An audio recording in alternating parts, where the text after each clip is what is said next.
Good morning, everyone. Sprinkle, sprinkle.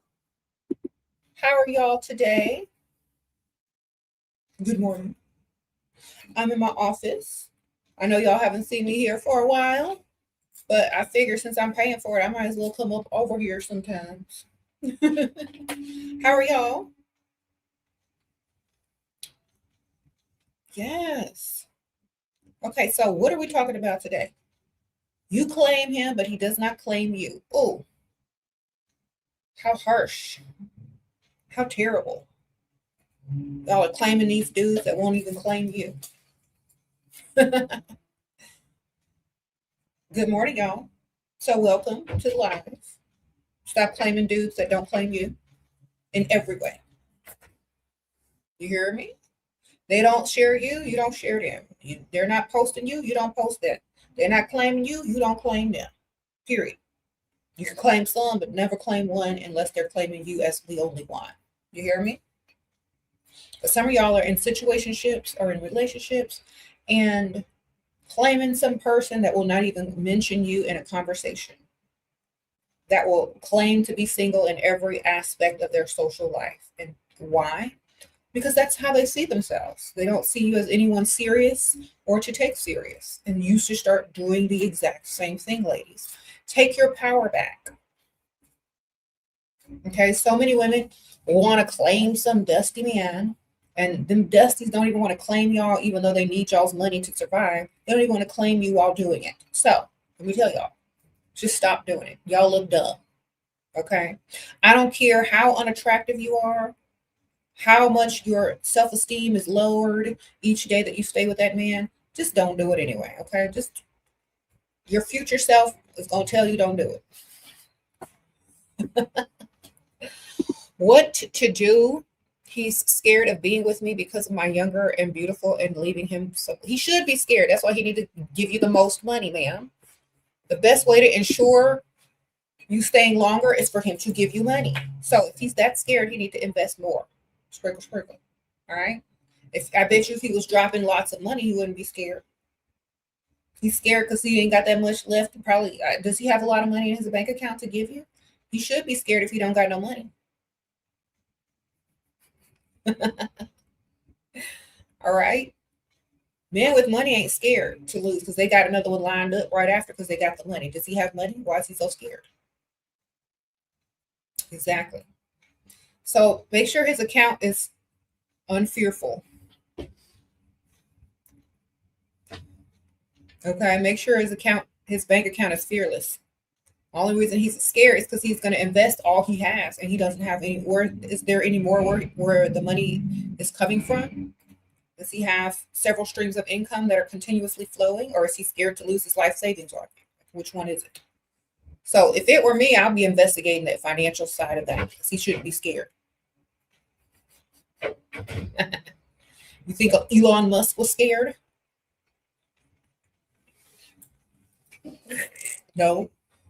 Tell him to go get some money if he's scared. All right. Exactly. Come on. Happy New Year, Yasmin. Thank you, girl. I appreciate you. Did I get a new camera and laptop? Nope, this is the same old thing I've been using, child. It's just better lighting. But thank you for noticing. Appreciate you. Maybe it's the more vibrant color that I'm wearing. It just, I don't know. I got the shoes to match too. Like this is a cute little top that I bought for the holidays that I didn't get to wear it during the holiday season. I guess it's still typically the holiday season.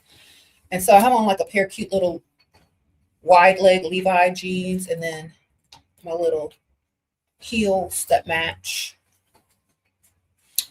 Purse. I got a little cute charm to match the little heart. It's getting close to Valentine's, so I'm trying to look cute. All right.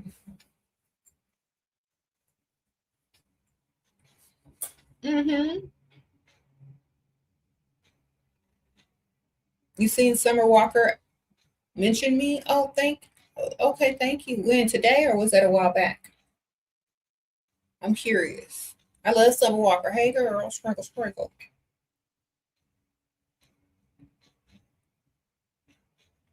Yeah, she has my perfume and my book. One of my books. I love her. What if well, okay, you look beautiful, Shira. Thank you, ma'am. I appreciate you. Sprinkle, sprinkle. Do I use dusting powder? Sometimes I do have some. I used to use that back in the day. I'm old enough. Look, y'all, I'm old. Dusting powder was a thing back when I was growing up. Okay. I used it when I was young, and I started using it about like a year ago. Again, like revamped it, maybe a little bit more. But yeah, they have some new talc-free kind that smells good and different, like scents. Sometimes I wear it, but mostly I like to moisturize and I like to be silky and shiny. Yeah, but sometimes before bed I do use a little bit of that. Thank you.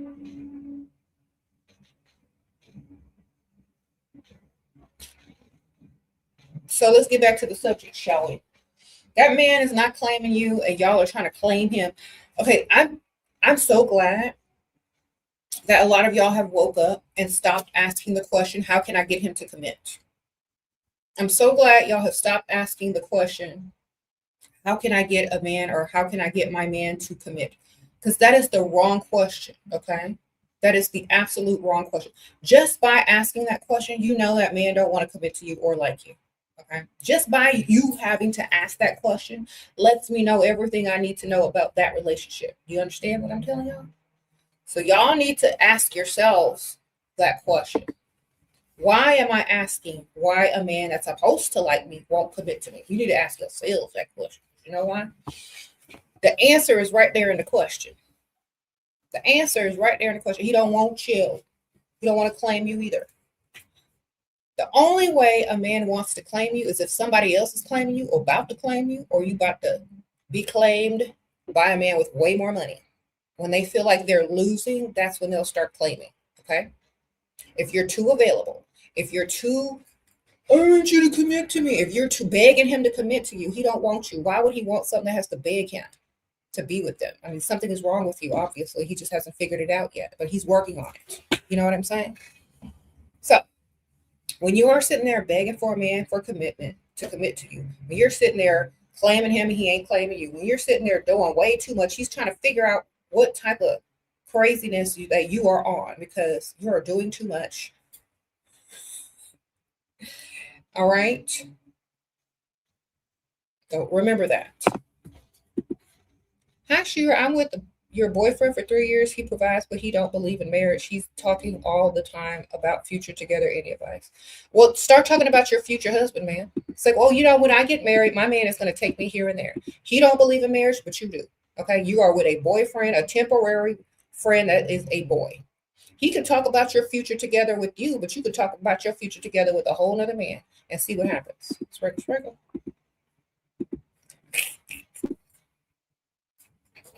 You don't have to believe in the same things to be with a boyfriend.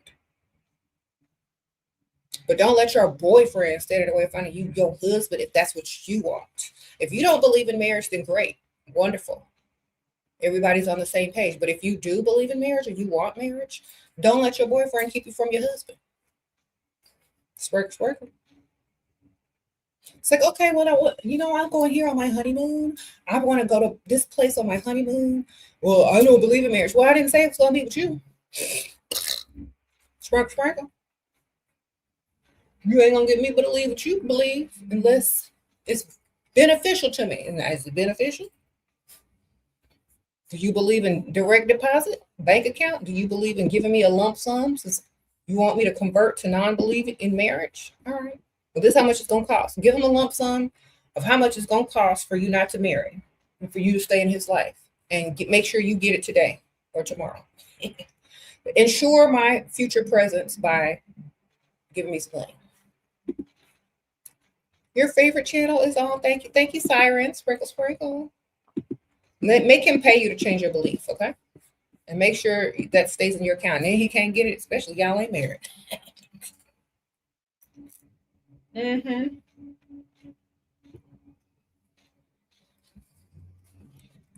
Get everything in place that's beneficial for you without the marriage license. There you go. And look, if you decide to leave, there's no divorce, and you can just move on smoothly to the next man and take your money with you and his that he gave you. All right.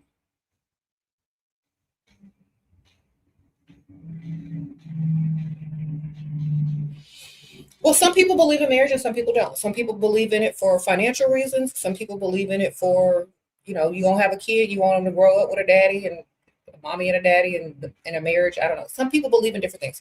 Whatever you believe in, that's up to you, but make sure it's beneficial to you no matter what. Okay? Don't marry somebody if it's not beneficial. That's all I'm going to tell you. If it ain't beneficial, don't do it. Some marriages are very beneficial, some are not. Just depends on who you marry and for what reason you're marrying. Okay? People forget that you can marry for other reasons. People forget that marriage is not only for love. Some people forget that you can sign paperwork. Some people forget marriage can work in your benefit if you're smart and intelligent and put everything in place for it to work for you in the future. Some people just don't want to go through all of that and skip the whole thing together, and that's perfectly fine. But if you're going to enter into marriage, make sure it is very beneficial for you financially. Okay, sprinkle, sprinkle. That's it. If you don't do it, then great. If you do, make sure it's beneficial. Either way, you're going to benefit. Win-win. One is just harder to leave than the other, being single. Okay. So,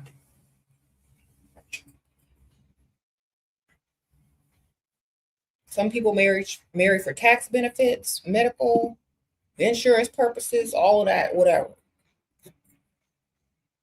Some people marry for love. I don't know why. Sprinkle, sprinkle. You said, should women do the first step? Only if it's a step back.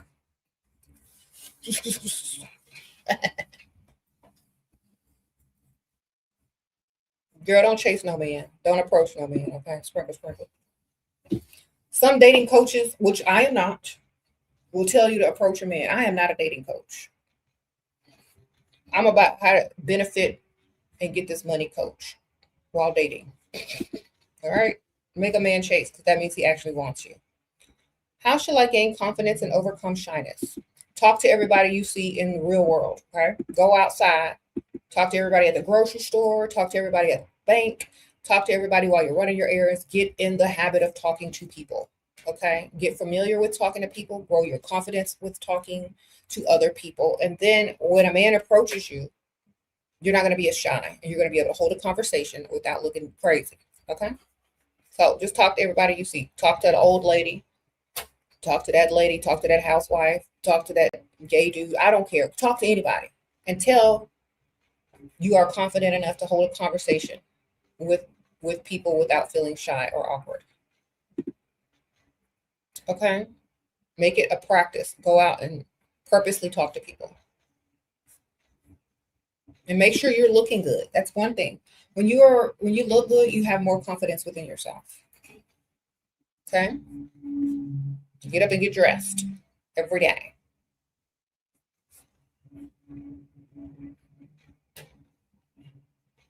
Good.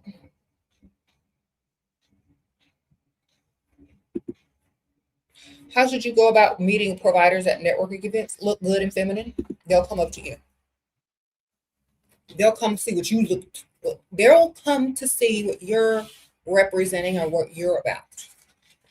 You will attract them. You don't have to do nothing but sit there and look cute. Like literally, that's literally it. When they come and talk to you, they're going to probably ask you some questions, and you're going to just ask them questions to answer their questions. Okay.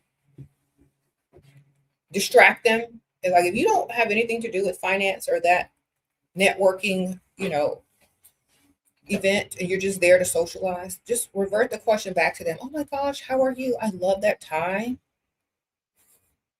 But make sure they come approach you first. And if they ask you, say, oh, I'm just here learning. Oh, I'm just here, for this, or I'm here for that. But don't Don't say that you are their competition or that you're in the same field as them, because as soon as you put yourself on that same level, then it's competition. Always act like they're smarter than you and have more money than you. That way they spend on you and they invest in you. Okay? Sprinkle, sprinkle. Don't act like you know more than them. Don't act like you got some tips to share. Act stupid and dumb, look cute, and collect money. Okay? Because as soon as you become their competition, their interest is very short in you. Okay? That's it. Never become a man's competition. If you are going to compete with a grown, able-bodied man, make sure you have no interest in him at all. Okay? Or you don't want none of his money.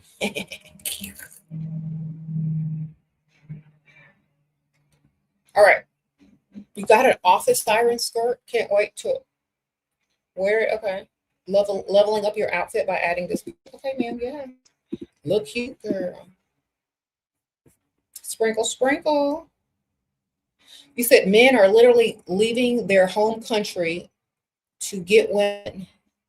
Why do women in the West think they're going to stay on? Girl, I mean, sir, we don't care that you got to get in an Uber, pay money to get to the airport, stand in line, go through customs, go through security. We don't care that you have to go literally across the world to get a woman to look your way. We don't care. Have fun. We can just go outside and get what we need, baby. Sprinkle, sprinkle. Shira, what can I do that's productive? You're feeling stuck. Get up and get dressed. That's what you can do. If you already look good, you already did your hair, you already did your makeup, you already put your outfit together. Now go outside and run some errands in the rich part of town. That's productive because you might meet somebody. If you have some type of business or whatever, promote your business while you're running errands. That's productive, right? Sprinkle, sprinkle.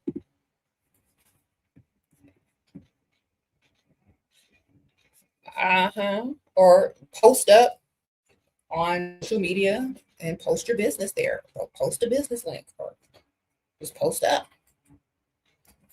Who cares? That's productive. Read a book. Read something that's knowledgeable. Read my book.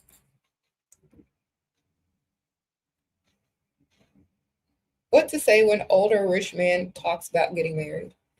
Okay, tell him let's go get the ring. Tell him your ring size, the cut of diamond you like, and et cetera, et cetera. That don't mean you got to marry him, but you will be getting some jewelry soon if he's serious. Sometimes older men will talk about marriage because they think you're going to roll around on the mattress with them faster. Oh, he's marriage minded. No, you ring minded. Get your ring, and you still don't roll around. Oh, well, you might as well wait till the big day now. Got my ring. Play the game, okay? Because all they're doing, when a man talks about marriage too quick, they're just trying to get you to the mattress. So talk about rings real quick. Give me your ring size, the type of diamond you want, and tell him let's go to the jewelry store. And you're going to show him what you like. When he come up with that ring, he thinks he's getting closer to the bed. He's getting further and further. He don't even know. But get the ring. Okay? Then go buy you a cheap replica ring. If it don't work out, which it won't, if you don't want to marry this man, give him back the cheap copy. Okay? Sprinkle, sprinkle, keep the real deal. Give him back the fake one you didn't got.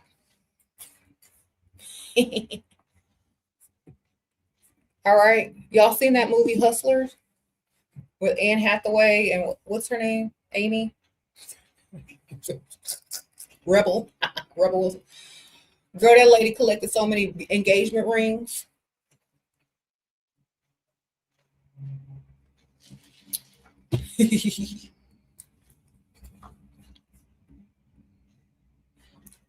Y'all need to know how to play the game, okay? They're talking about marriage because they want you on the bed, on the mattress. You talk about marriage because you want that ring. You don't want the marriage. None of y'all want marriage. You want a ring, you want some diamonds, you want some jewelry, you want to roll around. Let's see who can win that competition. Now, if he's serious, then he will be investing in you financially. Okay, he would be trying to rush you to the bed, and he would literally be investing in you financially if he wants you as his wife. That means he will buy you stuff. He will upgrade your vehicle. He will take you shopping. He will, if you want to go to school, he'll pay for you to go to school. He'll be doing all those things if he wants you in his life long term. If he doesn't, he's lying. Okay. All right. Sprinkle, sprinkle.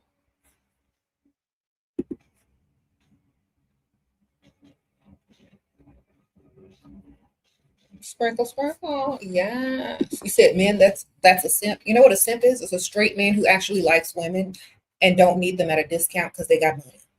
Okay. You got to fly across the world where your dollar is more valuable so a woman will look direction because you got an Uber check. Okay. So, sir, you in the wrong environment. You need to be in an environment with competition. We are not your competition. Okay. Other men with money, those are your competitions. The men that can walk outside and pull in their own country, that's your competition. Your competition is not in this room, sir, or in this chat. Your competition are the men that don't have to leave the country and can still pull. Go see what they doing. See how they making their money. Go figure it out. Sprinkle. Their money is worth a lot in their own country. Okay. They could get a woman in any country, not just a foreign country where their money is worth more. They can get money in any country. Go figure that out. Okay.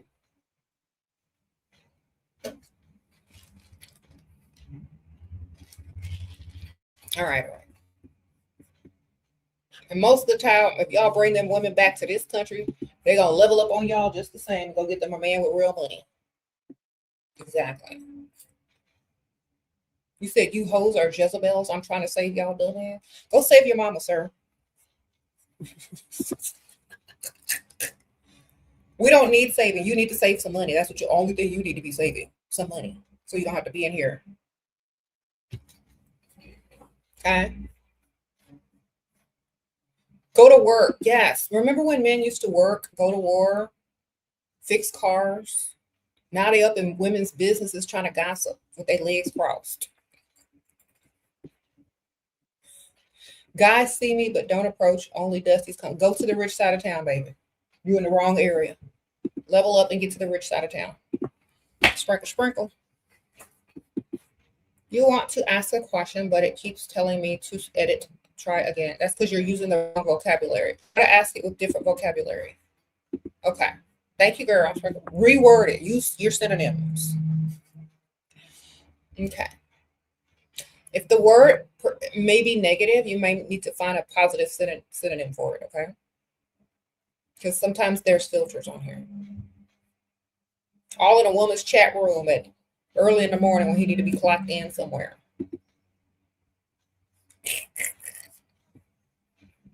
You should be listening to your money motivational videos right now, not in some woman's chat mad because you can't afford them.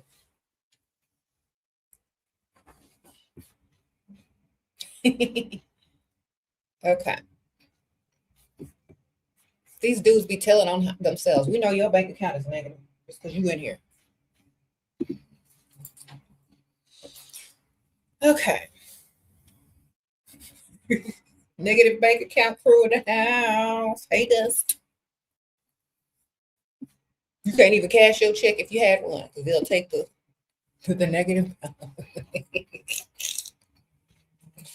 You got to. Anyway. Some men are jealous of women. I think we know who they are. They up in this chat. Thank you, free Asian girl. Sprinkles. I can tell. Ooh, you know what? This is what you do. This is what guys need to do.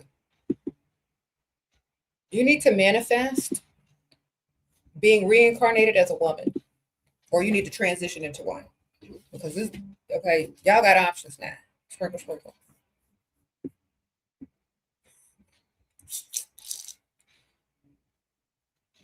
But you need to figure that out and stop being upset at yourself. If they want to beat us so bad, well, they can.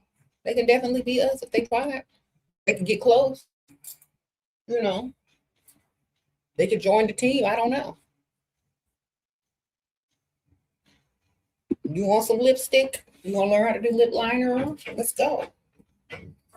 You in here? Let's give up makeup tips. Okay, so ladies, I want to give y'all some tips, and y'all men who are transitioning or thinking about transitioning, y'all listen to.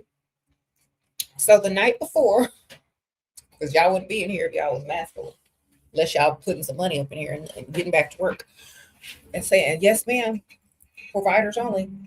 Okay, so the night before, curl your hair in them little heatless rollers, or curl your wig in them little heatless rollers. Okay, do your skincare, lay out the makeup and the clothes that you're going to use the next day. That way you save a lot of time in the morning, because a lot of times y'all get up and spend like 20-30 minutes trying to figure out what to wear, trying to do that hairstyle.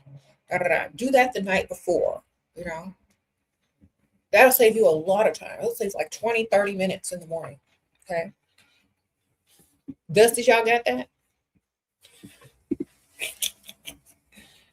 This rich guy that you like ghosted you. Your ego is hurt. You're already on to the next. But damn, I want, girl, that's because you wanted him too much. If you would have ghosted him first, you would have won. And then he would have been chasing, and then you could have charged him with the re-entry fee. Okay. Sprinkle. Now, your ego shouldn't be hurt. It just wasn't a match. Just wasn't a match. On to the next. You did right. Your ego shouldn't be hurt. You can't have everybody you want, girl. They needed to want you more. Okay, so keep that in mind for next time. Only deal with men, repeat after me, that want you more. There you go. If he comes back, re-entry fee, chase. But only deal with men that want you more. That way, you don't have to worry about that too much, because they'll be chasing for a long, long time. You got 2 of my books? Thank you, girl. SYD, thank you, girl. Somebody said, a grown man called you B word because he can't make me do what he wants. Say, you know what? I am so sorry that you don't have enough money to get me to comply with your requests. But I think the answer is simple. Women, invest more. Women usually comply and cooperate and what's the word I'm thinking about? And commit to men who make them feel financially safe. So if he wants you to act right, he need to pay right. Sprinkle. He need to get you on that direct deposit, pay them bills. He wanted me more and was so perfect. Then when I wanted him back, he goes, that's the whole point. You shouldn't have wanted him back, girl. Even when you do want a man, you got to act like you don't. That's when they don't want you. Think about this. A rich man can get any woman he wants. That's easy. He wanted the chase. You took that from him. Rich men like to chase. Let him chase, girl. You have everything you have. This man is paid. He could buy any woman anything. He gets bored after he gets them. It's a sport. Don't let him get to the finish line. Keep him chasing. Don't like him back, even if you do. Mix up the words in your mind and mean the opposite. Be like, when you say, I can't stand you, I don't like you, you need to do better. You need to be thinking, oh, I love this dude. Oh, he's doing so great. Just the opposite and say the wrong thing, because that's going to keep them chasing. Once you start liking a man, they don't like you no more if they can have any woman. That's the whole point. So act mean. Mean women get the most. You said this is called avoidant. Yeah. No, it's called being mean. It's called not letting them catch you. Y'all can call it avoidant if you want. Keep them chasing. Don't even claim them. How to stop yearning, longing for someone? By putting the energy and focus back on yourself, so that people are longing for you. Okay. Forget them by busying yourself with new things, new goals, blowing up your look, etc., etc. Okay. Each day you'll forget them more and more. Start focusing back on you. Is there a way to flip this eventually, or should I just move on? Not because I want him, but because I wanted my dignity. You didn't lose any dignity. It wasn't a match. If you did too much, You rolled around on the mattress with him. You did stuff. I don't know. He's probably used to it. So how can your dignity be bruised if he's used to it? You know what I mean? Just act like no big deal. You're suffering. He's not. Get your power back by moving on and not carrying. Okay. You learned your lesson. Be thankful that you got that lesson.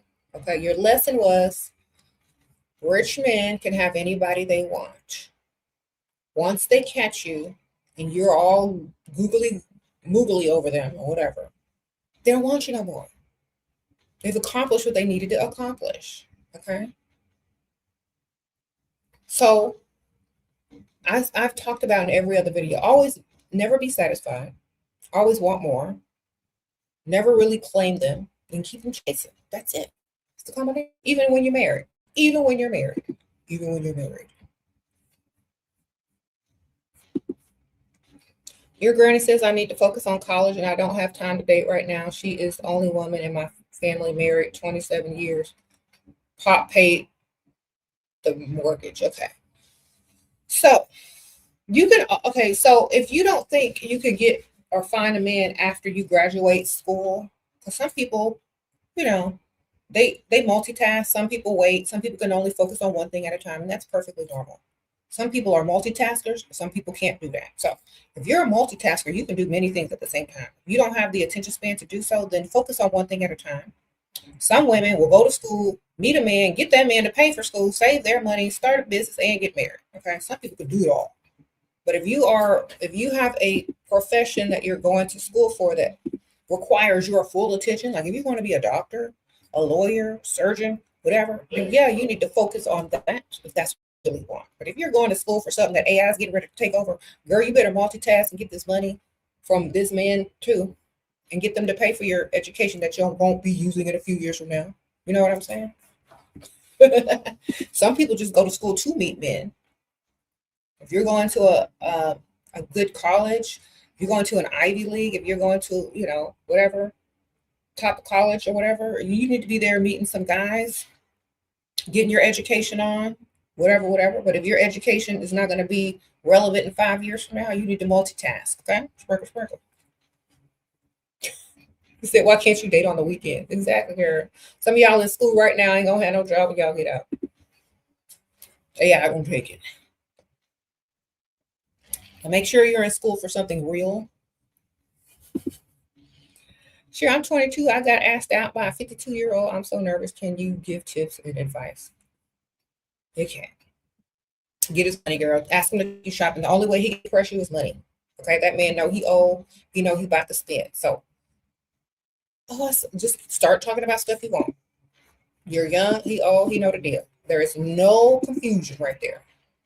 Start talking about how your bills, this, whatever. But don't make yourself seem irresponsible. Just make yourself seem young. Because don't know 22-year-old supposed to have all the answers financially. He's old. You young. He got money. He's supposed to give it to you. Okay. Don't date him for fun or for his personality. He already know why you're there, and he should know why he's there. Pay some bills. Get a list of all your bills and then double it. And tell him that's what you need. Direct deposit to feel safe. All right. Said don't wear anything too trendy. Yeah. Don't look like he's paying for you or he met you in the club, the strip club, okay? Dress modestly and classy. Sprinkle. Okay. You said some stupid old men think you like them. Well, that's why you need to come talking about materialistic things from day one, okay? That's why I tell y'all. Talk about expensive things that you like. They will not get confused. They will know it's not them, it's their money that you like. And in order to get to you, they got to give you some money. Okay? In order to spend any time with you, they have to spend some money. In order to do anything with you, they got to take you shopping, pay some bills, even if it's just a date. Men that are old who are stupid, y'all are too nice to them. That's why. They already know why they're there. If they want to try another person, deal with another person, then so be it. You got a roster too. Any man that's dating you with a huge age difference, they already know they have to come up off the pockets. That's common sense.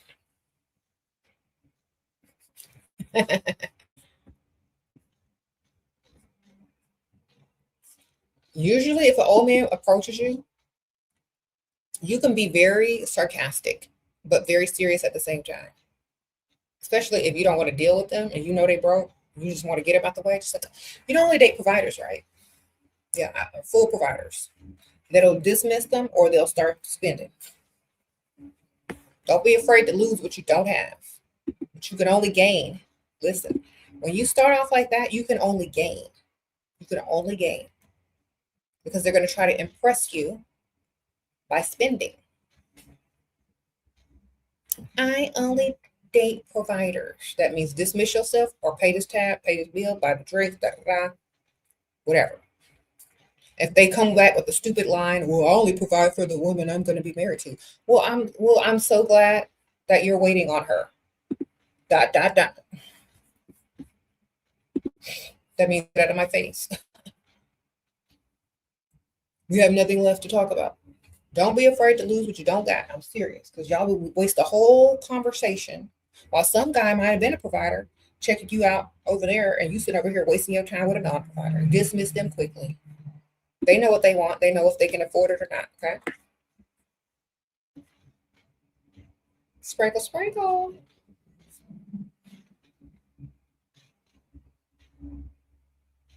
That's how you get them out the way quick or get them to spend quick. Okay. You don't worry about what they're gonna think of you, what they're gonna call you. You don't worry about none of that. Say either you can or you can't. How can you make a man that likes you a little bit like you 10 times more date somebody with more money in his face?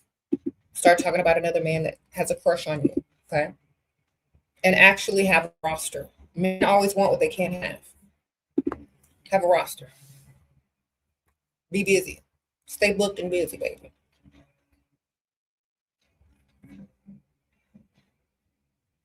That's how.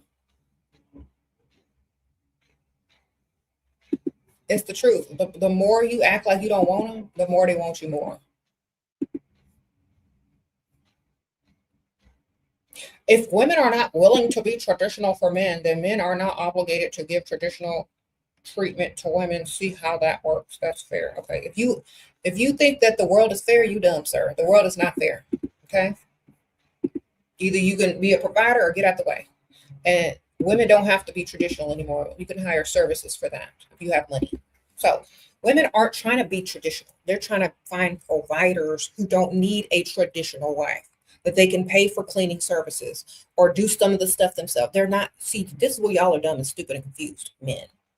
Women aren't looking to get into a traditional relationship. We're looking for benefits.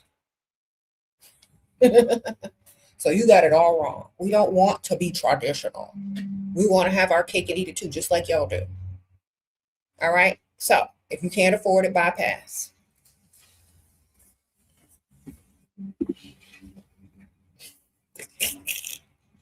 Some of y'all are dumb and still stupid. Men, women aren't trying to be traditional anymore. If we wanted to be somebody's traditional wife, we would say that. We're not saying that. You said you're in IT school, you work on the help desk, you tired. Okay, go get you a sugar daddy, girl.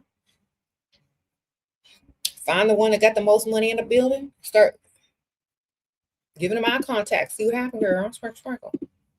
Is it okay to wear boots and pants to the restaurant bars this season? I don't know. Are you going to a Western themed bar? Is this like winter boots? Like, are we wearing like fitted faux leather pants or skirts with tights and boots? Pants. It just depends on how you're styling it, I guess. If it's cute, if you can pull it off, yeah. I have to see what it look like, or styles are, you know, can look good or bad. If you think it look good, ma'am, go for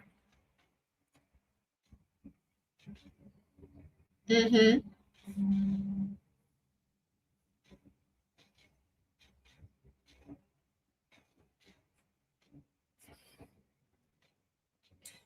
He said, "Can you scratch him off your roster? He sent you $200. I don't want him no more.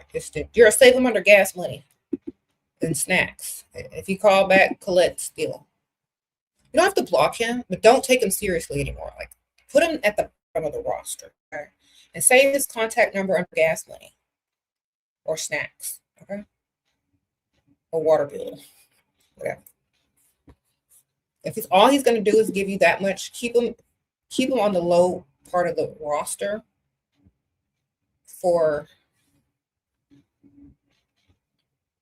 a little chump change, okay?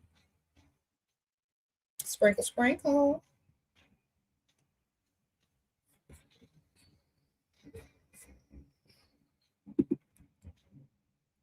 Okay.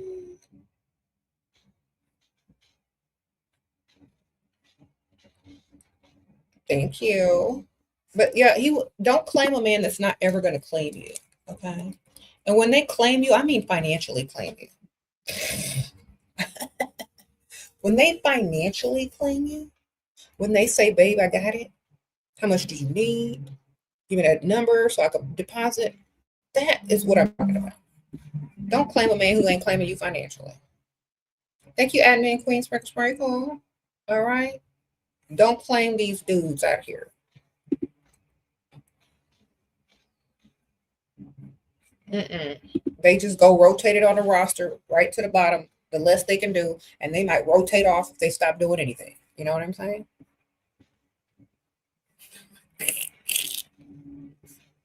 Don't get rotated off the roster. You got to keep doing what you need to do. You get to the top of the roster, you're winning. You can handle all jobs of the men that are on the roster, you won. All right? Some men know that and they'll handle it all. So you can get rid of the roster. They'll be like, "You know what? What do you need? I got it." And think about this. If a man stepped up and say, "What do you need? I got everything you need," and then gives you double of what you asked for, even though you already asking for double, then he give you double the double, girl, that roster gonna clear out quick because you ain't gonna be able to waste your time with them dudes anymore. And that's when you know that man is seriously invested in you. You can always get your roster back at any time because you're gonna stay looking good at all times, right? But if a man comes in and says, "You know what? I got you. You ask for what you want and it's already double," he dribble and double it. That's the one, baby. Then you can clear your roster for a little while. And if you start acting up, add some more to it. Sprinkle, sprinkle. That's just it.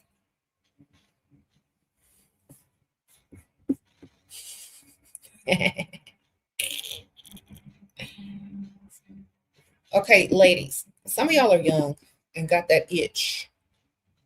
How would you deal with his temper? By not dealing with it at all. Walk it away. Sprinkle, sprinkle. Go somewhere else. I don't deal with tempers. I deal with money. Sprinkle, sprinkle. Provider keeps cheating on blondes with tattoos and piercings. I'm a model. Am I not his type? No, he just cheats on women that he don't want to parade around in public. Okay, you're his type, but those are his type to cheat with. Men might have two types, baby. Sprinkle, sprinkle. Those might be the ones he can let go of quickly and see them as trash. That's why he treats them like pygmies. But he wants you to be on his arm. Okay, so you're the prize. Get his money. Level up your car. When you catch him cheating, get him to the dealership. You catch him cheating, get him to the designer stores. Okay, that's all you need to know. Every time you catch him, it's an upgrade. That's just pick Misha rolling around on the mattress. That's nothing to worry about. Just protect yourself. Don't plan on marrying him, obviously, if that's how he's acting out there. You are his type, but those other ones are what they call his jump off. That means who he doesn't feel guilty about ghosting or rolling around on the mattress with and dismissing. Okay. Sprinkle, sprinkle. What to respond if they ask to be exclusive? Tell them what exclusivity means to you financially. Okay.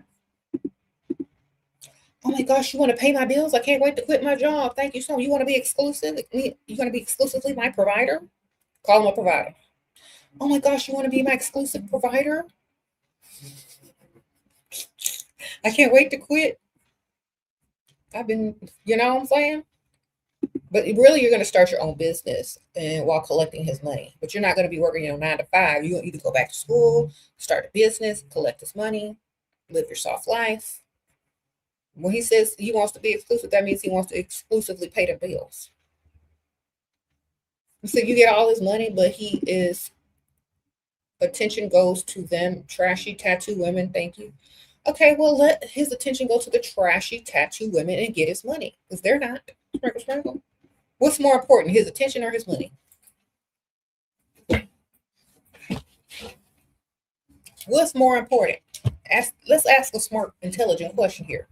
What's more important, a man's attention that he gives you or the money that he gives you?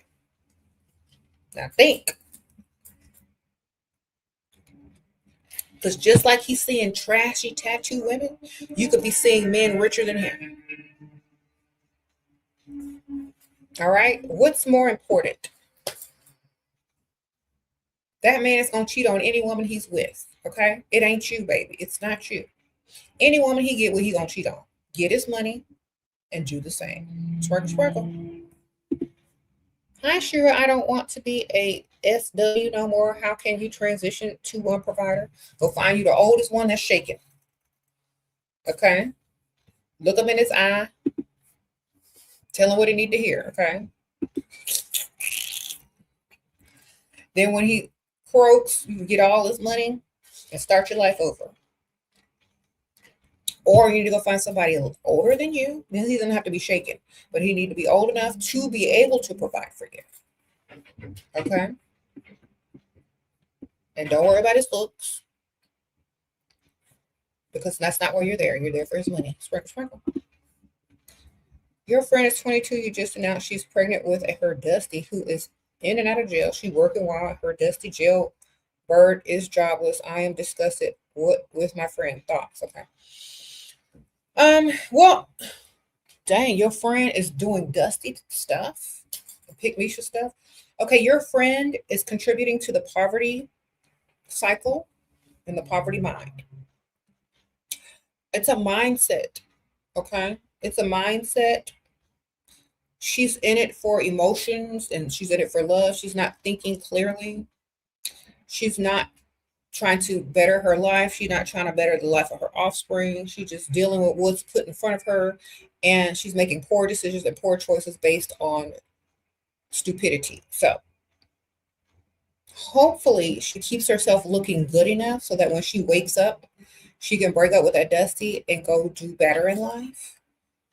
Okay, because if you let yourself go and you stay stuck on stupid, that's a bad combination. All right.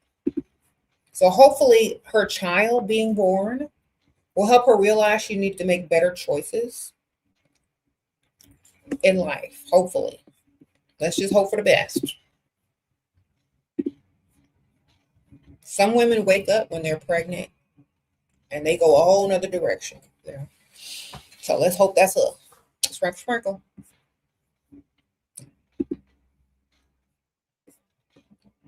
At least she ain't married to him. It'd be easier to get out.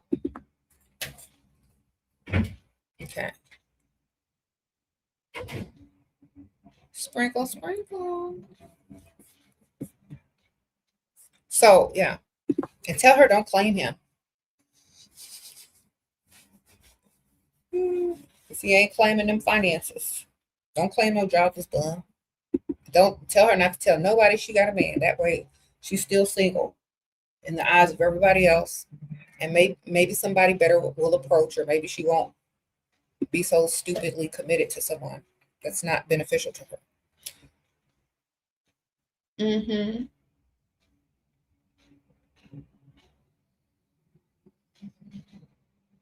Y'all, if y'all are dating men that don't want y'all no more, just move on. Not every connection is going to be permanent. All right? Y'all need to learn how to just move on. Like, seriously. That's why y'all need more than one on the roster. It's so easy to move on when you have more than one. If y'all are too clingy, if y'all are so over emotional, if y'all have trouble moving on, keep more than one. Promise you, it'll work in your benefit. And you get more money. Hi, I was just sized up. What? You just sized up your septum nose piercing, but nervous I won't be taken seriously because of my stereotypes. Okay. Girl, size it down all the way and take it out. Sprinkle, sprinkle.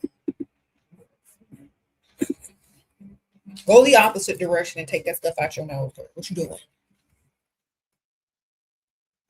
You know, only animals get them things, bulls, so they can be pulled.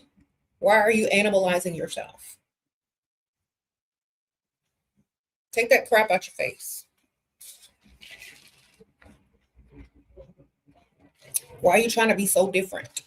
Why are you trying to get so much attention by animalizing your features? What you doing?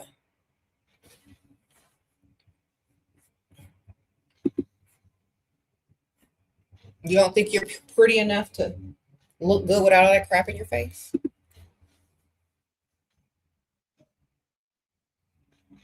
Hmm.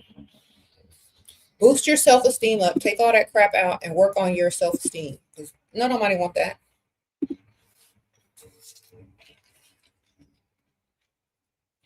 Unless you own a piercing business, take that crap out. You can get a fake one, girl. You want to feel extra one day and edgy one day or animalistic one day, get you a fake one. Take that stuff out your face, girl. You don't want that. And 10 years from now, you're going to be looking dumb. How can I stop fumbling my billionaire clients and lock one down? I met an old one and who was perfect, and now he's different country and he has a lot to date down. Okay. He couldn't be what?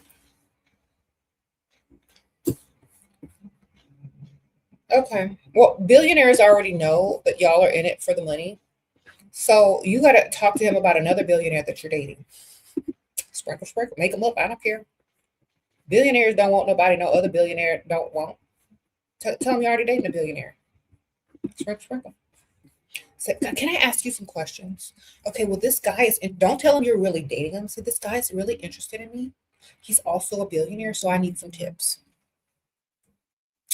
That's how you do that. Then he'll become more interested in you. Why? Because a billionaire wants you. Well, what's so fascinating about you? Why does he want you? Why do you need tips from me?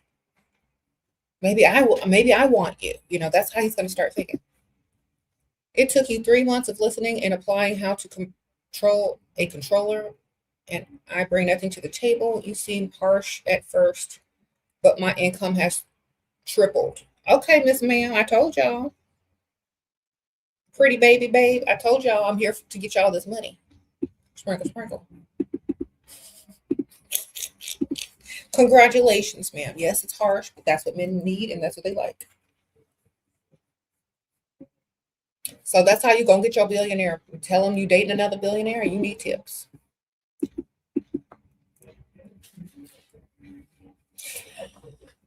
Don't tell him his name though. Say, oh, that's confidential.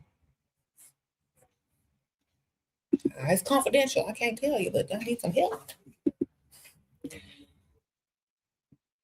You met the millionaire.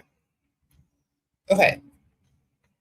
Shira met the $1 million CEO taking me to 5-star restaurant, 20K plus trip in Hawaii. He's from Australia. US meeting in 2 weeks. He really likes me. I like him. How should I play? He's retired, divorced. Okay, get his money, girl. That's how you should play. Keep making him invest. The more he spends, the more he's going to be invested in you emotionally. Okay, keep him spending. Don't be stupid right now. Okay, don't be dumb right now. He didn't drop 20K on you, took you on a trip to Hawaii. That's nothing to him. That ain't nothing. That's literally nothing to a man that makes that much money. Okay, keep him spending. The more he invests, the more he's gonna like you. Okay, don't talk about a future with him. Don't talk about moving somewhere. Don't talk about him moving to you. Keep him spending. That's it. He's going to then step in and start talking about the things you're not talking about, like the future or moving closer to each other. All right. You don't talk about it though. You enjoy the moment, enjoy the benefits, enjoy him investing in you. If you start acting like a pick Misha right now, you're going to lose. Okay. Sprinkle, sprinkle. Let him get closer to you. You don't get closer to him. Sprinkle, sprinkle.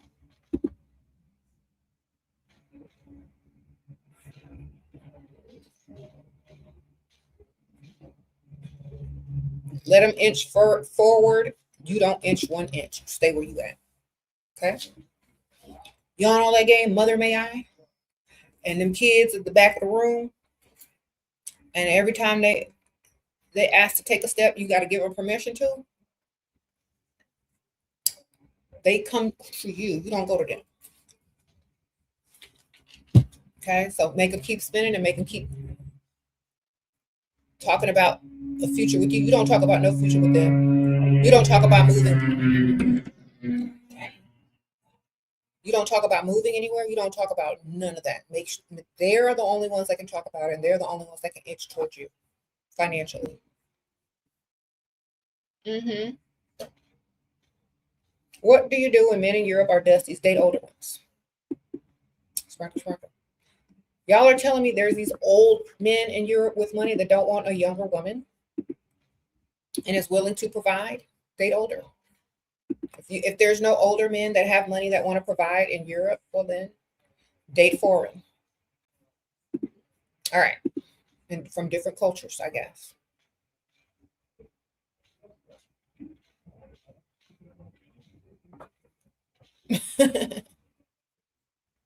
Sprinkle, sprinkle.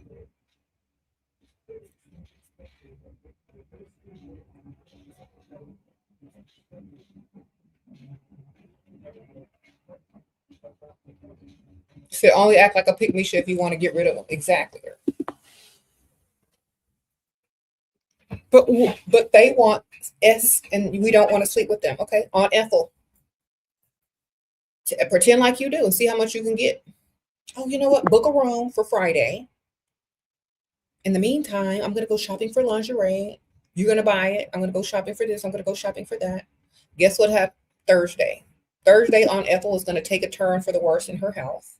This is a fake aunt you don't even have. And you're not going to make Friday, but you got already shopping spree. You got stuff spent on you. You just have to take a rain check. Okay? They want to sleep with you quickly. They want to get rid of you quickly. Okay? But you can use that as leverage to get what you want. They'll be on their best behavior all week until Aunt Ethel takes a turn for the worst on Friday. So sorry for them. Okay? Sprinkle, sprinkle. They can want everything. They can want all they want. That don't mean they're going to get. If you smart, you can get from them. If they thought they was going to get from you, you can actually get financially from them. If you're smart. All right? Keep them chasing. Get them all excited. Paint the picture. Tell them what you're going to do. Tell them to book the room on Thursday. It's over. Or if you really want to cut it close Friday morning, you can't make it. All right, sprinkle, sprinkle. You said you already made him believe we will sleep together. How to reverse it? He's in the U.S. I'm in Europe. Girl, coming in February. I don't want him to sleep with him. Okay. Well, guess what? Guess who's going to be staying with you in early February? Aunt Ethel. She's going to make a surprise visit. Hey, you know what? I know I told you what we were going to do in February, but I did not know that Aunt Ethel was coming to visit at the same time. I can't be out spending the night and stuff. No. I got to go check on her. But how about this? Get a room, and maybe on the last night of the trip, depending on how you act, it might happen. And then guess what? Aunt Ethel's going to take a turn from the worst. You ain't going to be able to make it.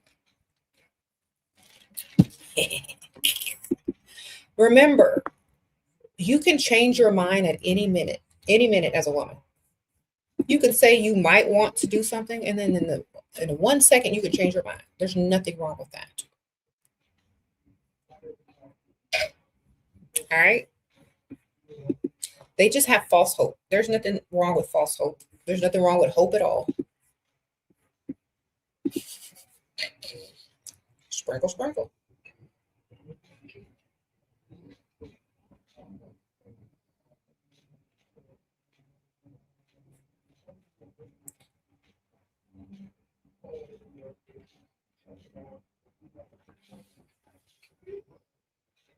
There's another person next door.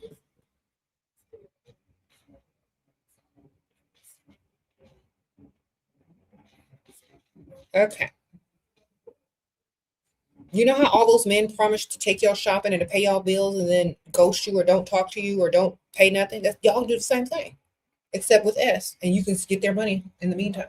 Okay, just flip the script. Okay, thank you, girl.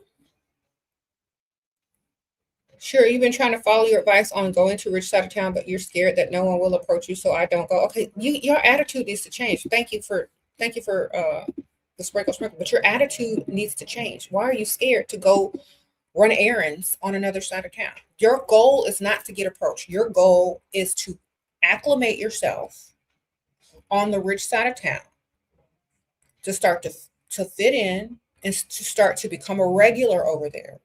So people will see you over and over and over and be comfortable enough to say, hello, ma'am, I've seen you around before. How are you? How's your day? I love your outfit today. You need to become a regular somewhere on the rich side of town. And that will take away all of that fear, all of that expectation that you need to attract the first day you go. No, men that are rich aren't desperate.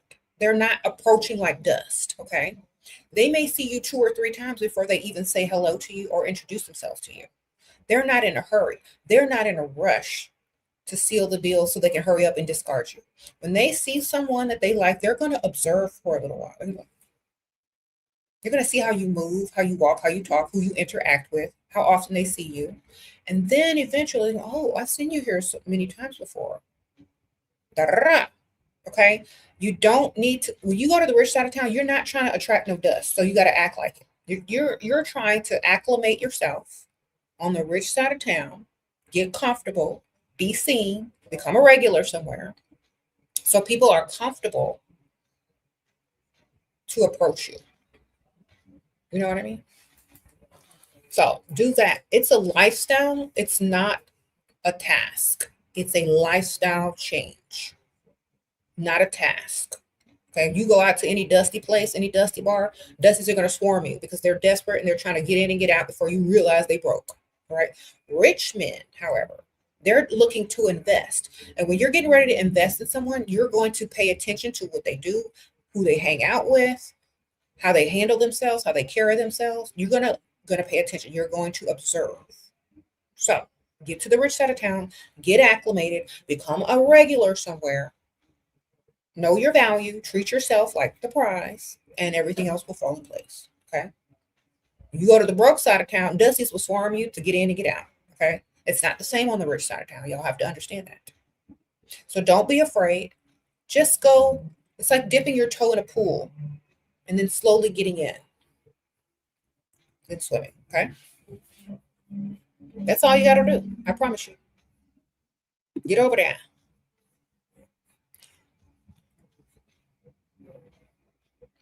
Yes, work on your confidence, conversation. That's right. Sorry. Yeah. Start talking to random people. You can talk to women. You can talk to people when you're running your errands. You can go join the gym over there, get your nails done over there, go shopping over there. Get acclimated. Okay. This piece of hair. Look at it. Okay.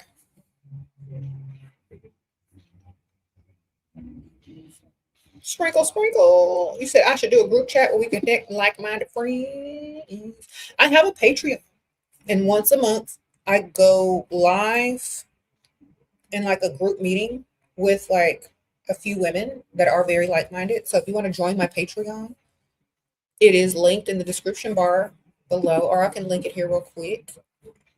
Or my Patreon. Hold up, hold up.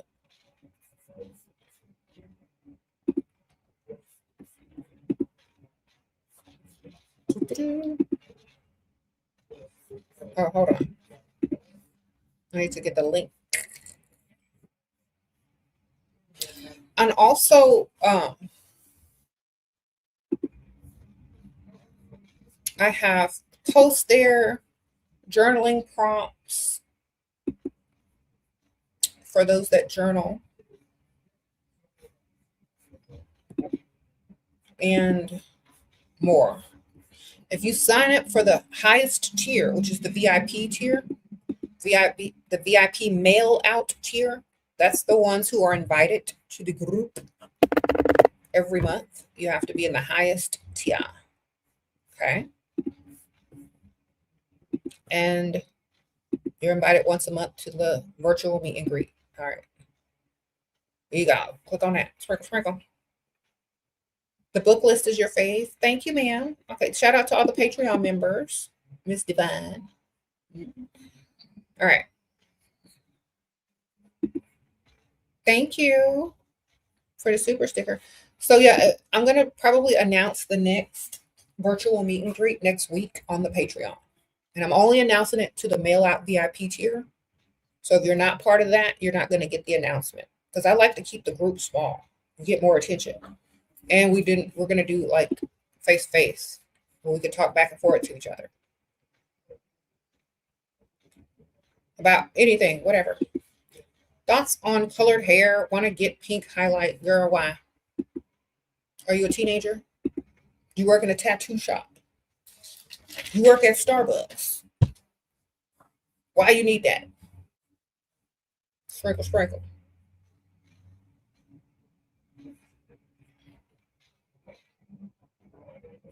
All right. Are you a female rapper? Then you don't need it. All right. Sprinkle, sprinkle. Are you a female rapper? Do you work at Starbucks? Are you a drag queen?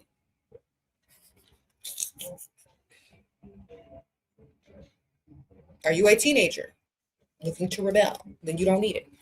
All right.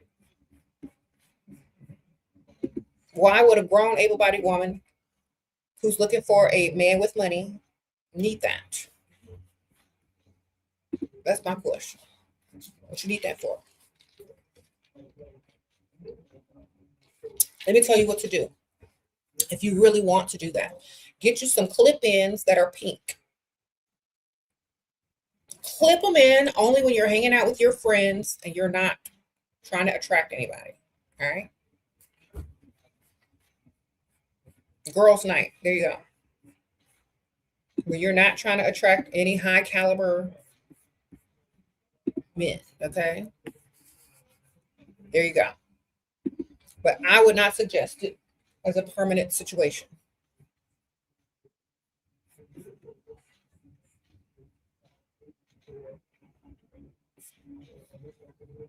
Mm-hmm.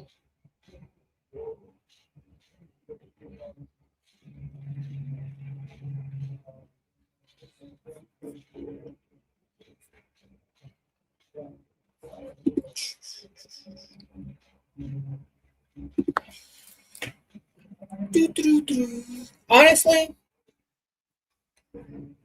I don't see, like, if you're following my advice, but then you're looking the opposite. I don't know how you're following it if you look at the opposite. You know what I'm saying? Maybe you're following it on a different level. I'm not sure. There are levels to it, though. You know. Thank you, ma'am. Sprinkle, sprinkle for your super sticker. Animatrons. Thank you. Okay, I think that's one.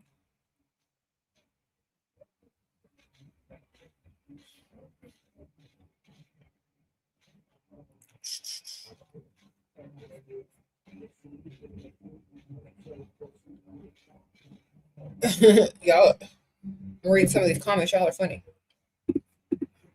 Oh, the Snooty Booty building system. Hey, girl. Sprinkle, sprinkle. Thank you, ma'am. So I'm going to unbrainwash y'all with the topic of today. Unbrainwashing you claiming a man that doesn't claim you financially, okay? Or at all. Okay? Stop telling people you have a boyfriend if he doesn't pay all your bills. Stop telling people you have a boyfriend if he's not telling people he got a girlfriend and paying all your bills. Stop telling them that. Claim yourself. Stop claiming a man who won't claim you financially or socially. Okay, y'all need to stop that because it looks desperate. Now, honestly, let me tell y'all something. It looks like you are trying to validate yourself by having or being in a relationship with a man who don't even want to claim you. Now, how does that make sense? You're quick to claim a man, quick to tell someone that you are in a situationship, in a relationship with some man who will not be quick to claim you in any form, financially or socially. What does that tell you about yourself as a woman if that's what y'all are doing? or your friends are doing. What does that tell you about yourself? Think about this. This is a good year, the beginning of the year in 2026, or whatever year y'all are watching this. This is a good time where you stumbled upon this video to ask yourself this question right now. Why do you think claiming a man who doesn't claim you financially or socially is a flex? It's more of it's more of a desperate way to validate yourself, to say that you have been chosen by someone who never chose you. You've chosen him. He ain't chose you, baby. Smirk. Think about that. You are not the chosen one. He is. So think about it. Just sit there and think. Before you claim someone, the best way is to never claim them. I'll always introduce them as a friend. Always introduce them by their name. Don't introduce them as a significant other, ever, if they are not significantly benefiting your life in every way. Thank you again, girl. Sprinkle. Thank you for the super sticker. Anna Mercurans, thank you, ma'am. So think about how dumb you look by claiming a man that's doing nothing for you and that won't even claim you back socially. Think about it. Just sit there and think for about 10 minutes about it, and you will never do it again.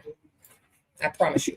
Sometimes people do it out of habit, out of just not knowing, out of just being brainwashed for so long. If you really just sit there and think about something, you're going to have a different way of moving.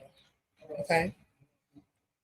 Don't claim them. Claim them as a friend, associate, a colleague, a peer, whatever, but not as a man. If he's not doing manly things like providing, don't claim him as your man, because that's not your man. You are putting a block and an obstacle in the way of a man that wants to provide for you. You are putting a block in the way of someone that actually wants to come in and do what they're supposed to do by claiming that you already got somebody that's doing nothing. You know what I mean? So stop claiming them. That's a friend. That means that's a temporary person that can be removed at any given time if I find better. Okay? Because that's how they're calling y'all. They're calling y'all friends. They're calling y'all situationships so that they can easily set you to the side for the next, for the better one. If men are constantly looking to upgrade on you, why aren't you constantly looking to upgrade on them? That's my question. And women are better at it than men are. Okay?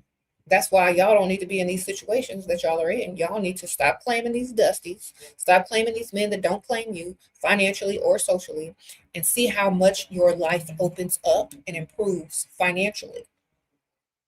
Okay? Because sometimes a man will see you, and if you claim to have a boyfriend, they'll back off out of respect for the man. And sometimes they won't. But sometimes they do. If they're a decent human being, they'll back off. That's why you don't need to claim no dust. If you say you have a friend, they're more likely to continue because they know they ain't nothing serious. And he can definitely outdo whoever that friend is if you not sit over there claiming them. Exactly. Claim a lifestyle. But don't even tell them you're seeing nobody if you don't even count them, especially if they're not financially beneficial. Don't claim it, baby. Let's keep your options open. That's what that means. Keep your options open. Stop claiming things that are non-beneficial. Okay. The same way I tell y'all, don't ever say that you're broke. It's the same way I'm telling y'all, don't pair yourself with some dust who can't provide. Don't claim it. Don't claim the relationship. You're claiming dust. That's all. That's not a good look. Never claim them. And let me tell you, even if they do have money, but they're not giving you any, don't claim them still. Until you can start claiming their money. Don't claim them either. Why? Let me tell you why. Because for centuries, women have been begging for commitment, begging to be claimed, begging for this and begging for that, and still not getting nothing out of it but a title that comes with zero benefits. Let's get the benefits first and worry about the title later. Okay? Sprinkle, sprinkle. Some of y'all be like doing backward stuff over here. When you need a title before you need your bills paid, something wrong with your brain.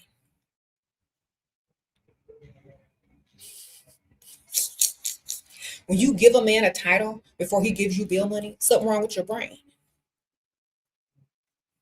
Just saying. Unbrainwash yourself. What's wrong with it? It's been washed.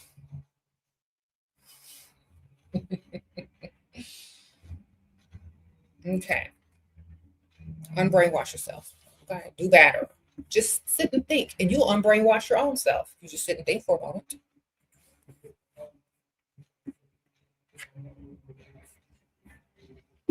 You're like, wait a minute. Why am I giving this Dusty a title that's not even giving me no money? Or why am I begging a man to commit to me when he's going to benefit more from the commitment than I will? Start thinking. And then think how you can benefit even more. And then get your money. Do you have tips for women who are hyper independent? It's hard to depend on a provider. Depend on several. And don't depend on them. Just lie and say you are. You got your own back as an independent woman. But lie and say you need help. Okay? All you got to do is lie and collect your funds. Okay? Be a good actress. Let him do it what he think he doing, and you already got it done, and just piling your savings account up, okay? If he wants to help you carry in groceries, then let him help you carry in groceries, okay? Wear heels that day so you don't have to struggle. That way you can't. You'll be more likely to accept help if you're wearing heels and he asks to carry something for you. Great. If you're wearing something nice and prissy and girly and you don't want to mess up your nails or your hair or can't walk in heels and carry groceries at the same time, you'll have no problem letting him take care of that. Okay, so be in your feminine, stack your bank account and your savings account with what he's doing for you. You are independent. He doesn't have to know that though. The whole point of being independent is not to have to tell nobody nothing. So don't tell him nothing. Let him think you're doing something. And when he try to say something like, "Oh well, I pay all your bills," say, "Great, thank you, I appreciate it." And if you need to walk away, you totally can because you're paid and he's been paying you the whole time. Who cares? If you need to flex the point that you are independent and you can do all this yourself, you're becoming his competition and he don't want to do nothing for you no more. So if you are smart and strategic, you don't tell nobody nothing and you just keep collecting. And when you're tired of him and it's your time to bounce, you can bounce freely and be gone with your money and his, right?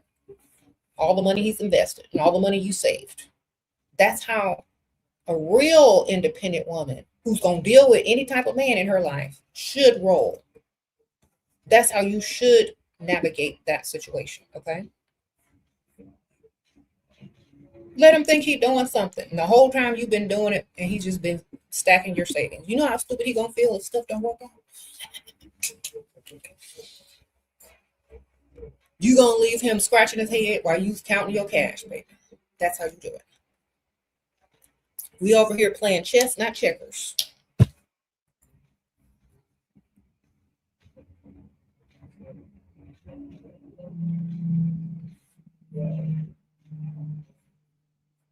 What? Yeah. Independent women start dressing and acting a certain way if you want them to take over certain tasks.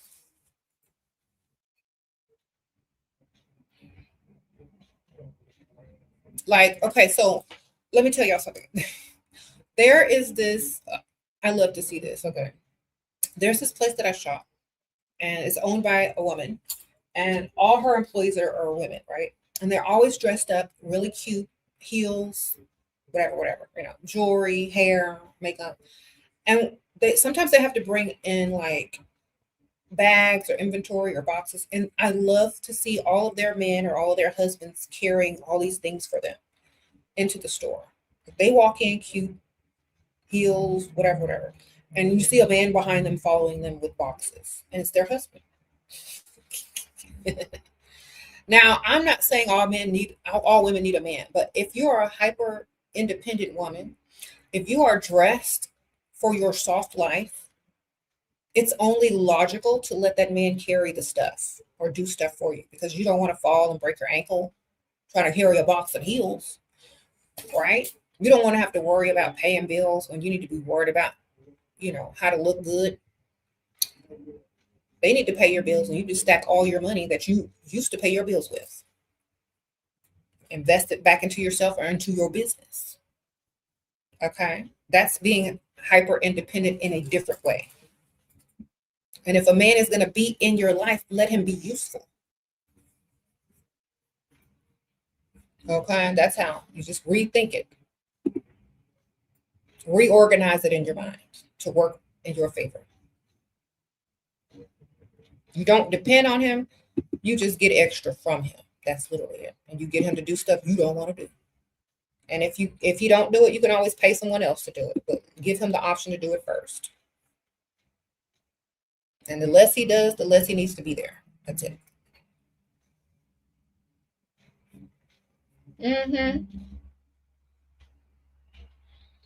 But last man you dealt with wanted to have a coffee date and set him up with your grandma.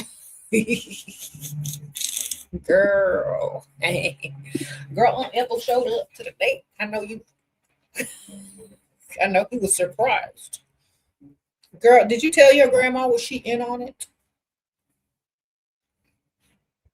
Did she know what she was doing, or were they both clueless?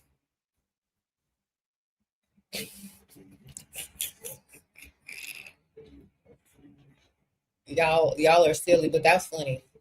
Congratulations on that one. That was hilarious.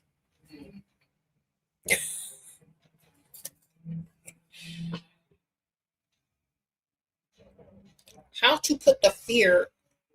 What? The fear? What? Did I miss something?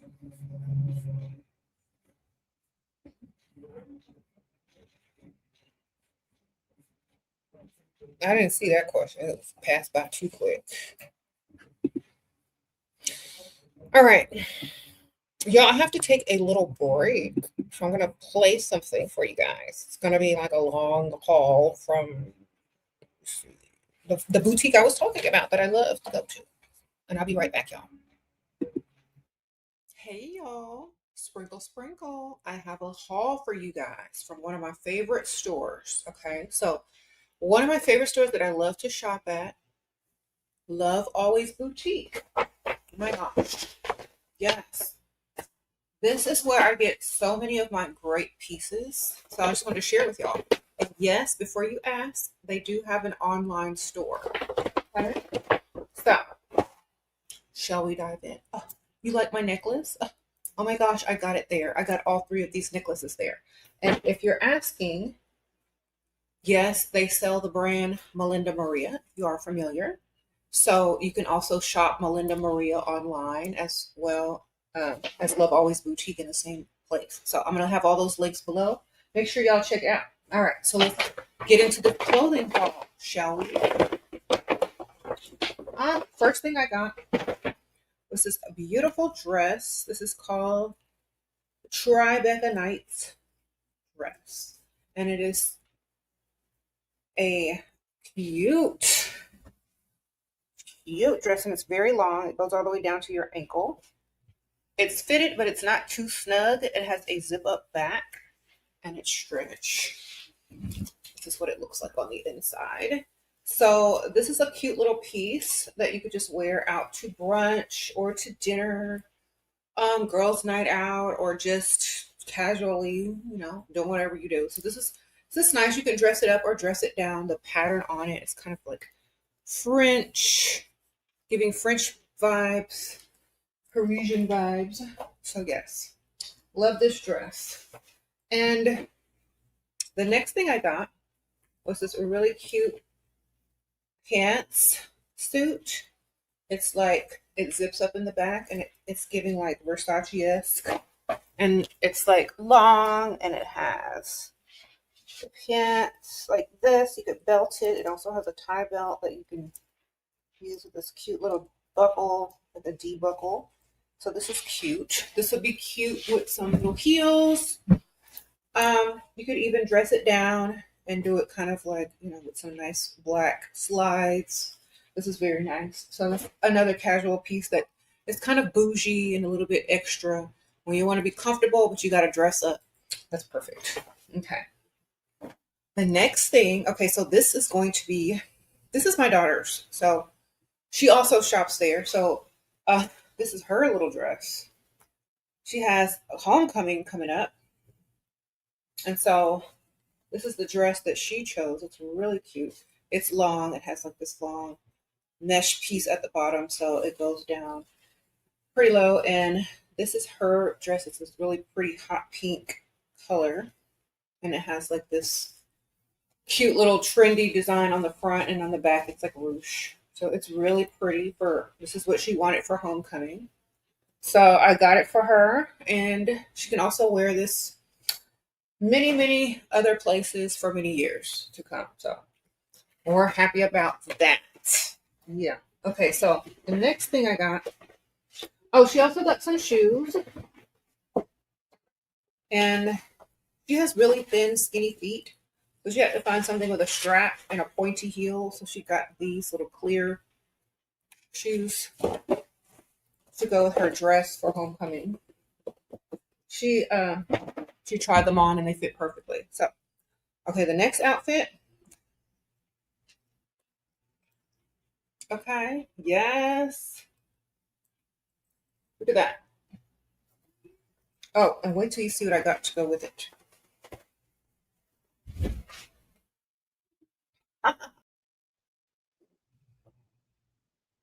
Hey, y'all. Sorry, y'all. I'm back. All right. Yes, that's Love Always Boutique.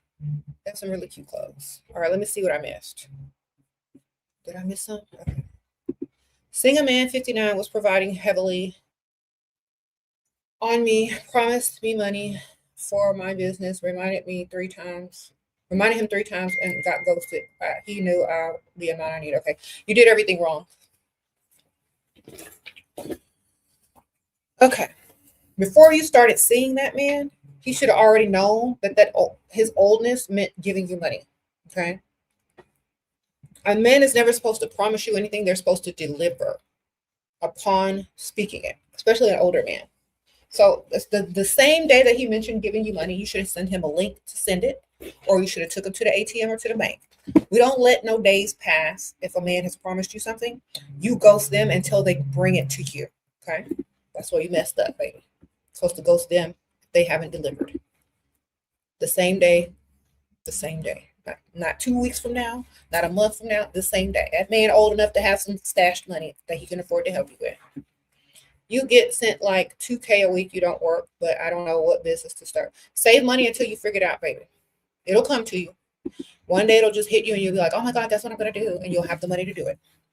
Okay. You know how all those dussies be having all of them ideas that they ain't got no money to do nothing with? You're going to be the opposite. You're going to have a lot of money.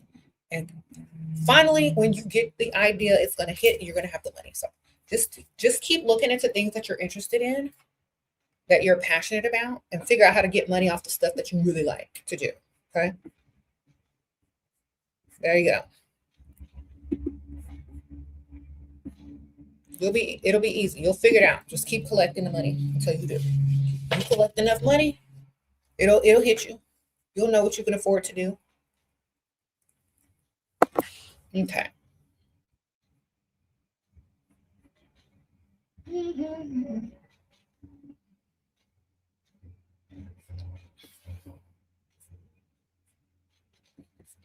You said your friend is with a guy that has money, a provider, and he's caught cheating on her. She wants to leave. Okay. Loyalty means more. Okay. Well, what happens if a broke man cheats on her? Then what's she gonna have left? Nothing. Tell her this. She can cheat too. Sprinkle, sprinkle.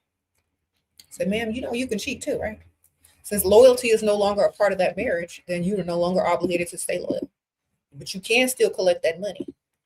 Sprinkle, sprinkle. He already messed up. The loyalty is gone. That don't exist no more. You want to go start over with somebody and hope that that man is perfect, which you know he ain't.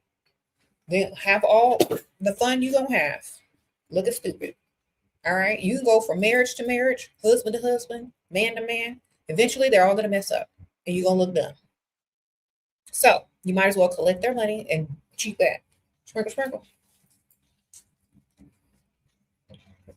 She pretty enough to get her a better one or another one? He ain't got to know. Yep, I said it. Cheat back. You already cheated. You can cheat back. But first, get you a new car. Have him level up your vehicle before you cheat back. Have him level up that vehicle, baby. Get to the dealership after he done got caught. Okay. Get to the dealership, man. Sprinkle, sprinkle.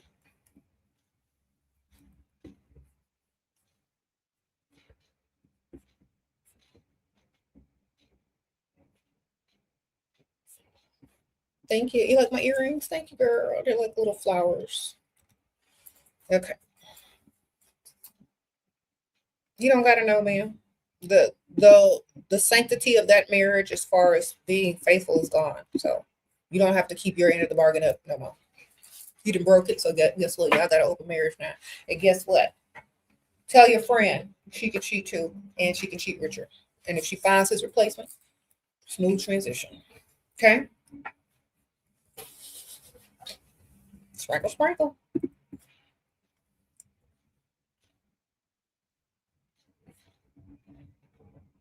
How to deal with a jealous best friend. Give her fake news. So she don't like whatever it is that she don't like or she's jealous of. Give her bad news. That way. So if you don't like to brag, or she don't like to hear you bragging about your life, oh, this man did this for me, or I have this much money, or I have this new outfit, give her fake bad news so she can revel in it. It's like, girl, this man did ABC to D, and da, da, da. She's gonna be like, really? She's gonna start feeding off of your negative experience. So just give her some fake news. And then you'll be able to tell whether she's really jealous, whether she really is your friend, and how excited and how her eyes light up when she gets bad news versus good news. And when you start to see that, you're going to understand either it's time to let her go and move forward and get friends that are on your same level, or you can entertain yourself by keep giving her fake news. Either way. All right.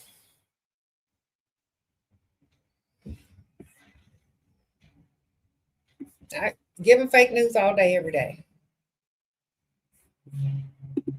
No, never tell them your business either, girl.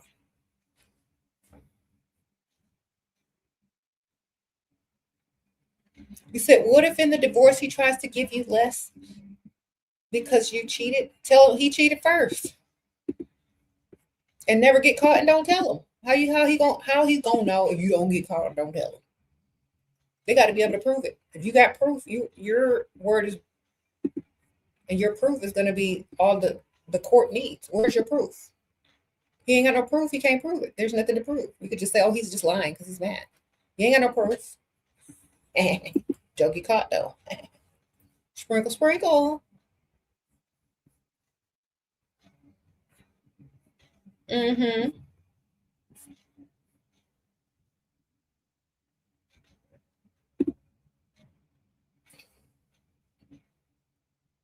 You said you told him you're looking for a provider, and he got upset. Well, then he's not the one, ma'am. Next. Why he gonna get upset? What he came there to do? Not provide? To waste your time? I would be upset too if I was a time waster and somebody clocked me. He just told you what he was finna do. Waste your time. You should be happy about that. So would you have rather sat there, deal with this man, gone out to eat with him, been seen in public with him, no intention of him providing for you at all, and wasted months and months and months of getting to know somebody that's not going to work out in the future? Would you have wasted time Would you have rather wasted time with someone like that or gotten to know straight up that they are a waste of time? You know what I'm saying? I would rather know sooner rather than later.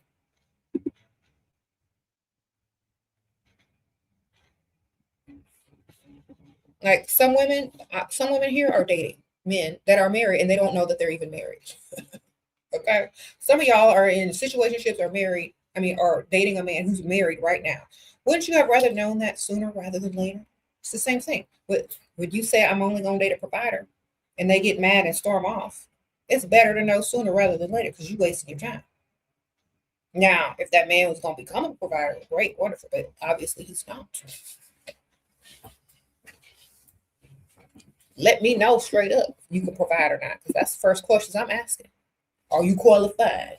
If you're not qualified, dismissed. I don't need to get to know you. I don't want to know you if you're not a provider.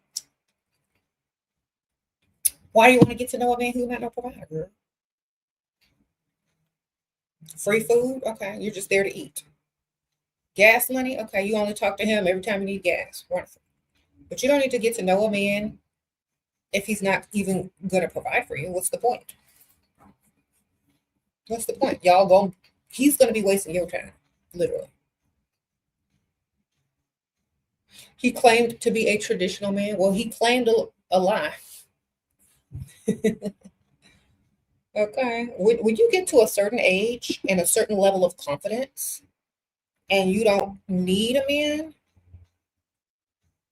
you can say whatever you want to get them out your face unless they are beneficial.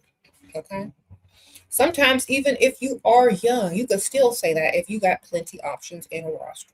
If somebody walks up to you, they think that they're getting ready to run some game on you, when all you need to do is ask them, are you the provider type? If he says no, then he will dismiss himself. Okay. Next.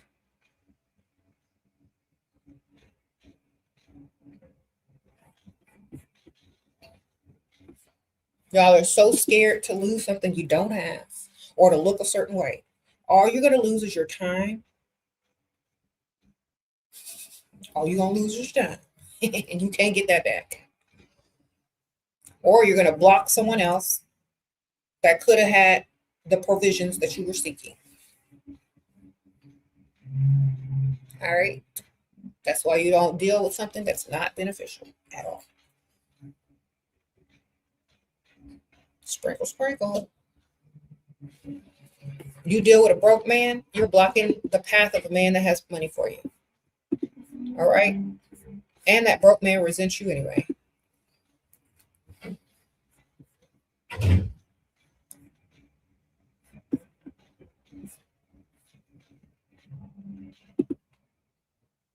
You can't be this direct in the first date, unprovoked. Okay. So if he says, what are you looking for? That's when you tell him in a nice way. Oh my gosh, so glad you asked. I'm looking for a provider type of man. I love it's just so sexy when a man can provide for his woman. That's it. First date, if he says no, I can't do that, or no, I think you got the wrong one, there's no second date. Okay. There's no second date. Why? Because you're wasting your time. He wants a 50-50 barber to builder. To say it in a nice way.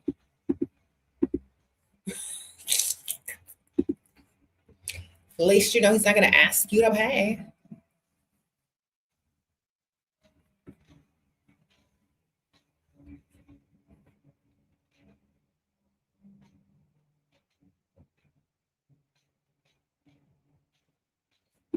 What? You're 22, he's 58, he cares about me, he sends you money. What do you think? I'm afraid if I'm 30, I will go to the younger man. Tell him to put a ring on it then. And put your name on a deed in a will in a house or something. Tell him to put your name on some permanent fixtures. Sprinkle, sprinkle, if he's that afraid. Men who are afraid must invest. Okay? Think about this. If he's afraid he's going to lose you, he need to buy you some land. He need to put you on the deed as the beneficiary on the will. You ain't going nowhere. Give you a credit card with your name on it, and he pays for everything. Do you think some younger man can compete with that? You know what I'm saying? You can go get a younger man when he died. Sprinkle, sprinkle.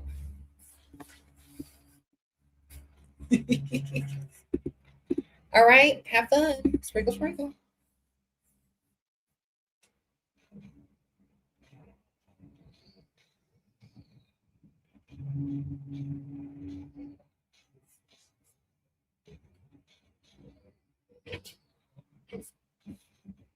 You said, is Tesla a rich or a broke car? Well, when they first came out, they were quite expensive.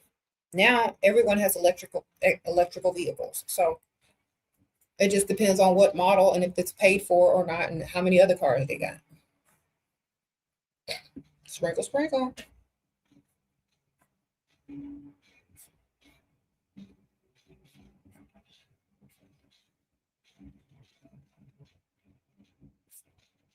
Yeah, who's texting me?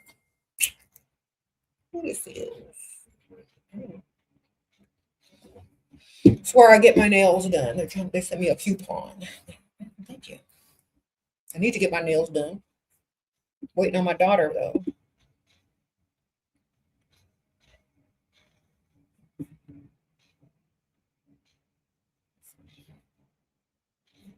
You stay away from Tesla car owners that usually left you. I like luxury vehicles, so you have to have a car better than mine. Sprinkle, sprinkle. Okay. You got to have a car better than mine for me to even that's how it always should be.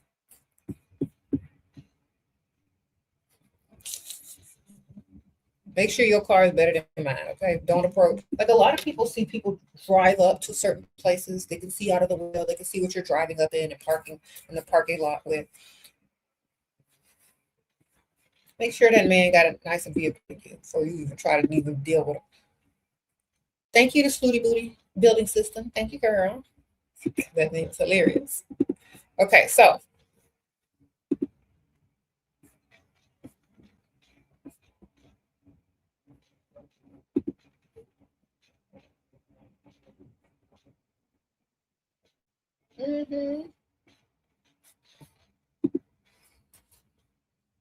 who said no scooters?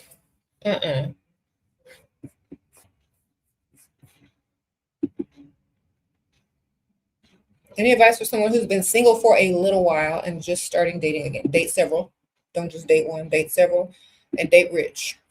Sprinkle, sprinkle. Date several and date rich, and don't be ashamed of it.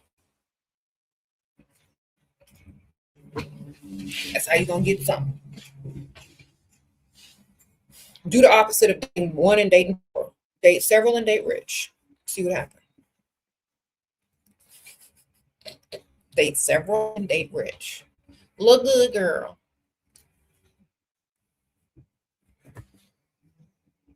Don't sleep with a man. If dating a man equals sleeping with a man, you're dating wrong. Dating a man is them courting you to impress you, not you having to roll around on the mattress after 3 free meals. Okay? Your definition of dating and their definition of dating don't have to be the same. They want to sleep with you, they should be able to invest in you heavily until you are comfortable enough, if that's what you choose to do with them. Okay? It is not an obligation. You have the right to say or lie to them all you want. That is not something that you are obligated to do. You understand this? Because some women are dumb and they think, oh, if I'm dating a man and they're paying for my food, I'm supposed to roll around on the mattress with them. No, man. You're not supposed to roll around on the mattress with nobody unless you choose to. They can want all they want. That doesn't mean they're going to get. You understand?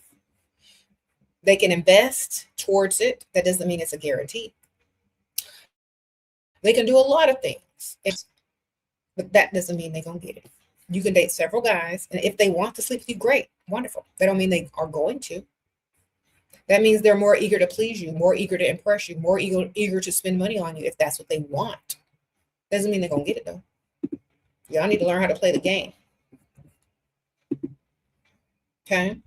And a man will respect you more if you don't give it up and make them chase and chase and chase and chase. That means you don't give it up to nobody. It's hard to get to you.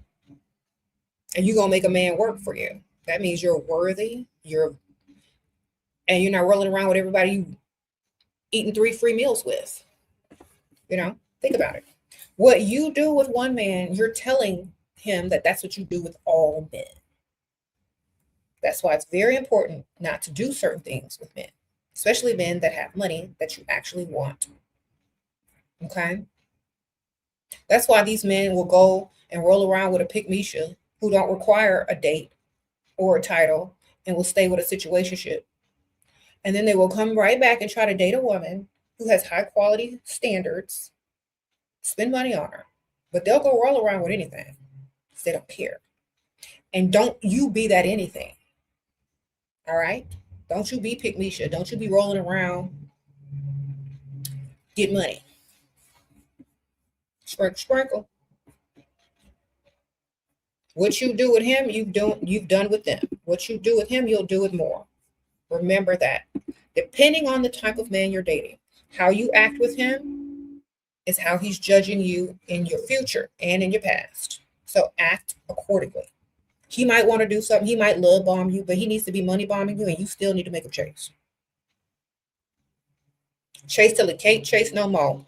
And then when he comes back, charge him the re-entry fee to chase again. All right? Sprinkle, sprinkle. Especially men with money. You don't have to do nothing. Especially if they're older. Make them chase. Only men that want to catch you is the ones that want to catch you and roll around and then release you back into the wild.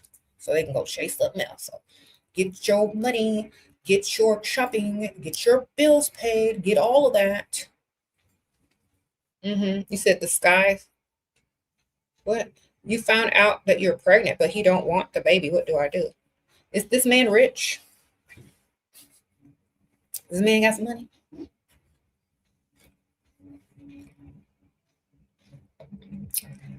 Because if he broke, I wouldn't want the baby either. If you know what I mean. But if he's rich, you want the baby. Okay, sprinkle, sprinkle. Answer that question for you. You know the truth. Is that man rich? If he's rich, you want the baby.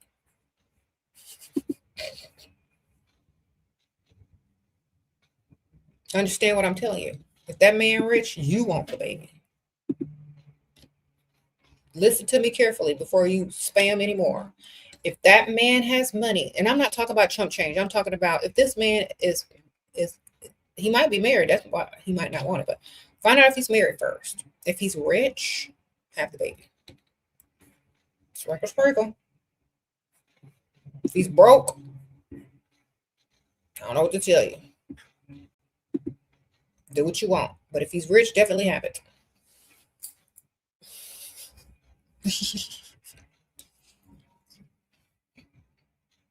All right, all right.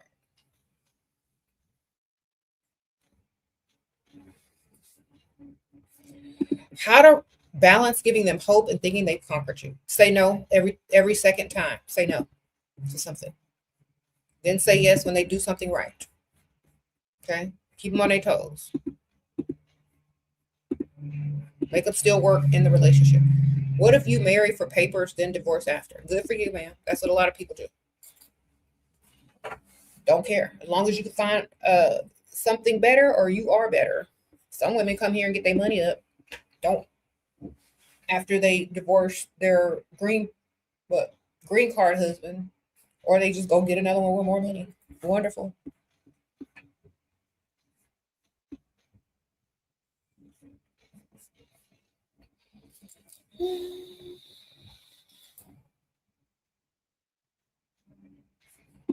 Okay, you dated a firefighter, took you on a trip, paid for everything, then out of nowhere started giving you friend energy.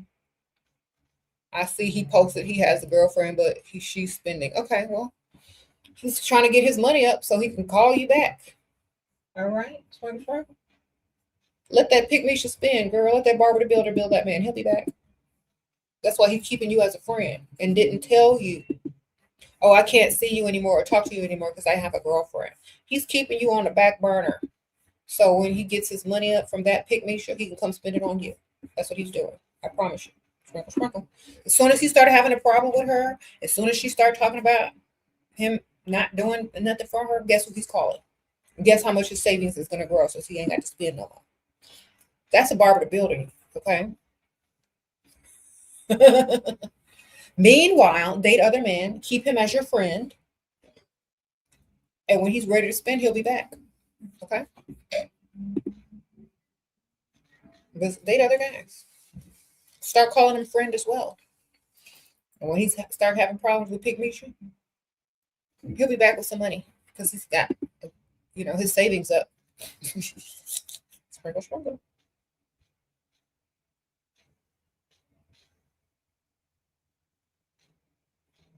I wonder what this guy next door is thinking because I'm like talking all out and there's a man next door. I know he can hear me. He's probably rolling his eyes.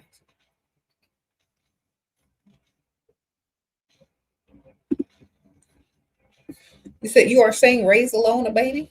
No, I'm saying get that man's money, girl. Y'all can't read between the lines.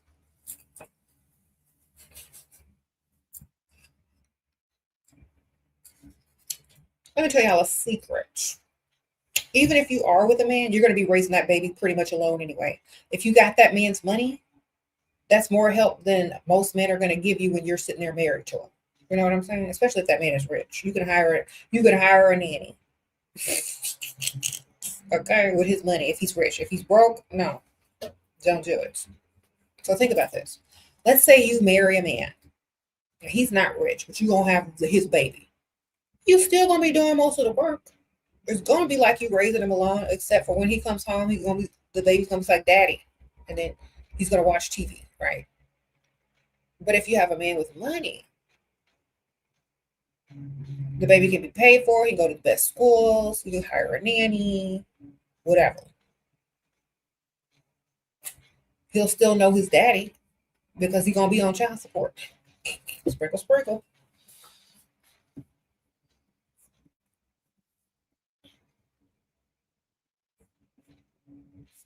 He says, surprisingly, just Dusties are hitting on me. Well, get out of dusty areas. Get to the rich areas and become a regular over there. Dusties can't hit on you if they're not there. All right, go to non-dusty places and non-dusty areas. And you won't have to worry about no dust. Okay, get in the correct environments.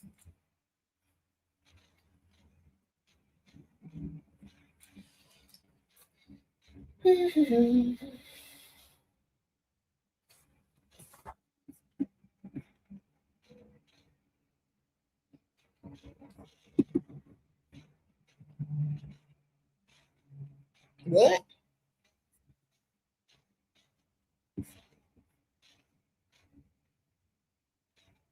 They're all gone at Pygmisha's house during the holidays, collecting her money and then coming back pumped for spring, talking to us. That's right. Y'all have to understand, like, that's so true. Okay, you wasted all your 20s, ladies. If you are young and have access to this information, do not waste your time. Please, yes, thank you. Thank you, ma'am. Yeah, you're young and you look good. You're supposed to be collecting, not spending. Right? So you're a widow, 40 with a kid. Any advice? Look good, ma'am. Focus on your glow up. Focus on your glow up. And then start dating older and richer. Sprinkle, sprinkle. Focus on your glow up. Start dating older and richer. Okay? You'll be all right. You got 5 men buying you gifts for your birthday. You could be happy. I know that's right. Don't you love that?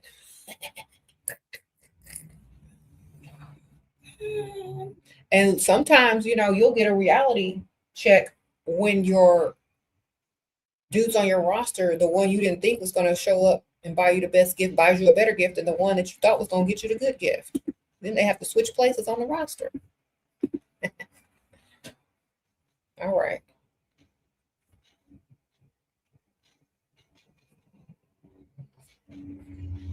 I'm like, what? I can't believe this. What is? Wow. It's so funny. Sometimes when I'm out shopping, I see like men going to buy gifts for their women. And it's so cute. Like when you see a man walking into a store, they're not super comfortable, but like they're asking the sales associate for help, and they're like, well, I don't know, like, you think she'll like this, or you think she'll like that, or they'll ask, you know, what do women this age like? And they'll be like telling the woman about her, and she'll be like, oh, she likes this. And I'm like, that's so funny. Men are actually out there buying nice gifts for their women. I love to see that. He said, what if they're not, what if they're generous but not rich? Well, you don't have to marry them. Or if they're generous enough for you to be happy in life, that's great. But make sure they got more than one stream of income, because that generosity can dry up if their little one stream of income dries up. So make sure they have more than one stream of income. Sprinkle, sprinkle. You need that today. All right. You said we can buy for ourselves. Yeah, but you can save your money and let them buy for you and stack your bank account too. Sprinkle, sprinkle. Yeah, that's true. So listen to me, ladies. Of course, we can buy for ourselves, but we can stack our bank account and spend his money and save for ourselves just as well. All right. If you're going to spend all your money on stuff, well, he could be spending it. If you're going to be there, he might as well be useful. And your bank account is going to grow and grow and grow. All the money you would have spent on yourself is going to be stacking. Okay.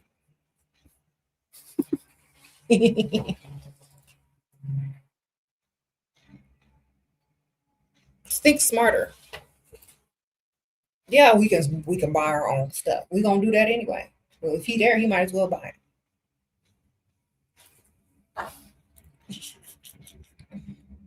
For real. Let him buy it, girl. You save your money.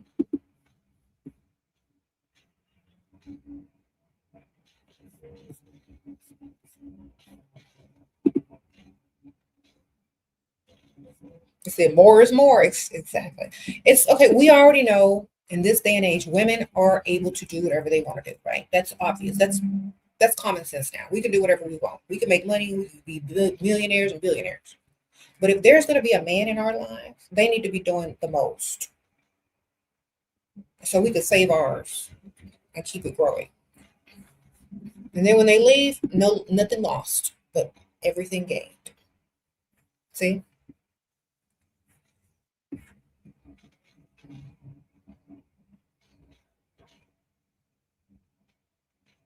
Mm-hmm.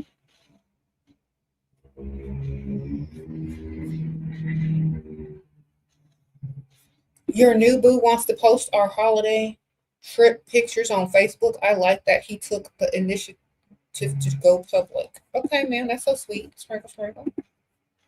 Make sure that all your bills are being paid before you go public with you go. Okay? We're not claiming nobody and letting them claim us and let they claiming them bills. So he can post all the holiday pics up he want, but he need to be paying all them holiday bills.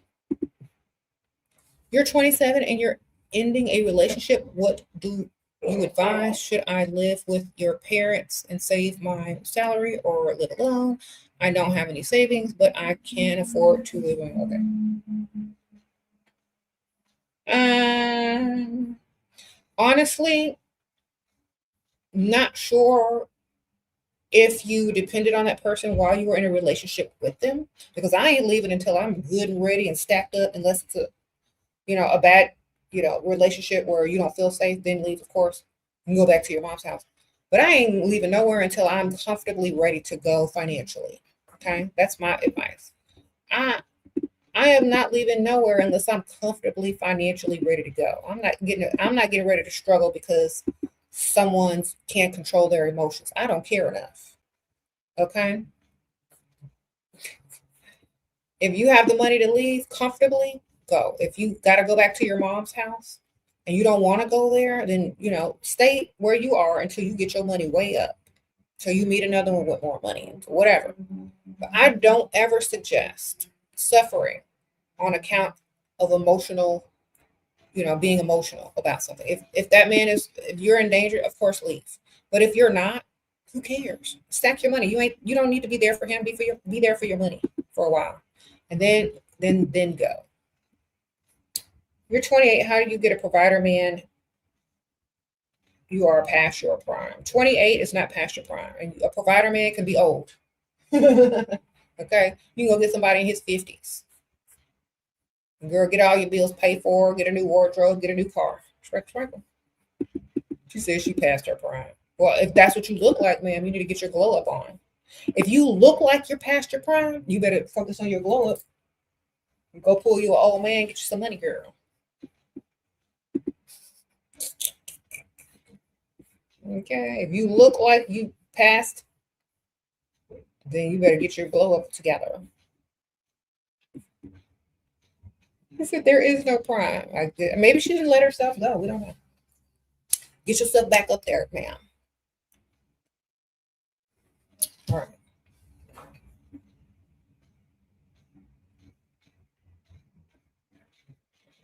How to get him to buy you a gift or something valuable? Your birthday next week. You just met him. Ask him what he buying you for your birthday. So I can't wait to see what you got me for my birthday. I'm so excited, as if he already gonna get it. Insinuate that he's gonna buy it. Insinuate that you already think he's gonna buy you something. Oh my gosh, I can't wait to see what you got me for my birthday. And he's gonna be like, oh, when's your birthday? And you're gonna say, oh, next week. And then he's gonna ask you what you like, and then you make a little wish list and you send it to him with all the links. All right. Motivation to reach goal weight. Med spa. All right.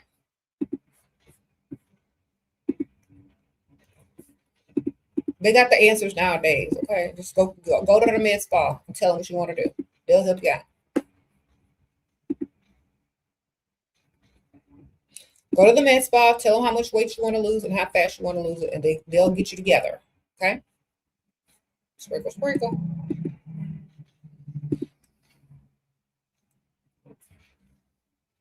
Mm-hmm. You said it's 28 too late to find a provider. No, not if you date older. 28 is young to a 50-year-old. What you doing? You can get on the deed, the insurance, and everything. Go date somebody older. They'll think you a spring chicken.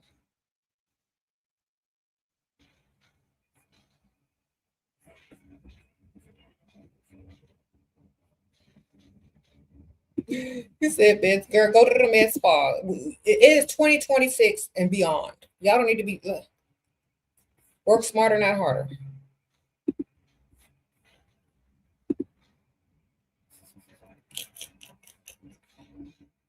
Okay, you said you're 28 and that's old. Okay, ma'am, are you on the spectrum?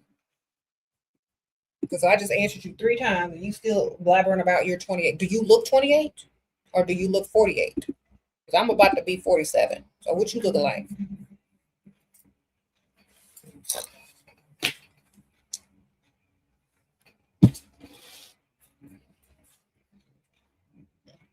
All right. Do you look better than me or worse than me? You look worse than me, you need to put in some work, ma'am. That's all I can tell you. All right. How to date with a very controlling boyfriend by dating several men and not claiming that man is your boyfriend. Sprinkle, sprinkle. Is this boyfriend paying all your bills? Is he beneficial to your life in any way? But trying to control somebody who's dumb? If you date several men and stop claiming them, they can't control nothing. All right? And he ain't even paying bills? Is he paying bills? Is he paying all the bills? Is he giving you money to spend? Then how are you letting some grown, able-bodied boy friend control you if he's not controlling no bill pay? That's my question. Y'all want to be claimed so bad, y'all will let somebody control you just so you can think they're claiming you? That's not being claimed. That's being stupid. Okay? All right. Wonderful.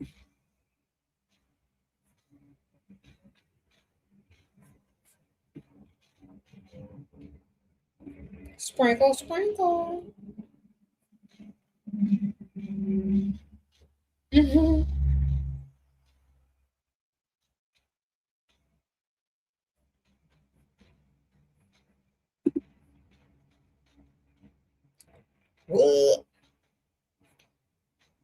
Listen, Pygmishas.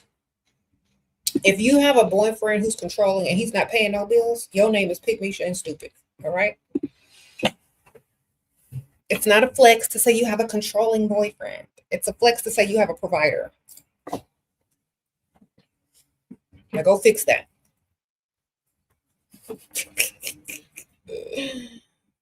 Okay. Gotta work it backwards. What am I planning for my birthday? Girl, I don't know. It's gonna be spring break for my kids, so whatever they want to do.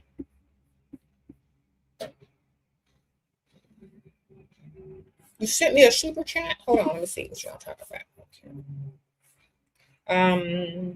A pro athlete used to chase you for 2 years while I was married. Now that I'm single, he's distant and avoidant. What to do? Because he thinks now you want him to marry you. A lot of times men only date married women because there's no pressure for commitment. Okay. So that's why get you a wedding ring and put it back on your finger. I tell him you engaged. There you go. He'll deal with you again. All you got to do is lie. All right, sprinkle, sprinkle. Some men don't want you unless you are married. I promise you.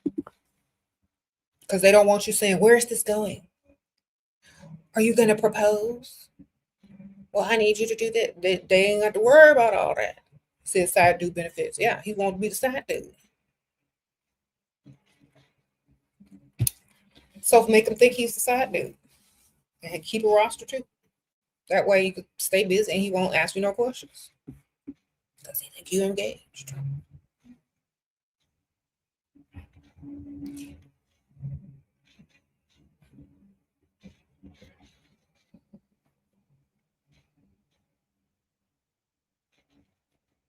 He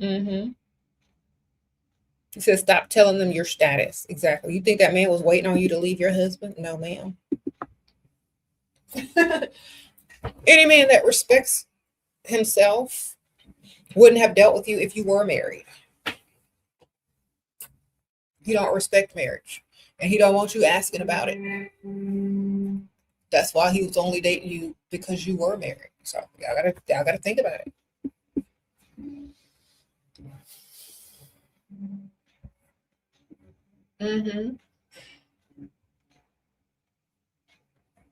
Sprinkle, sprinkle. You said dress down, be comfortable. What do you mean dress down and be comfortable? I am comfortable.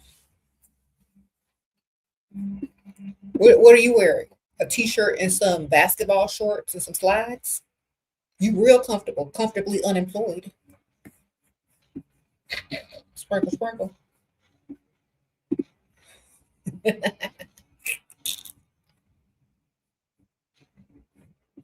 Okay.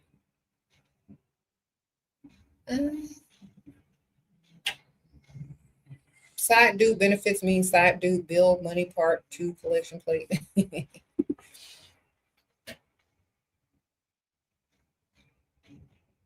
Anyway, we don't. If you're trying to date like high profile like athletes or celebrities, they'll more likely deal with you if you say you're married.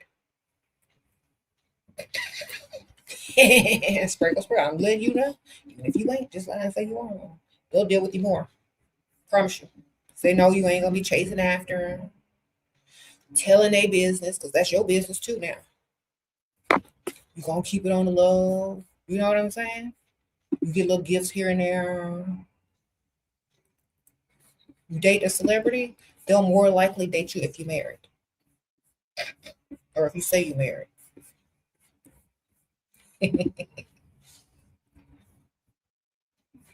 Don't tell them right away. And when they start to like you a little bit, then tell them they're going to still try to get after you. Okay.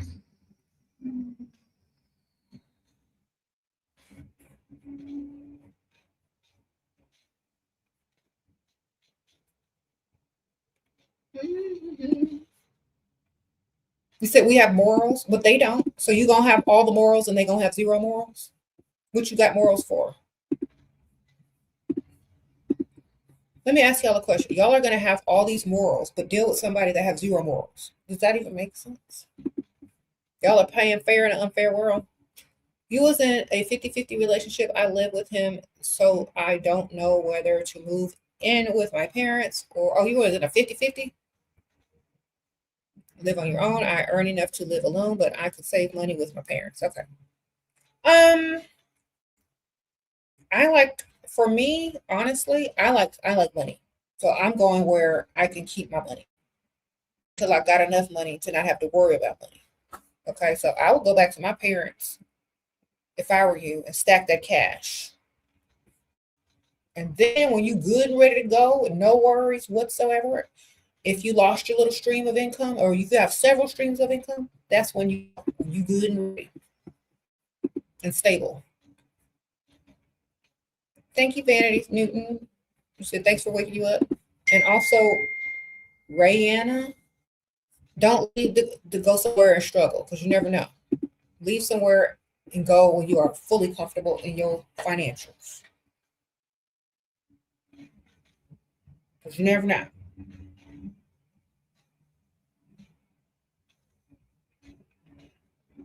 Okay.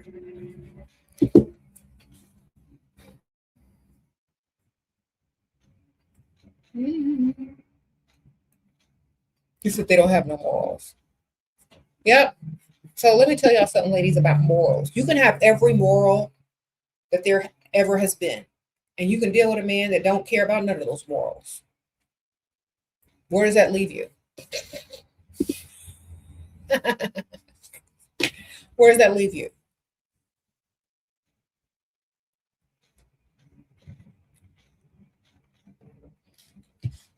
You see a lot of these men in here, most of them morals are in the trash. You could pretend you have morals and get their money, or you could pretend to be married and get their money. You could pretend you have morals, just like they do. You understand what I'm telling y'all? You can play the game just like they play the game. Okay, but y'all who are playing fair in an unfair world, we're gonna talk about that later. When y'all realize what's happening.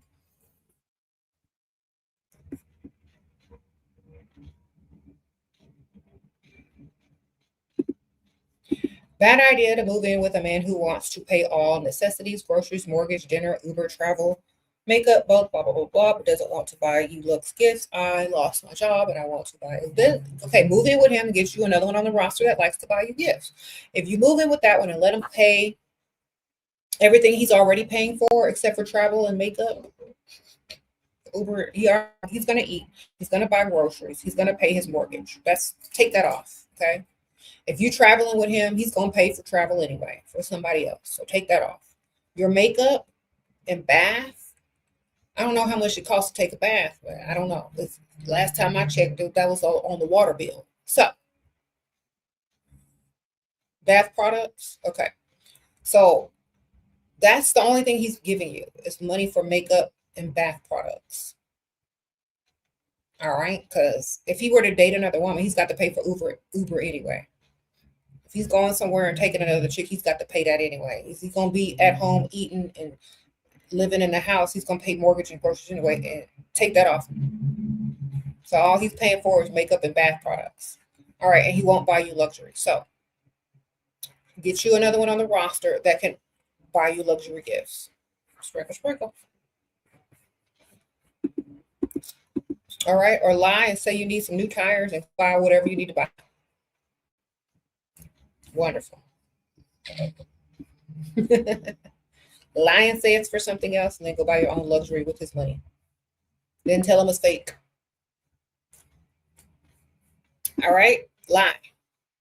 Y'all know how to do this. Oh my gosh, I need some new tires. Oh my gosh, I need car work done. Okay. Oh my gosh, I'm gonna get the money, buy the luxury, or save it. I would save it if I were you, but you ain't got no job. You don't need to be worried about a luxury if all he's paying is for your makeup and bath products. Anyway, if I were you, Save half the money he gives you. Buy the luxury or get somebody else to buy the luxury and save it. Tell him it's fake.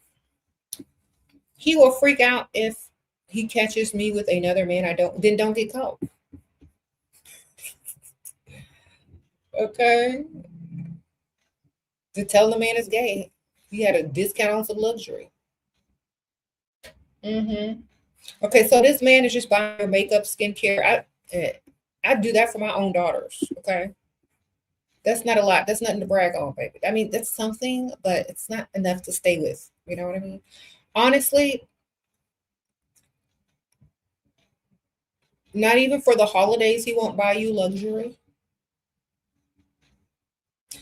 If you want luxury, ma'am, you should be able to go get it. So go get it from somebody else. Okay?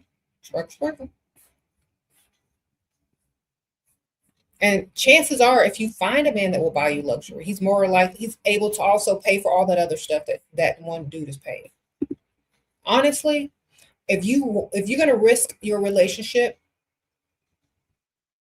over a man not buying you luxury for a man that will buy you luxury, that's up to you. If you're good and young and you can replace, great. But if I were you, I'd find another way to get my luxury without him finding out. Okay, have you a little gift? Have you a wish list? Have you a little secret admirer somewhere, ma'am? You're getting your lips done tomorrow. You want your provider to pay for them. It's going to be close to 1,000, but I don't want to tell them it's for tires. Sprinkle. Tires, some other medical issue, dentist. Tell them it's for dental work. That's not covered by the insurance. Okay, ma'am? Sprinkle. Tell them you got a car. Tell them your tooth hurts. It ain't going to be covered by the insurance. Go get your stuff. All right? You come back with swollen lips. Look, that was the anesthetic. Or anesthesia, whatever. There you go.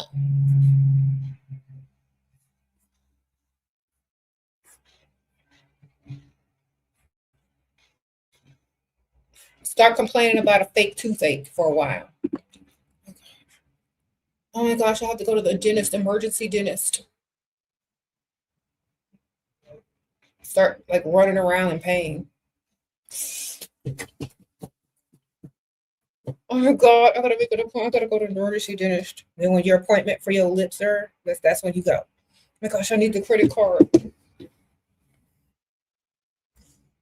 Start crying. Girl, you gonna do anything to relieve your fake toothache. Make sure he at work when you go to the dentist.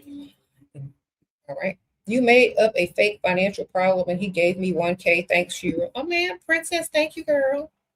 Ma'am, thank you, ma'am. Well, I'm so glad you got your fake problem taken care of. Sprinkle. Okay, Carolina. She says she was in a relationship with someone extremely stingy, even splitting coffee. I think it traumatized me. How do I reset my standards? Call him out. You're 24. Call that cheap Dusty out, okay? Claim that he was a Dusty and claim that you were dumb enough to let him treat you like that, and now reclaim yourself and saying never again. You got to admit to what happened. It's like, I will never date no Dusty, never, ever again in my life. I'm only dating rich from now on, period. I will not split a bill with no man. I'm going to look good enough to never have to split nothing with nobody, period. You work on your glow up and you get the lesson to never do that again, okay? And remember, a man is supposed to like you way more than you're supposed to like him. That's how you end up never splitting no bills, okay? So get that in your mind. You're traumatized because you liked him more. So when you get into the next relationship, make sure he likes you more. That's what's going to help. And the best way for a man to let you know that he likes you more is he will provide. You understand? So find the one that likes you more. You won't have no problems. But definitely admit that you were with a Dusty. You could be mad at yourself. You can be mad at him. Get yourself back together, level yourself up, and go find somebody that likes you way more. And your trauma will be gone. Again, and you will never deal with dust again.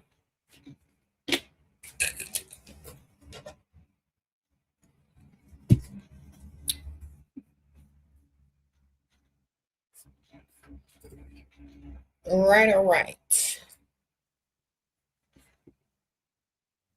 How can you deal with your physical desire, libido? I don't want to give it out. Toys don't work. Celibate for a year. Okay. I know that y'all are young and y'all have desires. Okay. But if your desire is going to lead to brokenness, unhappiness, being ghosted, unwanted pregnancies, ask yourself, where is this desire going to lead? If you're going to give yourself to someone, make sure they're giving you way more. You know what I'm saying? Don't just go roll around on the mattress with some random dude. Roll around with a purpose. Okay? If you just can't hold back, make sure whatever you're doing is beneficial for you and your future generations. That's all I ask. That's all you should do. Okay? Sprinkle. I always tell y'all, don't ever roll around with nothing broke. Just in case life finds a way, like on Jurassic Park, he got the money. Don't ever be desperate enough to lay down with nothing broke. That's all. You're going to get that broke energy on you, that dusty energy on you, and you're just going to keep rolling backwards. If you're going to roll around with anybody, remember, there's a risk that they're not going to talk to you no more afterwards. So make sure you get all you need to get before you lay on that mattress. Why? Because there's a chance that you're going to get ghosted, especially if you give it up too soon. They're going to think you give it up too soon to everybody, and they don't want that type of woman as their wife. So make sure you're willing to take the risks involved with rolling around on the mattress too soon. But if you are going to do it, make sure he got money. That's all I'm going to tell you. I don't recommend it, but if you just got to do something, make sure you're doing something on the rich side of town with somebody with some money in their bank accounts. Okay? That's all I'm going to tell you. Ain't nothing worse than rolling around with some dust on an air mattress. Sprinkle. Then having to take the bus home. All right? How many of y'all, I can understand if y'all are very, very young. I'm not counting teenage relationships, but how many grown, able-bodied women have taken public transportation to go roll around on an air mattress with a dusty? Now, how do you feel about that? Bad, right? So don't do it again. How to not show your independence while staying me? You are not your independence. You are a person. Your independence is not your personality. Okay? That's your financial business. Keep it private. Okay? Do y'all not understand this? Your financial business is private. What you like to do, your taste in music or whatever, you can talk about that. But your independence is not your personality. Just like a person's job is not their personality. All right, so separate yourself from that and become a person with having to claim, oh, I can do this by myself, or I can claim. Of course, anybody can be independent. That's not a problem. Anybody that is able-bodied can be independent. That is not a flex. It's nice, but it's not a real flex, or it's not a part of your personality. Any able-bodied, mentally stable person can be independent, okay? But how many people can also be independent and still get somebody's money and stack theirs? All right, make that your personality. Sprinkle. Make that your personality. If you got to choose one, choose that one.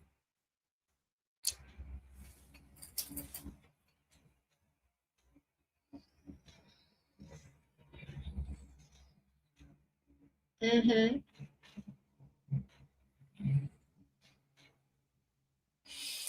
You know, a lot of people ask me if I teach my daughters this stuff. I teach them how to get what they want in life by rewording things, by using the power of suggestion, I teach them how to make someone think something is actually their idea instead of a request. Because they're going to need it later on in life, okay? Because this is not a fair world, all right? So I'm not training them to function in a fair world. I'm training them to function in an unfair world.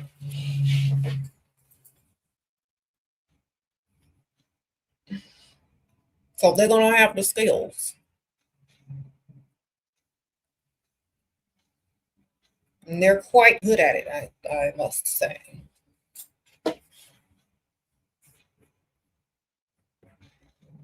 Mr. Super Chat, hold on, girl. Hold on.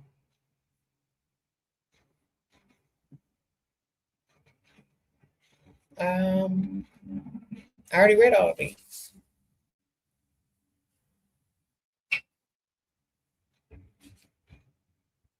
Yep, I already read all these.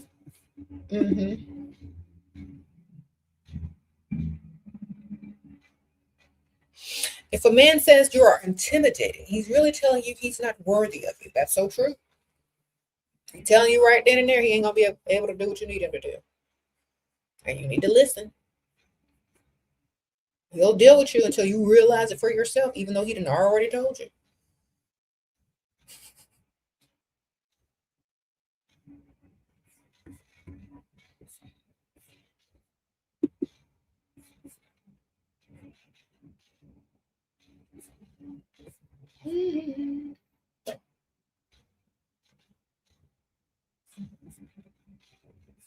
Okay.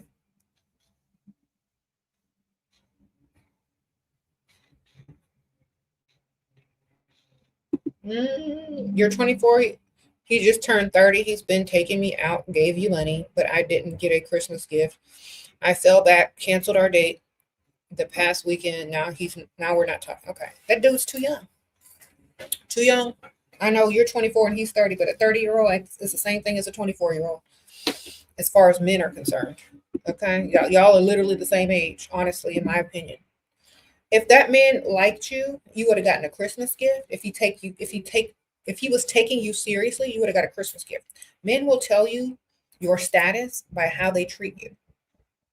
Okay? So, he told you your status. You're not significant. You're not important. You're just free food, dinner date. He's just free food. Okay? So, if you want to talk to him again, if he comes back around, make sure under his contact number it says free food in your phone. That's all he's done for you. Okay? You got a 30-year-old free food man. Not a gift giver. He's not gift giving Gabe. He's not bill paying Bob. He's free food Freddie.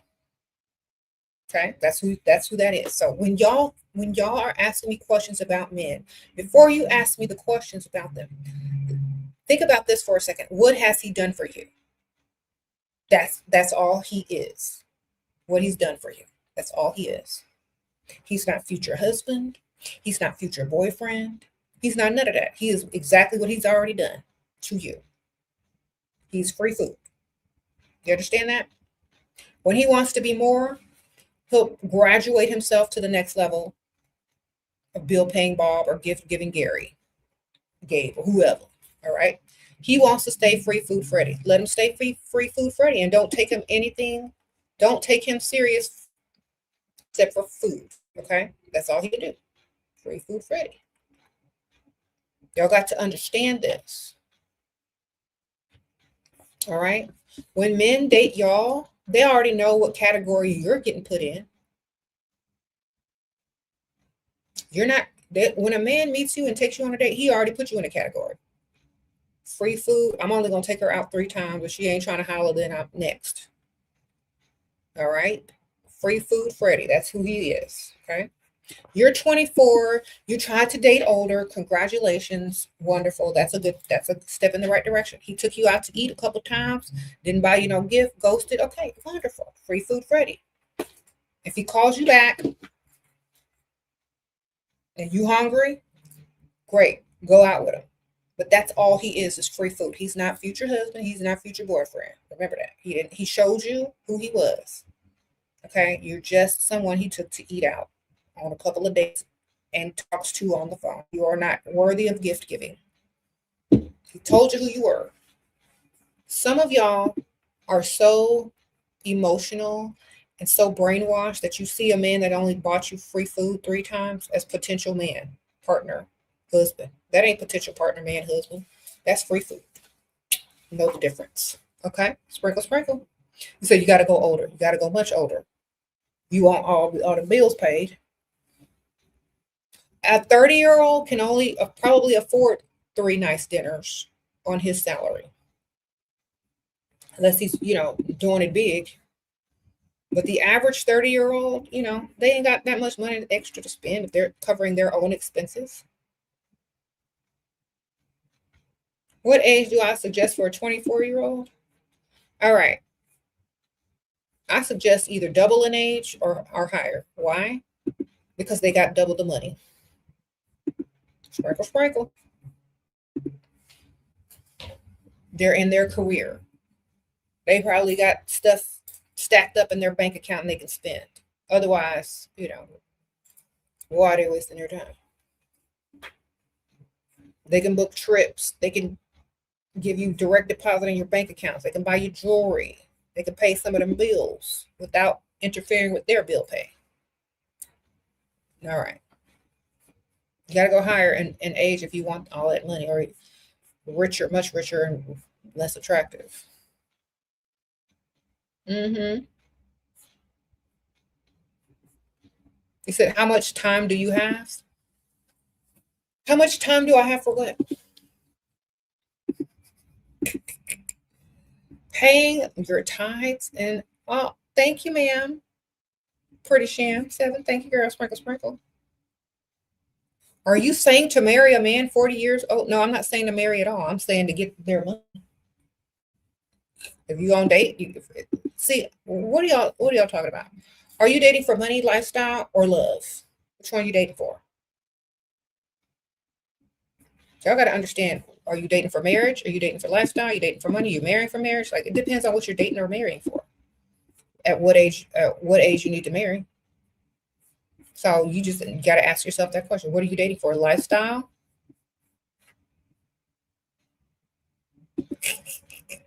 If you're dating for lifestyle, you're dating for lifestyle? What are you marrying for? Money or love? You're marrying for lifestyle and money. You already know you need to marry older. That's just common sense.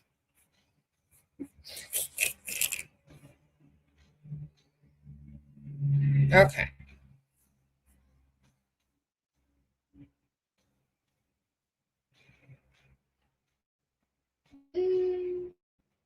So do you have to be really beautiful? Your face card ain't that strong. Well, girl, get you some makeup brushes or some contour or some highlighter, some blush, some lashes, girl.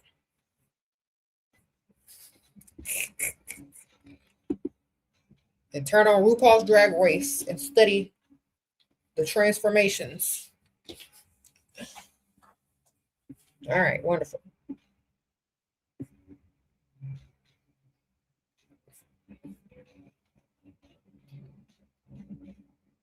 How to deal with ghosting. Back in my old days, we just said it wasn't a match. Move on to the next, baby.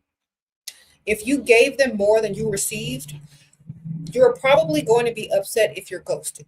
If you like them more and you gave more than you received, and you like them more than they liked you, you're going to have some sort of feeling about being ghosted. This is why I'm teaching y'all from the start.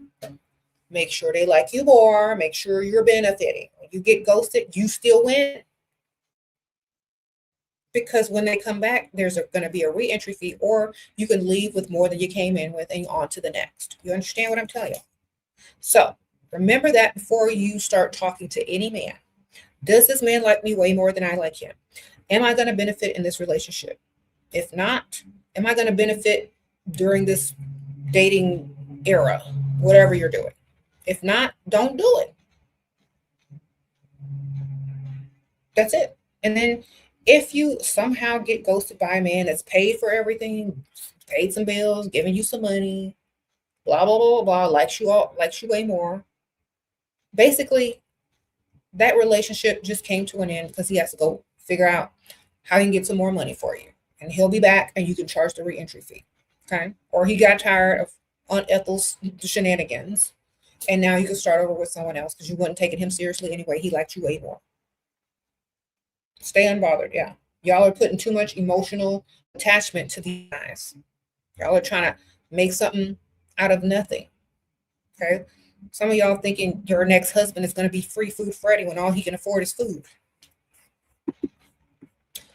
You taught me I was raised all wrong. I'm a welder, work early 6 hours a week, 6 days a week to make ends meet. How do I be less intimidated while being true to myself? Okay, first of all, being true to yourself means keeping stuff to yourself.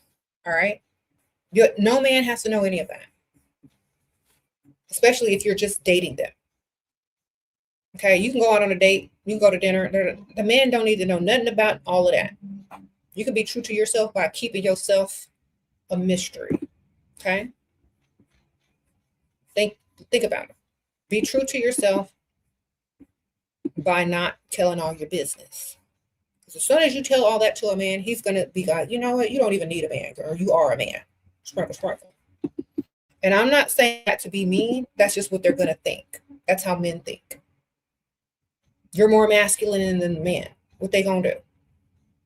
You're going to just attract a feminine man if you tell them all your business. So don't tell them nothing. Be true to yourself by shutting up. Handling your business on your own time and collecting their money. Okay?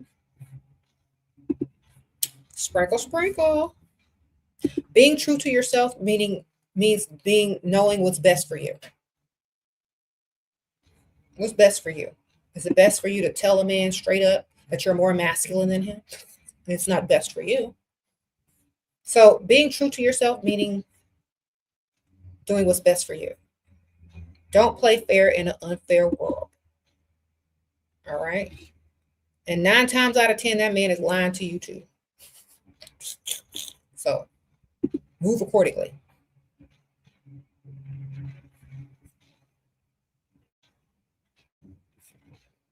Sprinkle, sprinkle.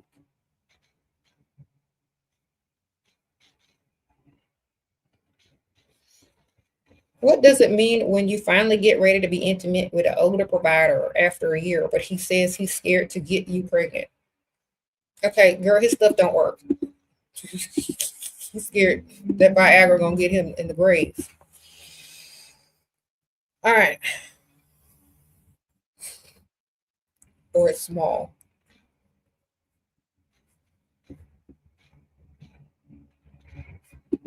All right, what do I do if my school people in my work trying to find out what I do for getting gifts? I'm feminine and they're hating and gossiping. Okay. Just say that they're gifts from your rich family. I don't know. Or just selling their gifts from your grandfather, father, mom, whoever. So come and what my mom gave me. My dad bought it for her, but she didn't like it, so she gave it to me. Just lie. People don't need to be in your business unless you want to tell them. And who cares what people think? They're not paying your bills anyway. Let them think what they want. They just mad. I really wouldn't care what people think. Well, she got that from social. I sure did. I look good, don't I? That's how I get it. Who cares what they think? Who cares what they think? Do you need their approval that bad? Is their approval putting money in your bank account? Then who cares? You don't need it. Walk with your head high, ignore them, and act better than them. Okay? Sprinkle, sprinkle. Why do you need their approval anyway? I really wouldn't care. I'd have flaunted even more. All right. He introduced me to his family, even though we know each other for 3 days. He is young, 27. For me, I told him I'm looking for something serious. How to act? Okay. He need to be looking to pay some bills. Okay. I don't want to meet his family. I want to meet his bank account. Understand that. Okay. So present him with your bills. Since he's talking about getting serious with you, present him with your serious bills. All right. And double it. See how serious he be then. Okay. He said he's love bombing you, girl. Exactly. That sounds like some good old love bombing. You need some bill bombing. Okay. See how serious he is. Tell him to put his mouth or his money where his mouth is.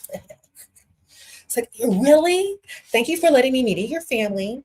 Thank you for saying you want to take me seriously. Now here go these serious bills. Let's see if you can take these bills seriously, because I can't take no man seriously that's not financially serious about me. So let's see what you can do. You can love bomb good. Let's see if you can bill bomb. All right. Love bombing don't count. Bill bombing counts.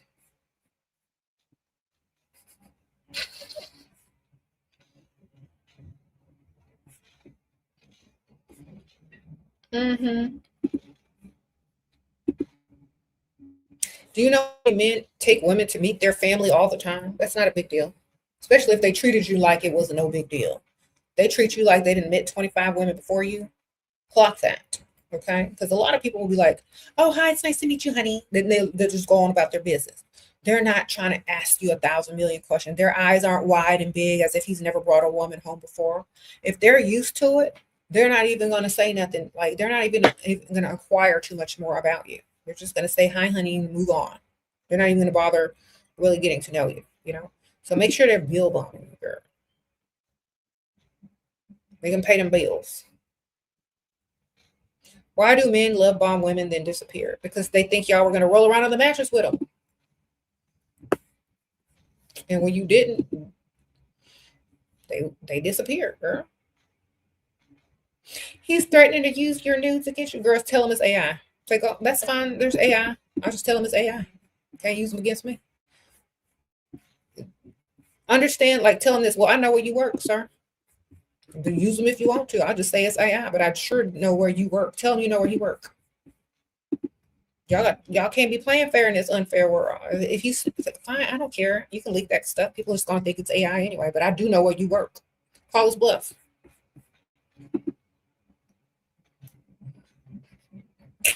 Y'all better be glad. AI is positive for something. Girl, that's some fake AI news. Guess what? But I do know where you work, and your boss is real.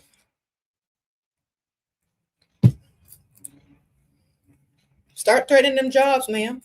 Y'all too nice out here. Y'all scared of nothing. And that doesn't mean you're going to come up to his job. It means you're just going to make a nice little anonymous phone call. All right? That means you're going to make a nice little anonymous phone call. That's it.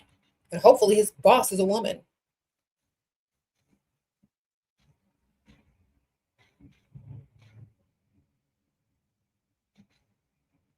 You said, tell him you're going to the police. Revenge P is a crime in almost every state. Yeah, you could tell him that too. It's like, that's fine. I have you recorded right now saying that for the police that I'm going to report you to. And also, I do know where you work. So, what you want to do now? Then he'll shut up and block you probably. And still report him anyway, just for threatening it. So they can keep an eye out on him. Still call his job anyway. What kind of call would it be? Whatever you need to tell him, man. Whatever you need to tell him. You can make it up. You can lie. You can do whatever you need to do. How creative can you get, man? How much do you not like that man? All right. How much stress and trauma and turmoil has he caused you? Then you figure it out.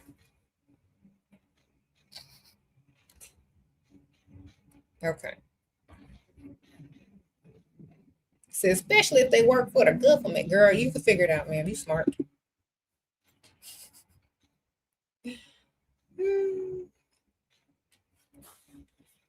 Thank you, Charla Winters. Thank you, girl. Sprinkle, sprinkle. How you been? Happy New Year.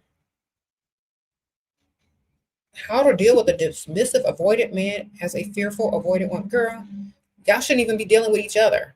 Y'all, if y'all are both avoidant, how are y'all even dealing with each other? That doesn't even make sense. Just deal with his money. Like I keep telling y'all. Deal with his money. Y'all keep coming up with all these terms, and all y'all need to do is just deal with their money. Y'all can put it any type of way y'all need to put it. If he ain't dealing with no money, you shouldn't be dealing with him. Sprinkle, sprinkle. Y'all can create all the new terms y'all need to create, but if it ain't about no money, then I'm not dealing with it. Okay? You say claim his money, not him. Exactly, ma'am. We don't care about if he's avoiding us or not. As long as he's not avoiding to give us some money, we don't care. If he's avoiding giving you money, dismiss him. Next. Next.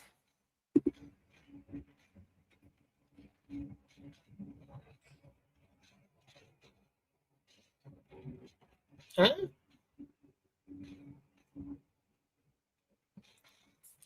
This man trying to push traveling to him.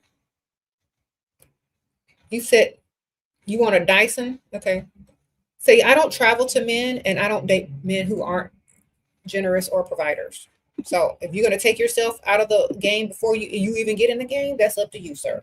Tell him that. You put your standards there. And if he wants to meet you, he'll meet them standards. If not, he's going to keep trying to get you to do something you don't want to do, which is a breaking technique. Okay. So you don't let him do that to you. It's like, you know what? If you want to meet me, you know where I am. If you like me and you're trying to impress me, this is what I like. This gift, whatever. I don't date non-providers and I don't fly to men. Do what you need to do with that information and let him go. Yo man gifted you diamond earrings that were $6K. All I did was be a B to him. Good for you, ma'am. Sprinkle, sprinkle.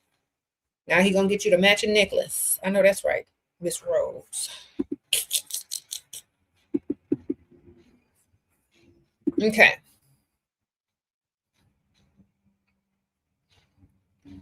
You ain't get the matching necklace to go with it, no?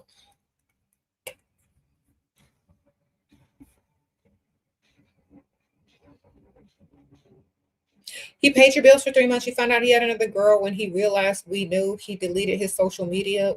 What should I do now to get this bills back? Okay. You can't bust a person unless you know that they like you way more than you like them, and that you can get something out of it. All right. If you thought this person liked you a lot more and that you could get something out of it, if you didn't need to bust him just yet, why did you bust him? That's my question. Like, you're not supposed to bust people until you need something or want something. Okay. You're supposed to save that information up until it's beneficial to you. Okay. So that's what I'm teaching y'all, ladies. If you know that that man is paying your bills and he's seeing another girl, you should be seeing another man. You understand what I'm telling you? You're not supposed to get emotionally upset. You're supposed to get financially set up. Yeah, listen to what I'm telling y'all. All men are going to cheat eventually. But are you going to stack cash from every one of them? Y'all are getting emotionally upset instead of financially set up. You already know that man is going to cheat. Should have just been dating his money. Now, you don't really, if he comes back, charge him a re-entry fee and upgrade on some type of nice thing that you've been wanting. Okay. Otherwise, why should you treat him any different than an ATM if he's not going to act like a good person? Sprinkle, sprinkle. Y'all trying to treat these guys like they're good or something. Just treat him like an ATM. That's all. He was just bill paying Bob. He wasn't future husband. He wasn't significant other. That man was bill paying Bob. You done messed up bill paying Bob, man. He's just supposed to be on your roster as bill paying Bob. That's it. Now what you gonna do? That's why I'm telling y'all. Save these men under the contact as of what they are doing for you. And when you decide to go stupid and go crazy and start getting emotional, you're going to see that name, bill paying Bob. And you're going to be like, I can't mess up my bill pay. Let me go take it out on Free Food Freddy. Because he's get mad at Free Food Freddy if bill paying Bob is acting up. You know what I'm saying?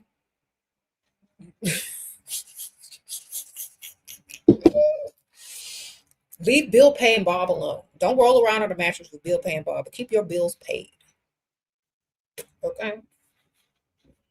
Y'all already know they all gonna cheat. Even Free Food Freddy is cheating.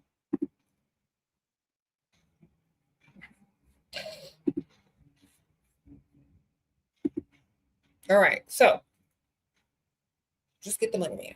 Stop worrying about all that. You can't bust somebody. I would let them think they're getting away with it while I was leveling up on a whole nother level, dating somebody on a whole nother level, getting bills paid and getting stacked and getting businesses funded. Okay. That's what y'all need to be doing. Stop worrying about all that. That's not future husband. That's bill paying Bob. And now, if he's proposed to you, if you got a ring on your finger, if he's invested heavily into you besides your little bills, to what? A mortgage or a rent? Because as soon as you leave, if that's an apartment, as soon as you leave that apartment, that's all, that's gone. You know what I'm saying? So, and he's not even, is he investing in a mortgage? Nope. Okay. So that's bill paying Bob. When you start to text them and call them and you bring up their number, it's going to say exactly what they're doing for you. So you can stop and think. Do I want to bust bill paying Bob, or do I want to take my anger out on Free Food Freddy?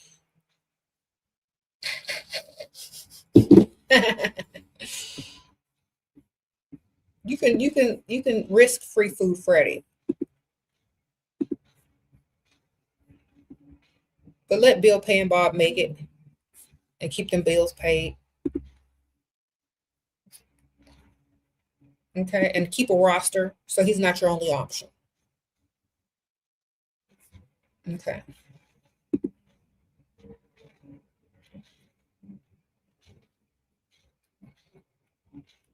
Mm-hmm. Sprinkle, sprinkle.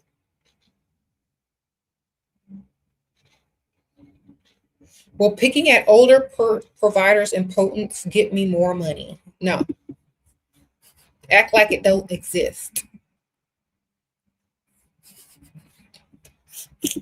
And they acting like they doing something, then you remind them slightly. You just take a pause and you look at them crazy, like give them that look, so they already know that you finna clock them for it, and then they'll back up whatever they was trying to do. Like, oh, you know what? You right. Okay, do the pause. Like, are you really trying to do what? Are you serious? Lift that eyebrow, tilt your head, and go like. Then they'll rethink what they was about to do. All right, and then you can get what you want. So that, let's say you ask them for something, or you insinuate you want something, and they start to say no. Tilt your head like this. Really? You don't even got to say nothing. They already know what you're thinking. You gonna tell me no? And you don't even have the capacity to roll around on a mattress? And you gonna tell me no? That's sometimes your body language and your unspoken words are enough. Okay. You could look down at his nether regions if you want to. You'd be like, really? You ain't got to say a word. Just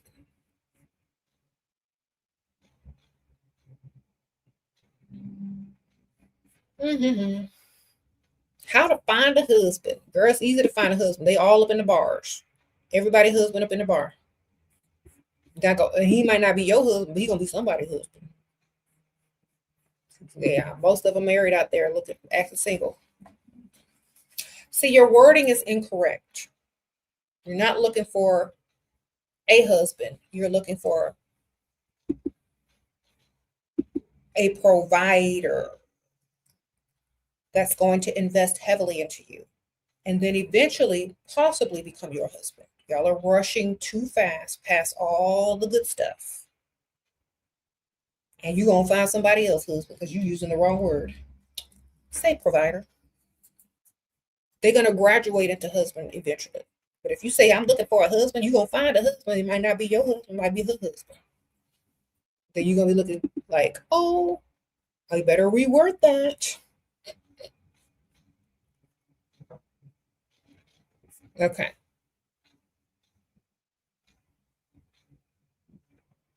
This is everybody husband at the bar. I'm serious. And some of them be acting like they ain't married. Boy, you know you married. Shut up.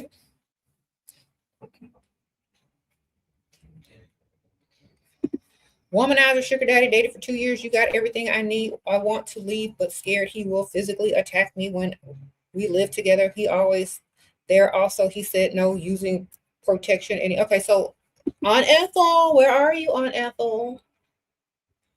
Oh my gosh, Aunt Ethel needs my help. Can we move her in? No. Well, I have to go live with her then. All right. If you're physically afraid of him, just that's what you need to do. You need to call the police. Hello. Yes, I'm going to be moving out. Yes. And this old man is going to act ratchet. So can you come on? All right. Call the police when you move out, girl. What he going to do? Don't y'all know how to do this? Haven't y'all seen enough movies?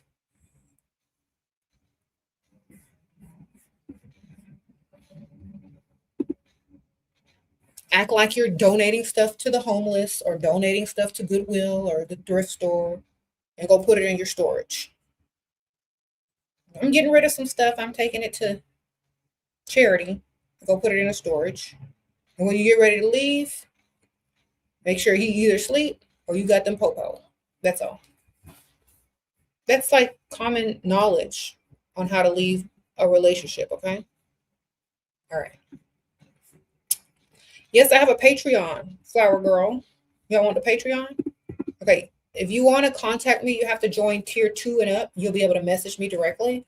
But if you want to be a part of the monthly like meet and greets online, there's an online meeting for the VIP mail out tier. It's the highest tier. Join my Patreon at the highest tier if you want to like do like smaller group meetings online on camera once a month. Maybe sometimes I do it twice a month. Started like last month. But if you just want to message me, join tier 2 and up. All right. Sprinkle, sprinkle. All right. You just join the second tier. There's different tiers on my Patreon. There's one that's like journaling. That's the first tier. That's only for journaling prompts. Then you join the second tier. That's when you get access to some of the books, the PDF books, and you're able to message me directly in some of the posts. You join the highest tier, you get everything. All right. Oh my gosh, y'all, I have to take another break. Hold on. Y'all gonna get this break right here. All right, I'll be right back. This is an older video, but it's another haul. Hi, Sprinkle Sprinkle. Welcome to the channel. I'm Sheraseven, and we're going to be going over some guidelines today for when you go out on a date. So, first guideline is make sure your date is taking you to somewhere nice in the nice area of town, preferably where there's valet parking. Because if you're going to have on a beautiful outfit, a beautiful dress, and some heels, you don't need to be walking through any parking lot, getting your hair messed up, messing up your heels and things like that. So preferably somewhere with valet parking is the type of place that should be suggested on a date. Sprinkle, sprinkle. Another thing that I suggest when dating is wear something fabulous. Wear something that he's always going to remember. Wear something that's going to turn heads, okay? I suggest going to House of CB London and picking out a few dresses, a few outfits, some shoes and all that kind of stuff, because they have really classy date night outfits. Or if you're going to be dating during the day, they have really cute casual and formal, as well as, you know, sexy, classy type of dresses. I'm wearing one of them right now with the cute little feather jacket. I have a few more that I can show you as a suggestion. So you want them to think romance. You want them to think feminine. So you should pick something with, you know, a feminine color, a feminine pattern, and just to get them thinking about romance. So rose pattern is really pretty. This beautiful dress with the little velvet rose burnout. And it has like a bralette on the inside and this little draping part over the top. So it's just a little peak of cleavage. It's a midi dress, so it goes like a little bit past your knee. It's very like flowy, but still fitted. So you're going to be able to still be sexy and classy and turn heads at the same time. This is one of my favorites. So I'm probably going to wear this one on my anniversary this year. Another dress, if you like to be mysterious and sexy and give off that sexy vibe, but yet still classy, this beautiful lace dress with the built-in bra. Of course, this is all, you know, the best thing ever when you have a built-in bra. The little eyelash fringe at the bottom. This is a fitted dress. It does have stretch. And it's also House of CB London. Y'all probably seen me wearing this in some of my pictures on Instagram. But yes, definitely get you a sexy dress, a beautiful dress, so that when you go out in public with this man, he's going to feel like he's all that. All heads are going to turn to look at you, and he's going to feel very important and very lucky to be by your side. So always want to make them feel like that on your date. So dress classy. Okay, this one is funny. So don't eat too much on the date. The reason why is because, first of all, if you're wearing a nice dress, you don't want to spill too much on it.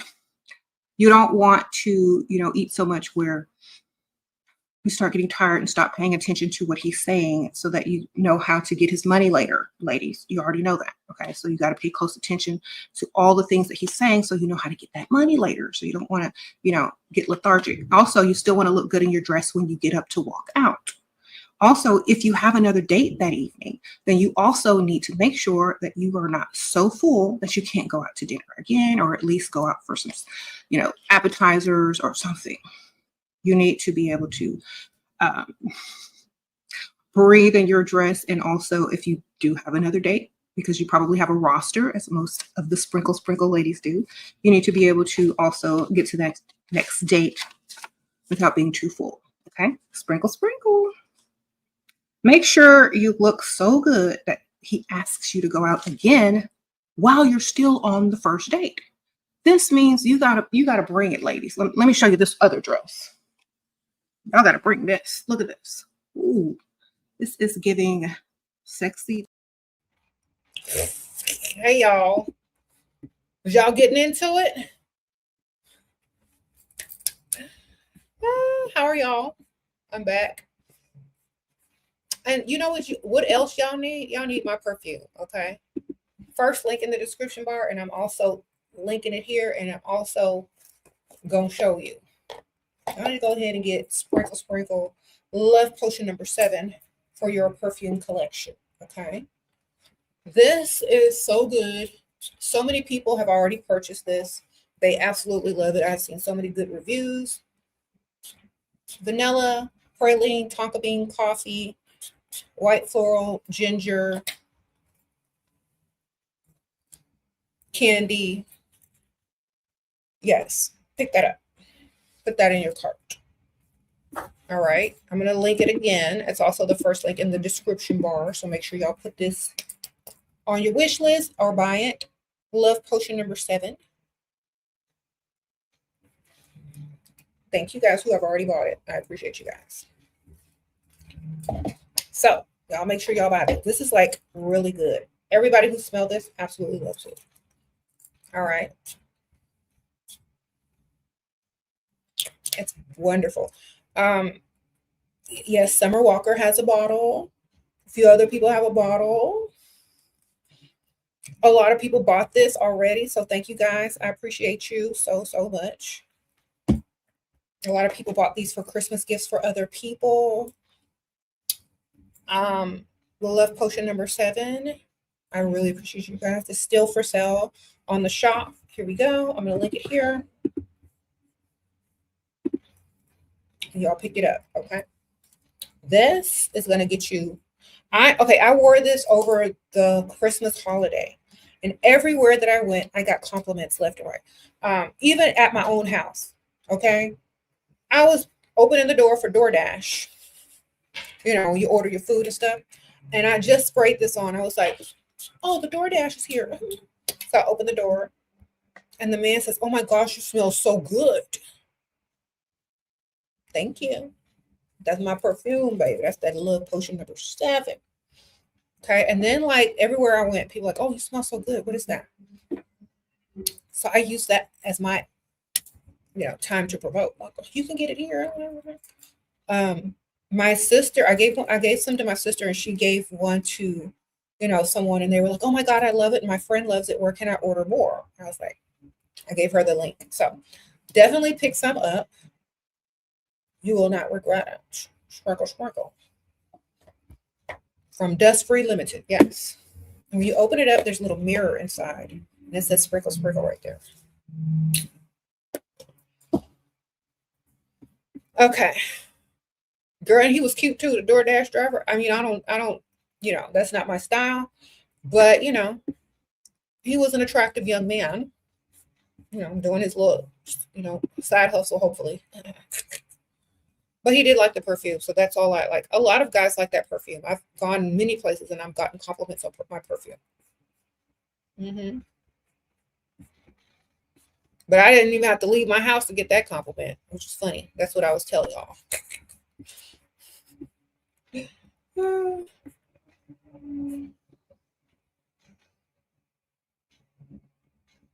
What if you send him a link for something and he buys you something else all the time? So he doesn't care about what you want. He cares what he thinks you should have. So if you have a man like that, send him a bunch of expensive stuff. And then whatever you want, make sure it's the cheapest thing on the list. Okay. Let's see what he thinks of you. Now, either you're going to get something on the level of the more expensive items that you put that you really don't need or want, or you're going to get what you put as the cheapest item. You just need to give him options and see what he's going to do with them options as far as the links and the gifts that he wants to give you. If he buys you something totally unrelated to the things that you've sent, he just wants to control what you have that he's going to give you. So that's not someone that cares about what you want. It's just somebody who's just going to give you something to shut you up. So do that and see what happens. Can't make time for search for a phone. What? Can't make time to search for a place because I always there and we live abroad, and what reason to give him for the protection? Girl, just call the police on him and make sure you can find a place online. You can find a place online, or you can go back home. You know what I'm saying? Either you can go back home or you can find a place online, or you could talk to somebody in advance and tell them you need somewhere to go and they'll set you up. I don't know. If you really want to go, you'll figure it out. I promise you. So I suggest just planning ahead, doing some research online, getting some things together, having a reason to go out of the house. Like, oh, I'm going to cook you dinner. Let me go to the grocery store. Being a pretend pygmisha. Then when you go to the grocery store, buy some gift cards. You understand what I'm telling you? Y'all need to figure this out. Come on. It's not easy when you're, I guess, in the situation. But I guess out of the situation, you can see how many ways you can get the money. Someone said, call the embassy. Call the embassy. So I'm going to cook you a good meal. Let's go to, I'm going to go to the grocery store, give you a credit card. Go buy a bunch of gift cards and buy some cheap groceries. Stack your money. Then someone says, call the embassy, and then get out. Sprinkle, sprinkle. And there's a harder way. The Sparky says, call the embassy. And call his mama.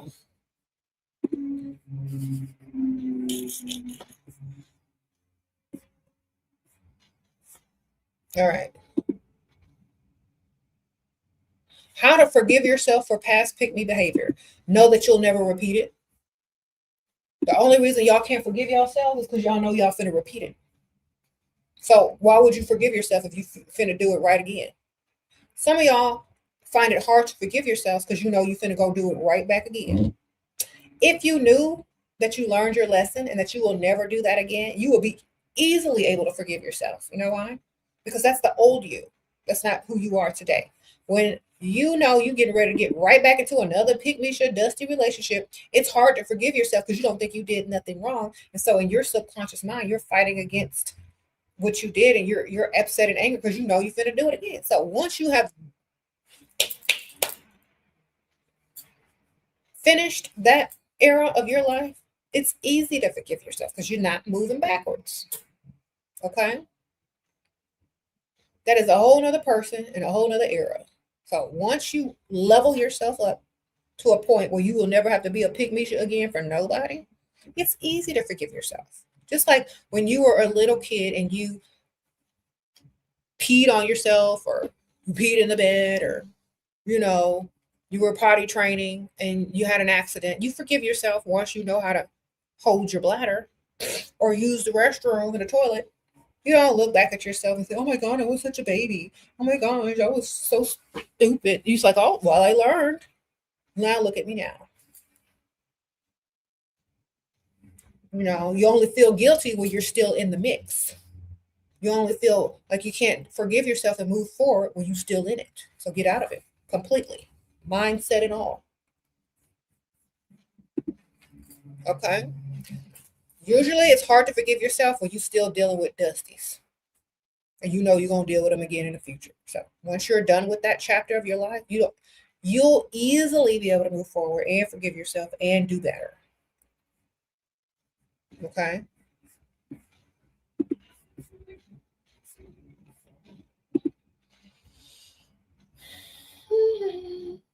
You said, there are women that are materialistic but emotional and chase men are pick-me-shits too.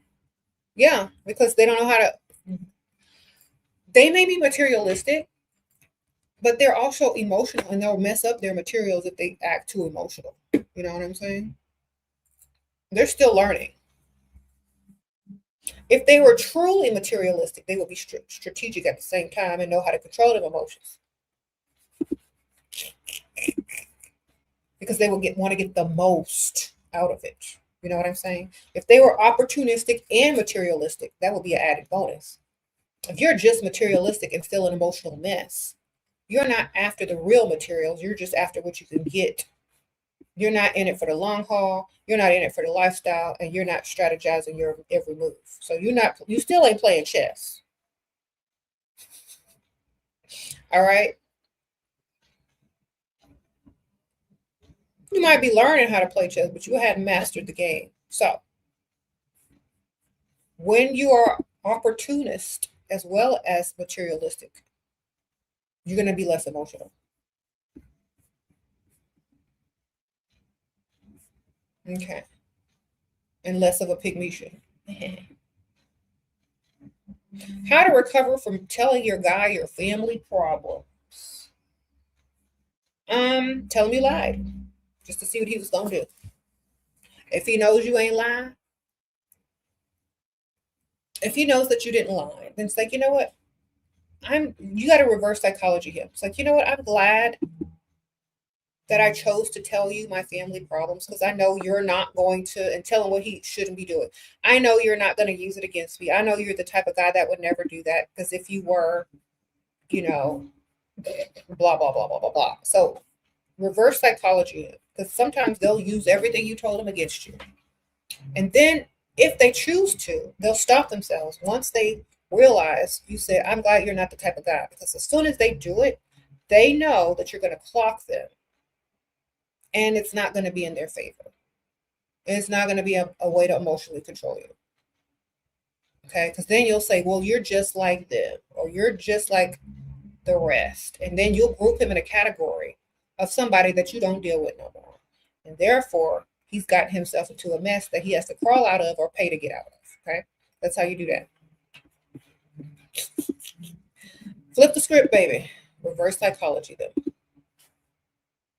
Put them in a corner where they got to pay to get back out of if they cross the line.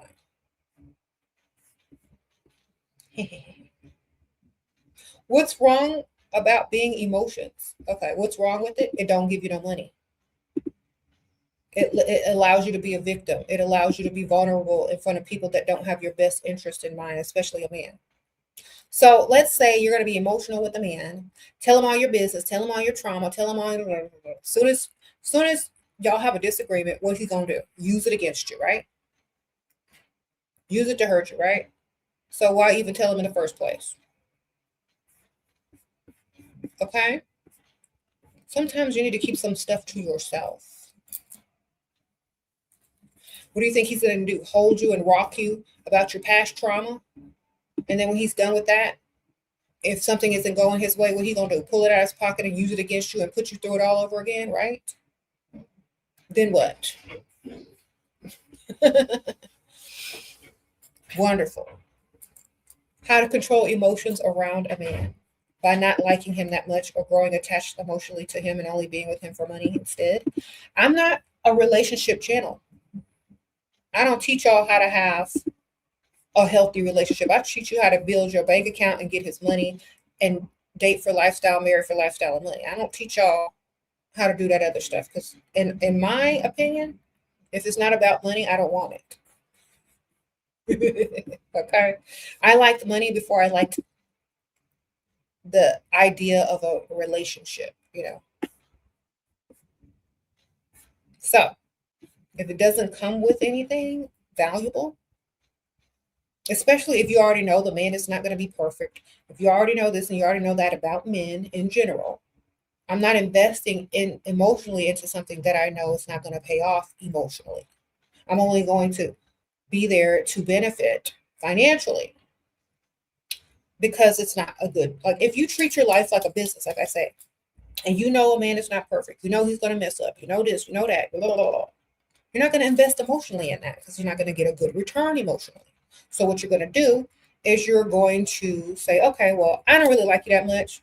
I'm not going to attach to you that deeply. Just give me the money. Just give me the lifestyle. I know you like me more than I like you. Wonderful, great. You're not going to take hardly anything personally because you're not invested emotionally or personally enough. You get it? If you're marrying or dating for love, you're going to give all your emotions, all your love, da, da, da, da. And if you get hurt or when you get hurt, you're going to have to deal with that emotional pain and financial loss. You understand? So I'm about my money. I'm about business. I like money. I had business before I had a man, before I had a husband, before I had a boyfriend. I was about my money. So that's first and foremost for me. I can care less about some dude that's just, not going to live up to my standards or emotional standards. I'm just about what I can get out of it. You know why? Because I am realistic and I don't play fair in an unfair world. And I never have. Okay. I already know the game. So that's just it. I'm not investing emotionally in someone. Okay. Except my kids, okay? Someone worthy of it. You can invest emotionally into your family members if they're worthy of it, to your children if they're worthy of it. But for a man, it's gonna disappoint you most of the time. Emotionally, why invest your emotions with someone who's going to not do the same for you? Most men aren't emotionally stable or know how to do any of that stuff. So just get their money. You said they will always put themselves first. Exactly. And I'm not bashing men. I'm meeting them where they're at.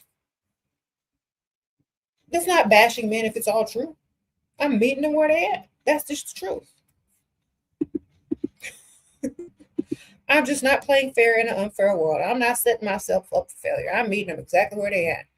There's nothing wrong with that. People do that all the time. They just say it in a different way. Religious people say, well, no man is perfect.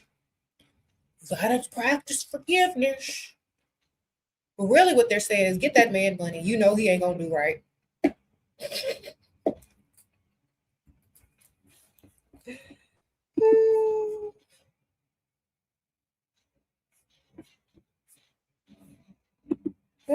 Just get his money, girl. We don't care. Tithes and offerings. Pass the collection plate and move along. Okay. You could even go to the church. The pastor ain't even perfect, and he's supposed to be representing God. Now, you think that your old man is going to do right for his entire relationship with you if the man on the pulpit can't even do right? Girl, get y'all money, stack, save, move forward. Is it okay for women that are not rich to get a rich man? Ma'am, this is how women get rich, by dating a rich man. All right. If you're dating a rich man, you supposed to be rich in 1 month, 1 year from when you started dating this man. Why? Because he's gonna tell you how to get money, teach you how to get money, and give you money to get started on how to get more money. Okay, sprinkle, sprinkle. If y'all listen to me, say you're dating a rich man. Okay, he's taking you out to dinner. He's, oh my gosh, I really admire you. I want to start a business one day. All I'm saving up, all I need is $2,000. Oh, that's all. That's all you need. Yeah. Well, here it is. You can have it. Oh, thank you. You're so sweet. You know, to keep you busy so he can talk to them other chicks. You're staying busy with your business. You're building yourself on his money. Oh my gosh, I don't know how to do this. I don't know. Can you show me? Great. Wonderful. Now you rich. Now he's rich. You rich. If you don't like him, you can move on and with your richness. You understand what I'm telling y'all? If you're dating a man with money, you're going to figure out how to get money just by hanging around him. Just by getting into contact with his contacts, just by networking with his circle, you're going to get rich, period. So if you're sitting over there dating a man that has money, you're going to be rich very soon. That's it. It's a mindset. If you have a rich mindset, an entrepreneurial mindset, it's only a matter of time before you get this money. Okay? And some people get rich and they do very little. Most times a rich man will teach you how to get the most money for doing the least. Because they already done it. So, dress cute, hang out on the rich side of town, date you a rich man, he'll get you rich. Quick. Get all his contacts, network within his circle, make some new rich friends, and there you have it. You're on to the next. Or you can stay with him and continue doing what you do, and you'll be rich too. He said Georgina Rodriguez did this perfectly. Okay. Well, you know what? That's what I'm telling y'all. And if you don't know what type of business to start, just save the money and invest it until you do. Whatever he's giving you.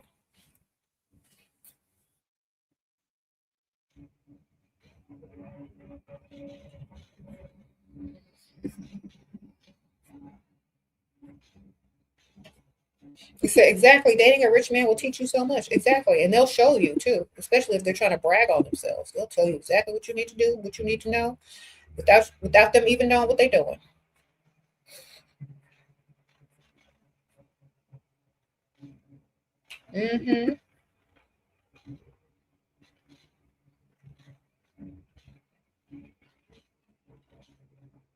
How to get a rich man obsessed with you? Be obsessed with yourself. No rich man is obsessed with a woman who ain't obsessed with herself. First and foremost. Be obsessed with yourself first and foremost.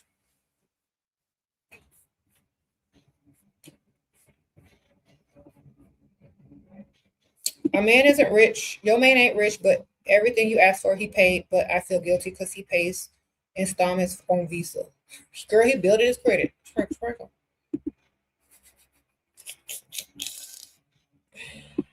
So that's up to you, ma'am. You can get a roster and help him split that bill up or not.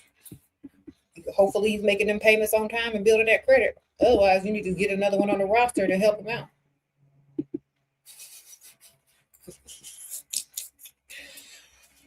All right. Then you got something to feel guilty for.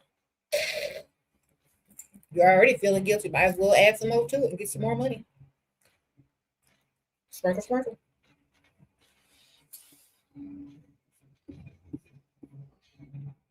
You're helping him build his credit.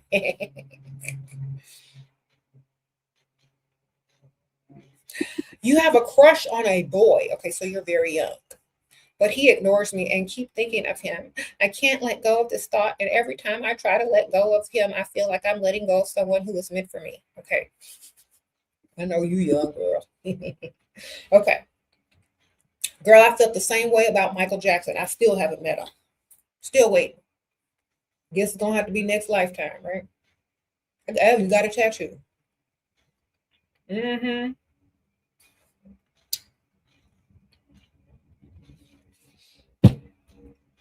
But I figured if Michael wanted me, he'd come get me, girl. Sprinkle, sprinkle. You know, having a crush is good. You know why? Let me tell y'all. I know you young, girl. Everybody got a crush when they're young. But your crush should motivate you to look your best, to get up, doll yourself up, be feminine, look good, smell good. And in the process, you're going to attract other guys that have a crush on you.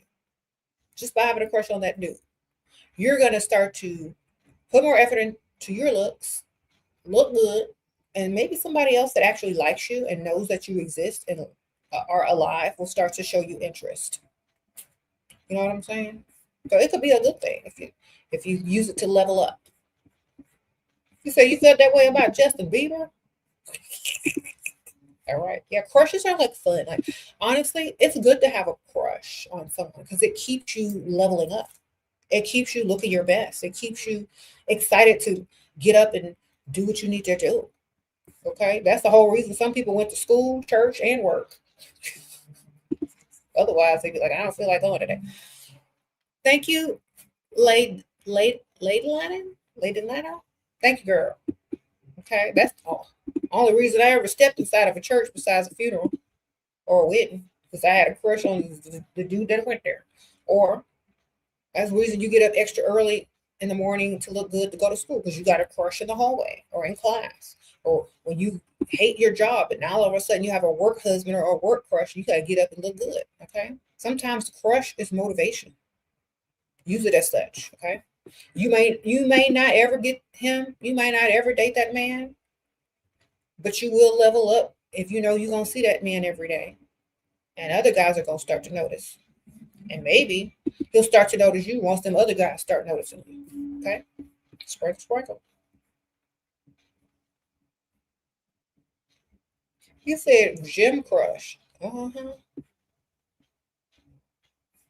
Why do guys pull back after initially showing you attention? Does another woman have their attention? No, he wants you to chase like a pygmy sugar. Remain unbothered and next on the roster, baby. We don't chase, we attract. Okay? If they want you to chase them, they're a feminine man, and you don't want nothing to do with that. Okay? Men will pull back to get you to chase them. We don't do that over here. That's Pygmisha. Pygmisha will chase. He's looking for a Pygmisha. Obviously, you're not one, so it's not a match. Understand what I'm telling y'all? If a man understands the mind of a Pygmisha, and he tests to see if you are one, and you fail that test, thankfully, you're not going to chase after him. You're not going to care. You're going to stay unbothered because you are not a pygmy. You got options and you don't chase men, you attract. What he's looking for is a pygmy that chases men. If that's not you, don't worry about it. That's it. He's paying the bills, but he started drinking again. It's why we broke up last time 8 years ago. Okay. They got this medication that alcoholics take to get sick when they start to drink. So get them on that. If he don't agree to get on it, then start adding to the roster, baby, and getting out. Because obviously, but in the meantime, get him to pay some bills, get him to buy some filled up carts while he's inebriated with his credit card. Get him to agree to some stuff while he's drunk that he wouldn't normally agree to. Use it as a benefit. But if you get sick and tired of being sick and tired, definitely add some to the roster. Sprinkle, sprinkle. You know what to do.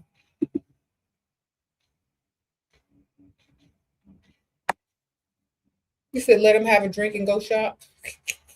Well, I don't know. He might act a certain way after he drinks. So possibly, start making your plan to move on if you don't want to deal with it. Okay.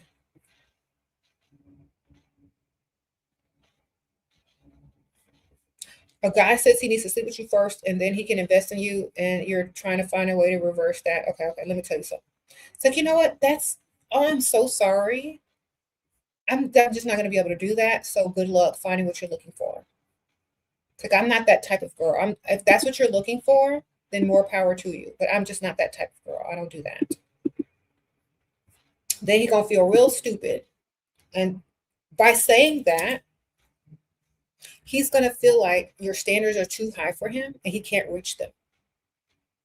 And that you just separated yourself from the kind of girl that roll around on a mattress for false hope. All right. All he's doing is giving you false hope. There's no guarantee. So only a stupid chick will roll around on the mattress in false hopes of getting something. Now, if a man likes you, he will invest in you to prove that he is worthy of you, not the other way around. Okay. If you roll around on a mattress with that man in order for him to invest in you, you're proving that you're worthy to him. And that is absolutely backwards. Okay. So he's a backwards thinker. He don't like you. And he's not willing to invest either because he don't got it or he's trying to play you. Either way, say, oh, I'm so sorry. I'm not that kind of woman. If a man really likes you, he'll invest in you first. He wouldn't expect you to roll around on the mattress with him before you knew that he was seriously considering you. Okay? I don't do that. But, good luck. Dismiss him, girl. Back to where he came from. Sprinkle, sprinkle. That's all you gotta do. Just call him out. It's like, but do it in a nice, nasty way. It's like, oh, I'm so sorry. I'm just not that type of girl. And you could even say your dad or your uncle or your grandfather. My grandfather told me that if a man really likes you, he'll invest in you. So I guess you don't really like me. And he says not to waste time on guys like that. You can blame it on your grandfather, your daddy, your mama, whoever. On Ethel. If you don't want him to get offended, it's like, oh, you know what? It's okay. You don't like me as much as I thought you did. That's okay. Next. Said no behavior issues. He just tells me he loves me 50 times in 5 minutes. Then he goes to sleep. Girl, record him and go viral. Sprinkle, sprinkle. That man drunk, record him and go viral. I love you. I love you. Are you sure you ain't singing no song?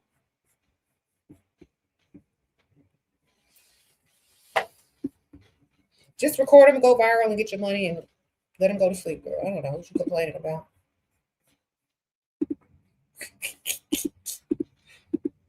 Girl, look at my man. He say he loved me 50 times.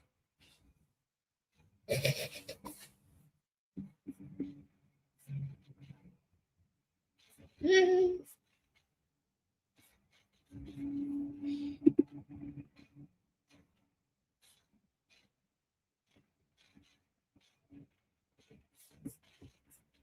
Sprinkle, sprinkle.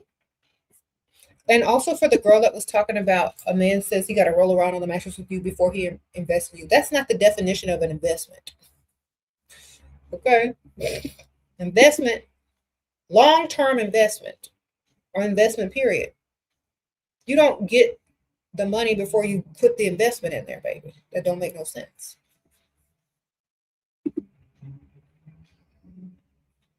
Mm-hmm. If you want to describe this in a spiritual context, that's more from my other channel, but if you want to describe this in a spiritual context, when you are a woman and you open yourself up and your body up to a man, you're exchanging energy and he's taking your energy and you're allowing a man to feed off your feminine energy, right? And if he has not come with gifts, tithes, and offerings to replenish the goddess energy within you, you don't lay down on no mattress with no man. They're supposed to. You ever heard that part in some religions, like I worship at your altar? That's spirituality as well. When a man worships at your altar, they need to bring offerings and tithes. Period. All right.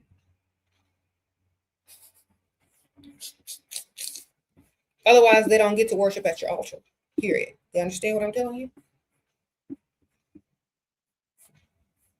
They don't understand anything. They're going to treat you like anything.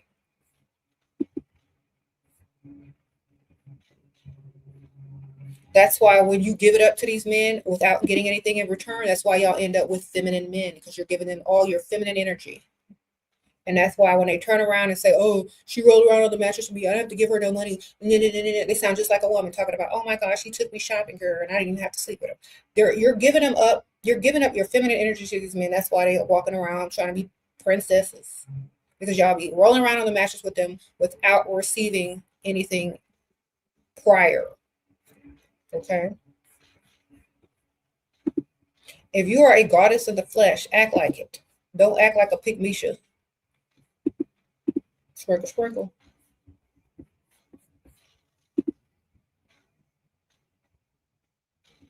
There's some guys out here with God complexes.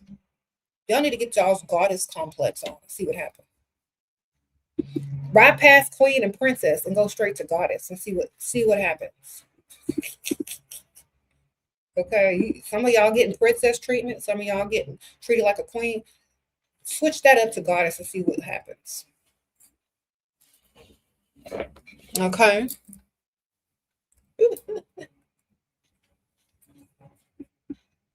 How to act dumb to get their money. Okay. Don't say too much and collect. Give them fake compliments. Act like they taught you something. Come up with a fake emergency or a financial obstacle in their path of what they think they're going to get. They might not get it. Yes. Take your goddess status. Sprinkle, sprinkle.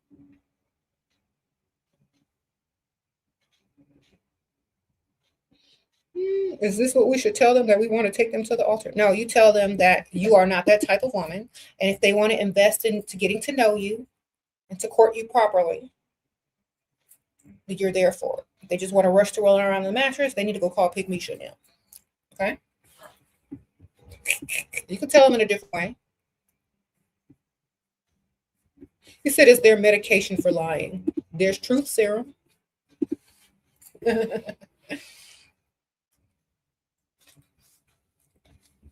don't know, you got to be a doctor to get it, though.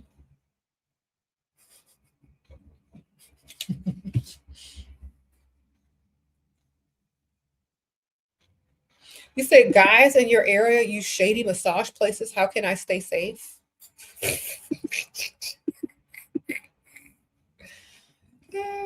Girl, I don't know, man. Just look. That's why you don't take them seriously. All right. You already know. No, don't take none of them men seriously. Just take their money. All right.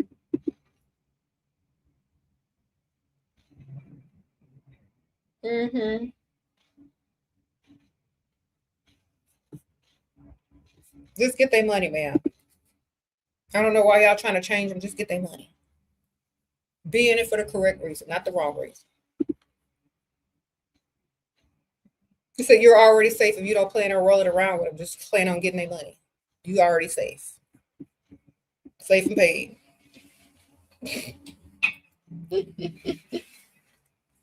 Now, if these dudes are out there saying, well, I can just go roll around with my baby mama. I can just go roll around with Pygmisha. If I can just go to the massage parlor. Okay, well, then go.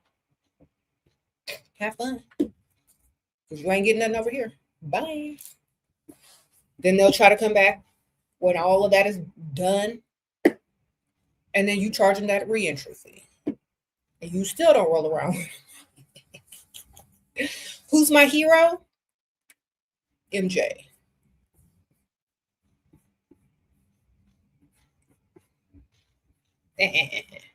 Thank you. Sprinkle, sprinkle. Y'all already know the answer. Girl, y'all been here since day one. Y'all know. The same answer every time.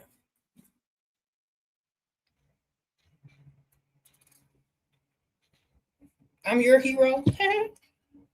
Thank you, girl. Sprinkle, sprinkle.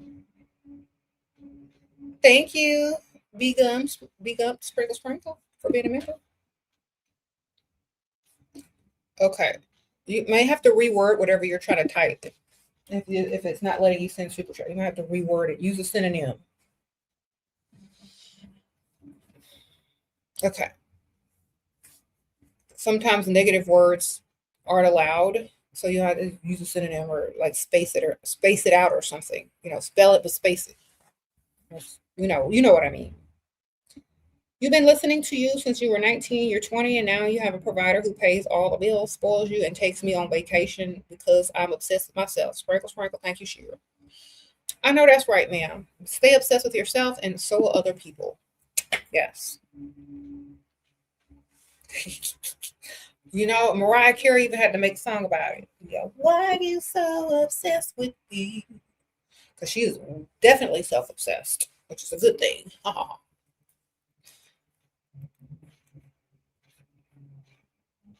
I love when I see self-obsessed women because I know they have high confidence, high self-esteem, they love themselves, and they don't let nobody treat them no type of way. I love when I see that because you already know. God is status.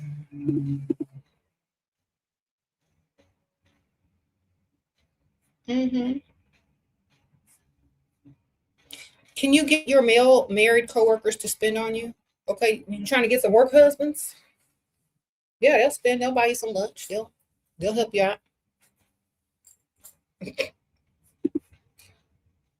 You're a nanny and dates. Ask if I aspire to be more, or do I more terms of say, yeah, you want to start a business and you're saving up, and this is how much you have, and say a very low amount, so they give you money to save up. Sprinkle, sprinkle. That's how you can get money quick. Yes, I'm so glad you asked. Don't go into a lot of detail because they don't want to hear your blah blah blah story. She's like, yes, I'm saving up to start a small business. I've saved up this much so far. Name a low amount, not too low, but low enough to where they want to contribute. And then you tell them you take donations. Well, I'm trying to start a business. Don't go into detail. Just say something really quick and vague because they don't care. Well, I'm going to start a small business for da da da, and I have this much saved up so far, and I'm always taking donations. Don't say investors. Say donations. That way you ain't got to pay nothing back. Sprinkle, sprinkle. So far, my mom and Aunt Ethel has donated. Bring them into it. So Aunt Ethel about to have a turn for the worse in the future, so you can get even more money. So always bring in the Aunt Ethel somehow, some way. Tell them you're saving up for something. If they say you aspire for more, say yes, my own business. Money, money, money. All right. Something that's non-threatening to their business or their career, because they just want to know you're not going to be stuck looking after somebody's kids forever. You're going to try to at least do something.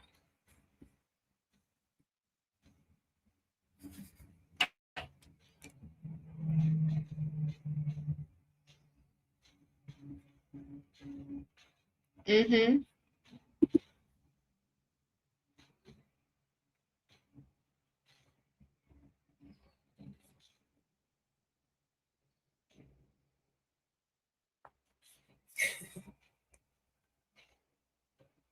What?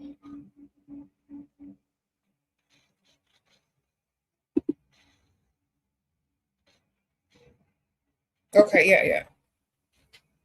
So, ladies, we're not claiming them; they're claiming our financial, stability before we claim anything. Okay, they need to put their money where their mouth is, because we ain't claiming nothing that's not provided.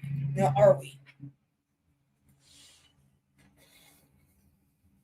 Okay, some of y'all are religious, so I'm going to speak to y'all in religious terms, since that's what y'all understand. Some of y'all.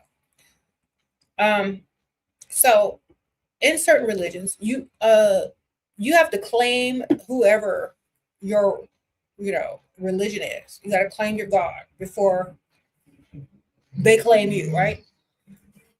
And what do you use these gods for? Listen to me very carefully. Someone you can ask, pray to, do all these things to, right? Same thing. Why are you going to give yourself to a man? Why are you going to submit and give give a man a title as being in a relationship with you if he ain't doing nothing for you? All right. Exactly. Same thing. You said you're a Muslim. Women aren't even allowed to claim men who aren't married to us. All right. Well, see, you're not supposed to claim nothing unless they're providing or married. All right. Sprinkle, sprinkle. Don't do it, ladies. Y'all are so eager to claim some dust. I don't understand. Said they're a codependent friend. Girl, that's your charity case. Your dusty pet. That ain't nothing. Your time waster. Sprinkle, sprinkle. And once y'all start calling them what they actually are, you might start seeing them in a different way and trying to level up yourself, up your standards. You know, you start calling your dusty pet time waster. Maybe you'll start to do something with your life, because that's all they are. You can't claim no man who ain't paying no bills. Can't claim no man that's not claiming you or your bills. That's a dusty pet time waster. Y'all need to start talking and telling yourselves things in a roundabout way so you can get up and go do something about it. The longer you sit and, oh, that's my man, girl. Who man that sits on the couch all day playing video games? That's not a man. Oh, my man this, oh, my man that. Your man ain't paying nothing in that house. That is not a man. That is a dependent and a dusty pet. Okay, call them what they are. You said, you're depressed and you can't get up? Girl, get you some coffee, get you some lipstick, get in that mirror, put on some music that you like, and get dressed. Look good, feel good. All right? Look good and feel good. Get up and go check the mail. Go do something. Take a shower. If you can't take a shower, you know, put some body spray on. I don't care. Put some deodorant on. But get up and get out of your house. The longer you stay down and depressed, the more you're going to stay there. You just got to make an effort to get up. Okay? I don't care. Go. Get out the house. Sprinkle, sprinkle. Someone said sunlight. Girl, go get the sunlight. Go sit at the happy hour bar and get some unks to pay for your tab. I don't know. Go do something.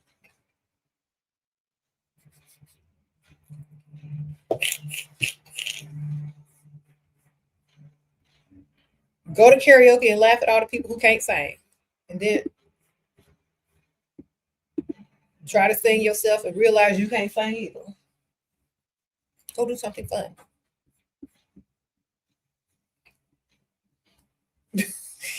Ain't nothing funnier than watching somebody try to struggle singing Whitney Houston.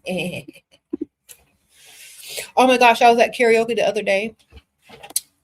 And I was like not facing the stage, and I was just like minding my business. And all of a sudden I heard, I heard Whitney Houston singing. And I turned around, it was a man with a beard and everything. I'm like, how do you hit them notes?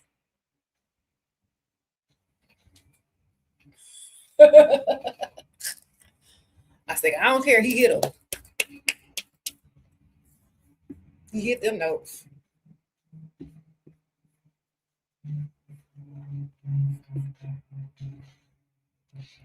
Okay. You see a man with a giant beard on hitting Whitney Houston notes, you're going to be laughing and jealous at the same time. You ain't going to be depressed. You're going to be. Whitney would be proud. You cut off contact with Rich boyfriend after he was emotionally distant. Right now, he is extremely angry. I've reached out to have a conversation to try to resolve things, but he ghosting me. I know he angry. Help. Girl, I am not a relationship coach. I'm a get this money coach, okay? He should be reaching out to you, and you should be charging him a re-entry fee. You shouldn't be chasing after no dust, after no man. You said he's rich, but he don't like you, okay? You're not supposed to cut off contact with a rich man. You're supposed to cut off broke dusties. You're supposed to get the rich man's money and not worry about what he's doing emotionally, because you're not there for your emotions. You're there for his money, okay? You already know most men aren't not emotionally intelligent. You know this going in. You know this going in, especially one with money, okay? You already know most 99% of men are not emotionally intelligent. So why are you asking me a dumb question? You're only supposed to deal with them for their money. Okay? You already know they're not right up here or here, so get their money. It's easy to take advantage of a man if you understand where they're coming from, not in a place of emotion. You're sitting there looking for Prince Charming.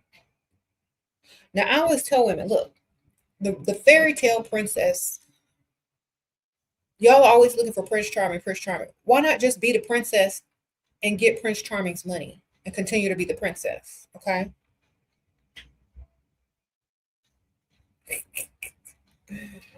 Just get his money, girl. Stop worrying about emotions. Those are temporary, and you can't take them to the bank. You can't build a life on emotions, but you can build a life with your money. All right.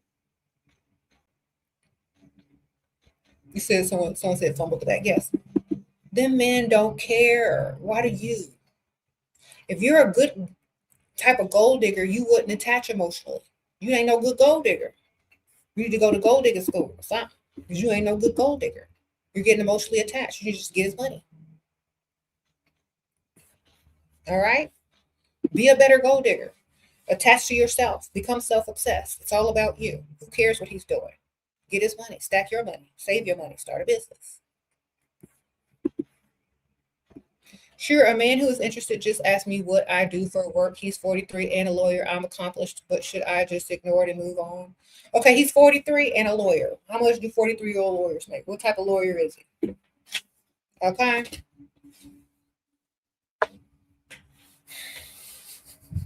What kind? Do you make more money than him?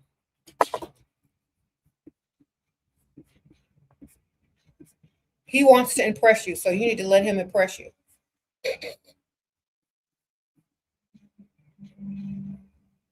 You don't make more money than him? Then don't play up your career. If you have a title, just say you work at a certain type of company. So like, let's say, I don't know, let's say you're a nurse. Say, oh, I work in the medical field. Don't say you're a nurse. If you're a dental hygienist, say, oh, I work in a dental office.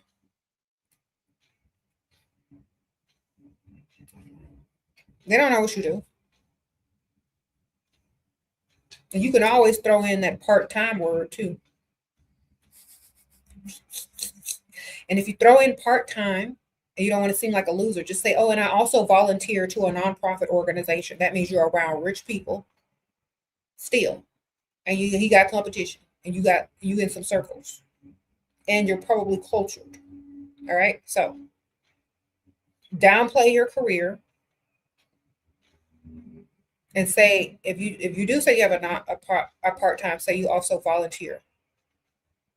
Then you'll seem somewhat bougie and like you still got to pay for stuff. You want to stop emotional Barbara the building how to. Become obsessed with yourself and you will never try to build a man again. I promise you. When it's all about you, everybody you meet needs to be all about you too, especially a man. Do you understand what I'm telling you? So for example, think about this. I always use Kim Kardashian as a self-obsessed woman because everybody know who she is, right? Y'all know who Kim Kardashian is? Okay, whatever. When Kim Kardashian meets any man, it's all about her always because she's self-obsessed, right? She's rich, she's self-obsessed, right? She's not trying to emotionally Barbara to build nobody, period. Nobody. 0 people.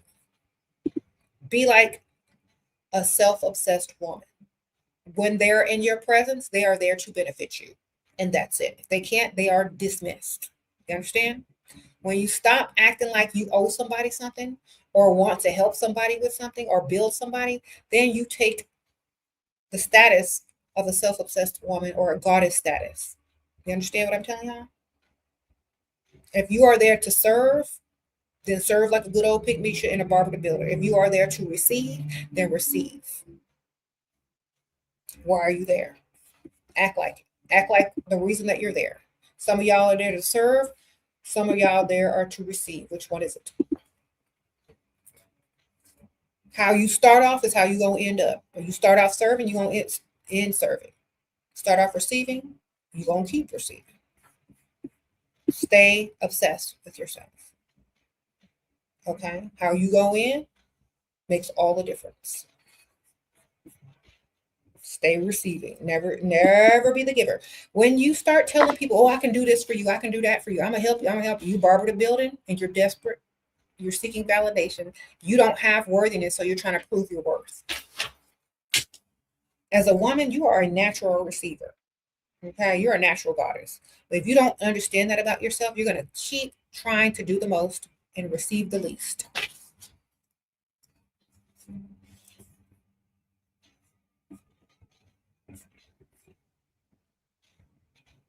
He left you with no present for your birthday. I left him, but miss him so much. What should I do? Slap yourself for missing a dusty.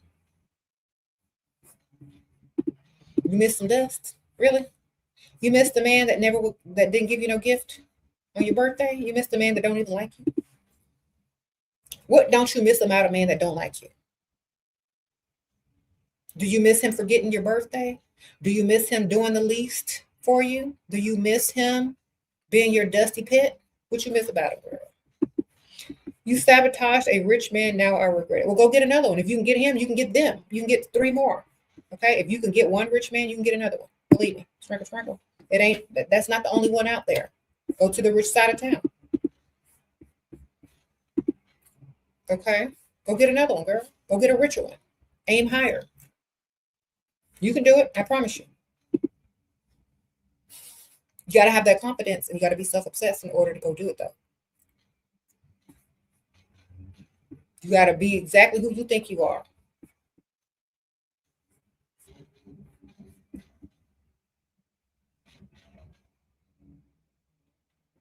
You said if he didn't do nothing for you, what you missing? She's missing false validation and codependency. That's all you're missing.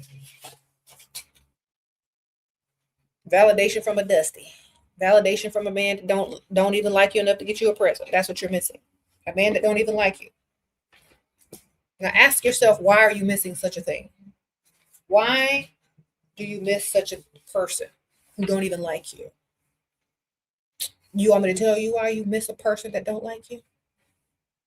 You want to know? You want to know the truth? You miss the idea of who he should have been but wasn't. So that means you're not missing him at all. What you're doing is you focused on a person that could not do what you needed him to do. You missed the standards that you had for him that he never reached.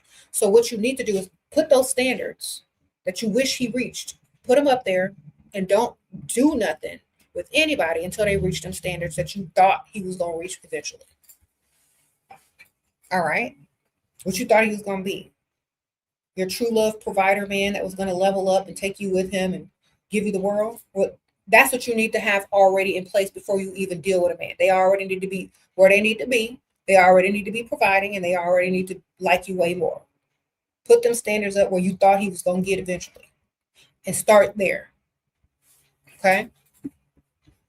That's what you miss. You miss the potential for him to level up that he was never going to do for you. You miss that he's going to like you more or eventually start doing more for you. You miss the false hope that you had that was never going to come true. So just take that false hope and make them into standards, and don't deal with no one until they reach them. You don't miss him. You miss the idea of what he could have been. And if you want to ever deal with a man, you're going to have them standards high so that they can already reach them before you even deal with them. Less disappointment. Now, no man is perfect. They're all going to mess up. But at least you're going to start off high. Okay? You're going to start off where you want to be.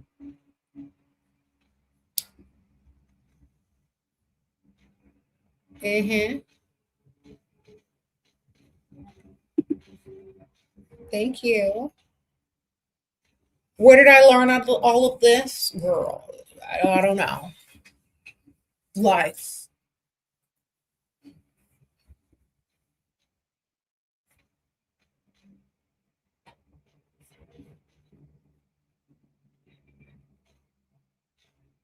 He said, no birthday gift. Girl, welcome to your evil villain era. Time to level up your appearance. Yep. Listen, man. If you're dealing with a man who doesn't give you a birthday gift, you should be getting birthday gifts from other men at the same time. You already know that man ain't going to give you nothing. You need to be getting 3 other gifts from 3 other men. You're like, where you get that? Where you get that? Oh, don't worry about it. It's fake. And it be real. Keep your roster up. See what happens. And you can smoothly transition on to the next. You can dismiss that dude You can get money out of him later for the reentry fee, but make sure you understand who you are so you don't go without. Okay? Make sure you know who you are and act accordingly.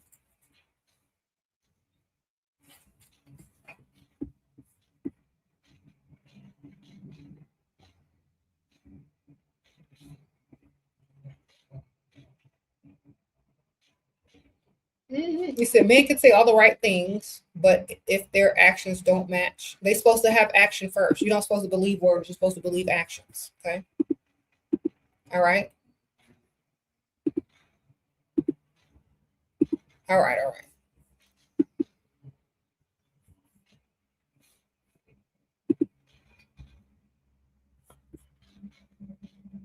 If you choose to believe words, you're just hoping. That's hope. It's not the same thing. That choose to believe someone's words, you're hoping that they're telling the truth. And chances are, if it's coming out of a man's mouth, them chances and that hope is very, very low. So that's why you need to only believe actions. Okay? He's giving time to female friends, platonic. Well, wonderful, man. Either he's gay or he's got a roster too, and you too dumb to see it. Sprinkle, sprinkle. All right. So what you gonna do? Give your time to platonic rich men? That's what you need to be doing.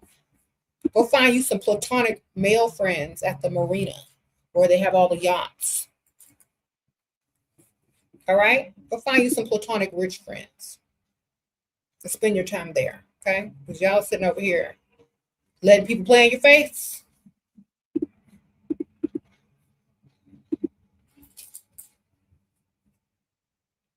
But he's felt so special to me. Aren't there any real feelings anymore? He felt special to you. You didn't feel special to him. Next. If the feelings aren't returned, it don't count. That's why when I tell y'all, make sure they like you 10 times more. So you ain't gonna be sitting up here in the comments talking about, but it felt special to me. Well, that don't mean nothing to him. You know what I'm saying? So if it's felt special to you, wonderful. You know what it feels like to have a person that is special in your life. But do they know what it feels like to have a person special in their life? Probably not, because they didn't feel the same way. But at least you know what it feels like. They don't know what it feels like because they didn't feel it for you. Why? Because it was not working the same on each side. You liked him more. He didn't like you enough, and you liked him too much. That's what happens. That's why you got to find someone that likes you more. Sprinkle, sprinkle. Said you never met a wealthy man. What are you doing wrong? You got to go to the rich side of town and stay over there. Become a regular somewhere. Join a gym over there. Run your errands on the rich side of town.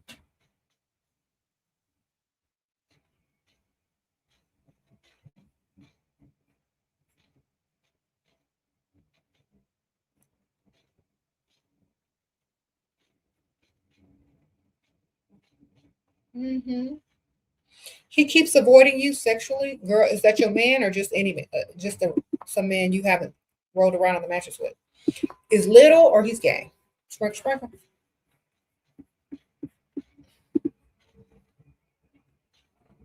That ain't too hard to figure out, man.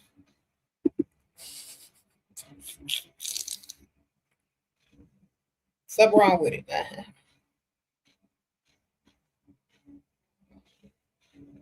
You say you've seen it a few times? Okay, well, is he attracted to you? Is he spending money on you? What's he doing? Y'all need to tell me the whole story. Why are you pursuing him? He's supposed to be chasing after you. You're supposed to be trying to avoid it with him. Maybe that's the problem you want to chase. Or He is not attracted to you physically. Or he's gay.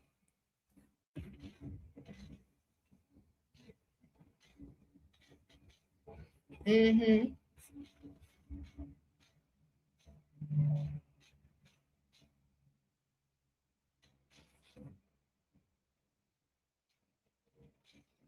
You said if he's avoiding you but still paying him bills, I know that's right.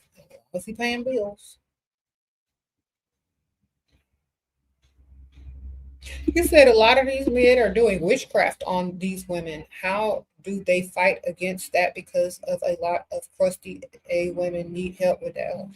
If the woman knows that they are a goddess in the flesh, nothing can be done against them. Sprinkle, sprinkle. They don't know who they are. That's why. Y'all see my MJ through here? They don't know who they are. That's why the only thing it works. That's why it works on them. If you chase behind some dusty man, you don't even know your status is higher than his. All right? Sprinkle, sprinkle. It's just like in the Matrix when Neo was running from the agents and he was ducking and dodging and running from the agents and trying to survive and live. And he was scared and stuff until he realized who he was. And he said, bam, I know who I am. I'm above you all. And then the bullets drop. You got to know who you are. Then nothing will work against you. They don't know who they are. They still, and they pick Misha era. If they get in their villain era or their goddess era, they're going to win. Period. They not in that era, then I'm sorry for them. They can come find my channel though. All right.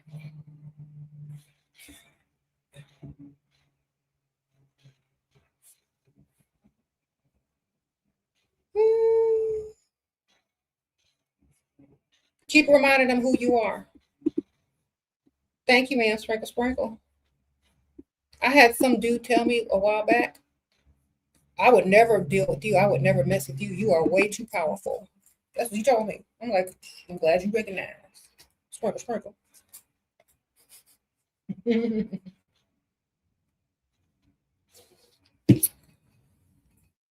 The wrath of a woman who knows herself and knows who she is not something to mess with. Yes, I said the wrath.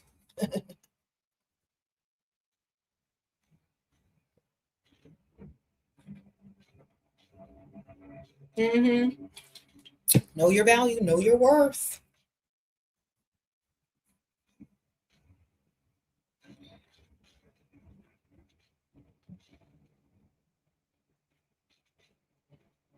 He invited me to go shopping this weekend. How to make sure he spent.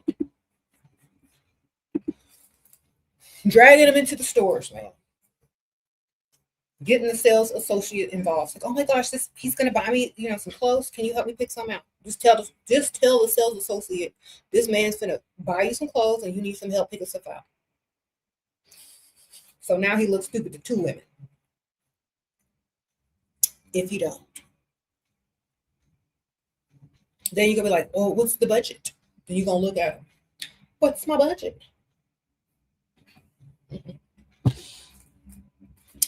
Okay.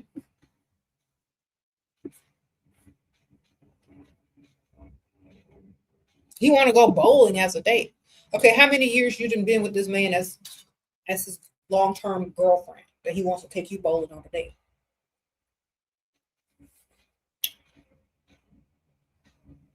Is it the first date? Is it the second date? Because I ain't doing none of that. That's he don't like you, girl. She doesn't want to go bowling. She doesn't like you for you. No, we don't like you for you. You're flawed. You're gonna mess up. At least you could do is impress us before you mess up. All right. You're supposed to be trying to impress us, not depress us. Tell him that.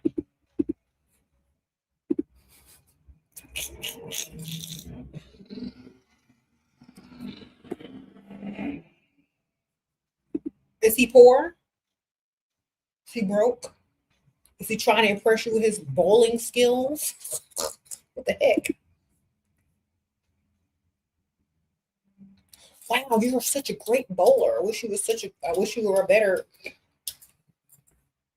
provider. What the heck? I don't care about you bowling.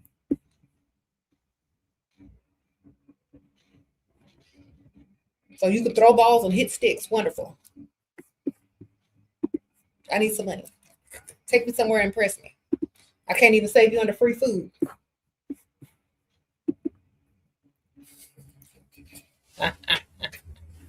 You can't even save him under free food, ma'am. Next.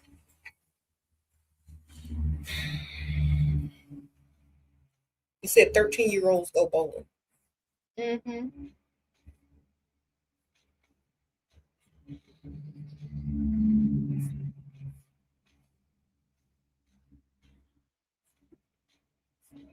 So we say no to people not really trying to impress. I'm not, you know what? Self-obsessed women aren't going to go on no bowling date. They're just not. Goddess status women ain't going on no bowling date. That's going to set the tone for the whole rest of the relationship or dating or courtship. Understand what I'm telling you?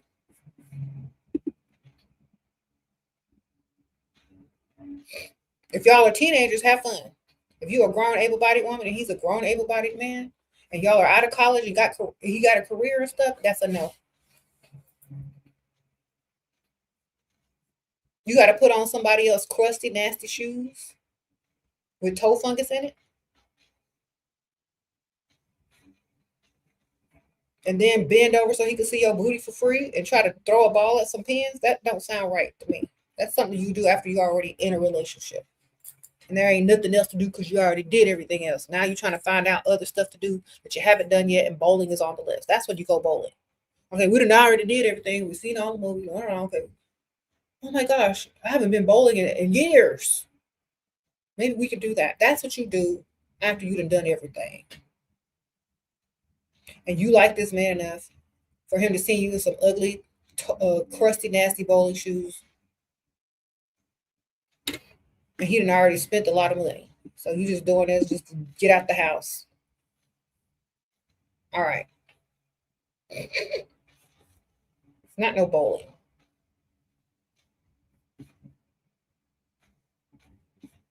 Somebody could have sweated all through them shoes. And you sitting over there putting your feet in them,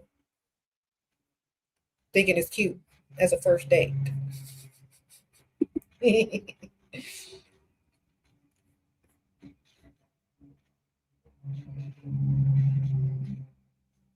How to respond on when a rich man says, just going with it and seeing what happens. Say the same thing. Me too. Just going with it and seeing how much you spend. Don't say spend, just say I'm the same way. Exactly. Then he's gonna have to try to impress you because you don't have any triggers. See, when a woman says, oh, I'm dating for long term, I'm dating for marriage, now he knows how to love bomb you, what to say to you. Oh, I'm doing the same thing, seeing where it goes. That means you're gonna date other people, you're gonna get other bags, and if he wants to be top on the roster, he better represent. That's all you're saying to him. I'm just seeing where this goes.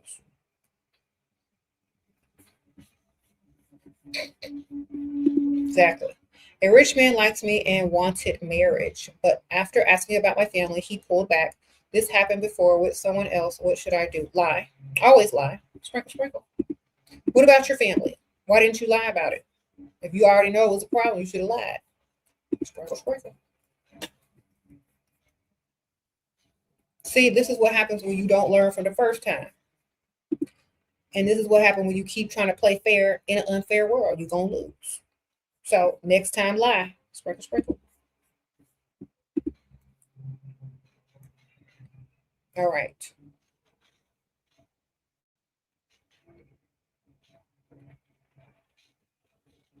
You said, what did he find out about your family? Sometimes you just gotta lie. You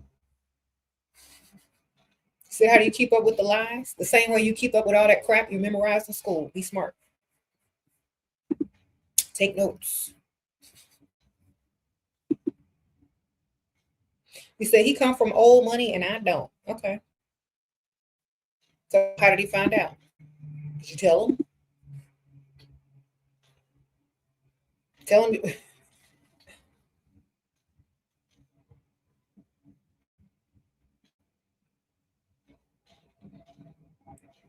He said, keep a notebook and memorize it. That's right, ma'am. The same way y'all memorize all the stuff y'all don't use today. At least the lies would have been useful. Okay. Y'all memorized a bunch of history that was lies. Y'all know how to memorize lies. Act like y'all don't know what y'all doing.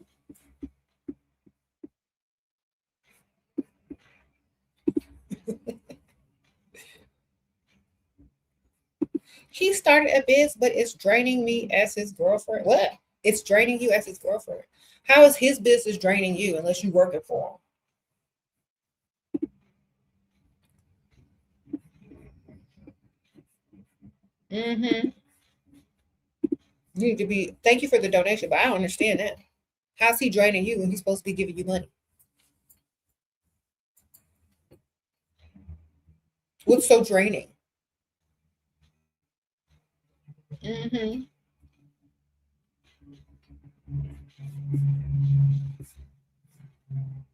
Is he draining you by talking too much about the business?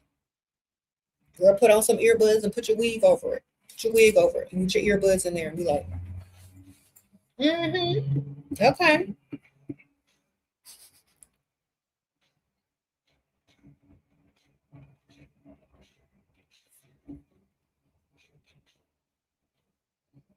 What would you suggest y'all wear to university classes? Everyone wears sweatpants, even though it's pretty wealthy school. Wear whatever you want, man. Well, who you trying to attract?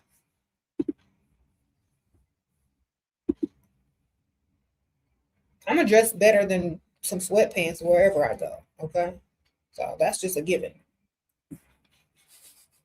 Just look good and dress how you like.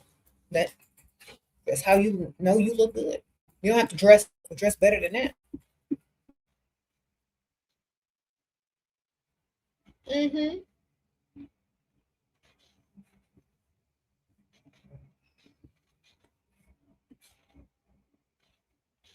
You said when I like a man, for him it's a waste of time. That's why you just need to like their money. Because time you can't get back, but you can get some money and stack it.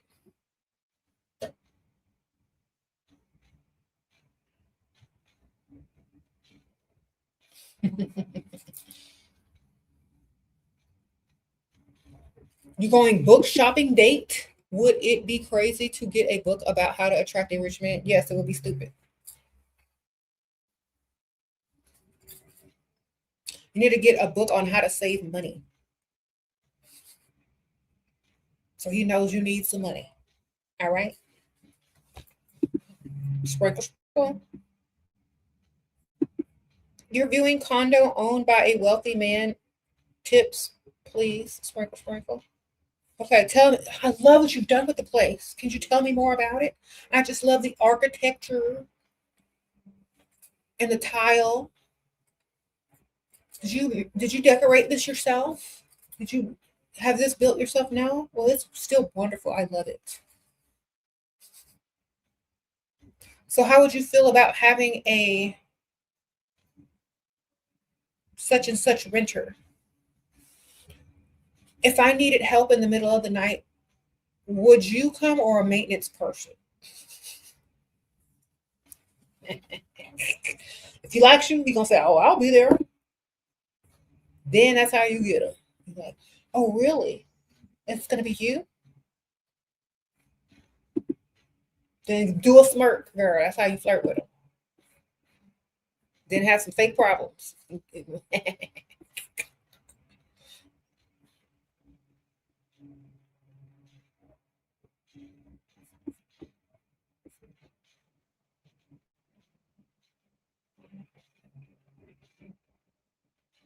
Hmm.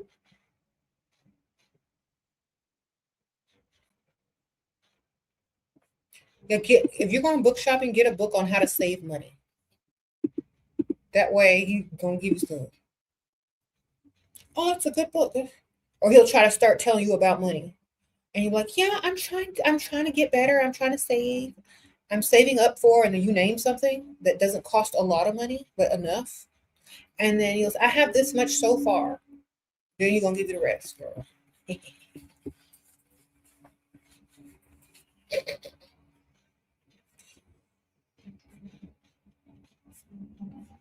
Then get you a Bridgerton book so he knows that you be reading that romance. Oh, I love Bridgerton. I love the So now you're thinking about romance and saving money. Now he know how to get you romance and money.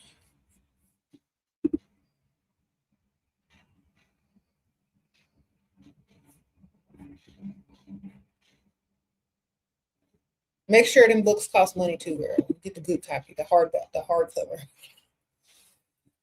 You're a pick-me-sha if you deal with no man, just have your little paycheck, continue my degree, and be at peace. Men are, or are you a pick-me-sha? No, you're not a pick-me-sha unless you're chasing behind a man or doing too much for a man. That's the definition of a pick-me-sha.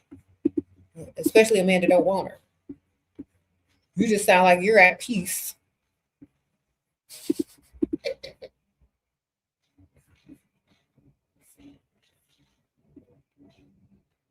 If you ain't chasing behind no man or dealing with a man that doesn't do anything for you, you are not a pick-me-sha.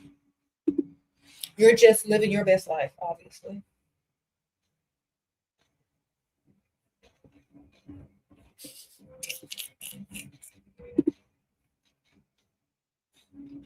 And I'll never tell y'all that y'all need a man.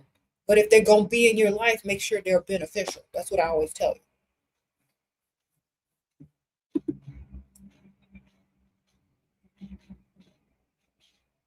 What makes a man like a woman times 10? More looks, looks, looks, looks, looks, looks, looks, looks, looks, looks. Sparkle, sparkle. You got it? Look good.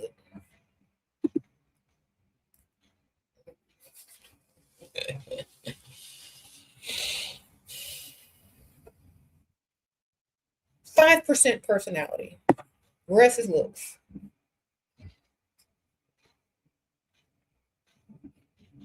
I'm telling you, you could be the worst person in the world. You can have a bad personality. That man will still want you if you're the ideal woman, and all his friends and colleagues and families are impressed by you because of how you look. You understand me?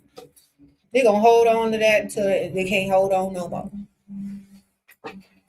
Because you make him look better. Make him look like he's somebody because he could pull you. Okay, because looks, your looks are his status symbol as well. Okay, so looks.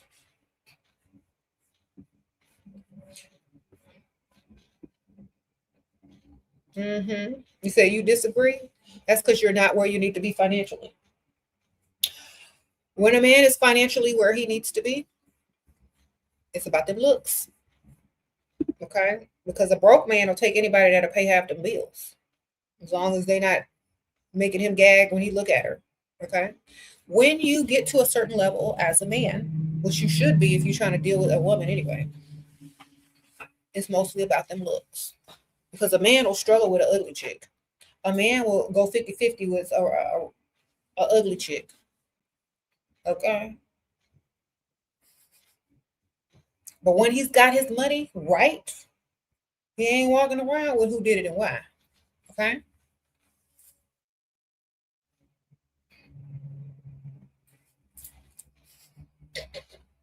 Sprinkle, sprinkle.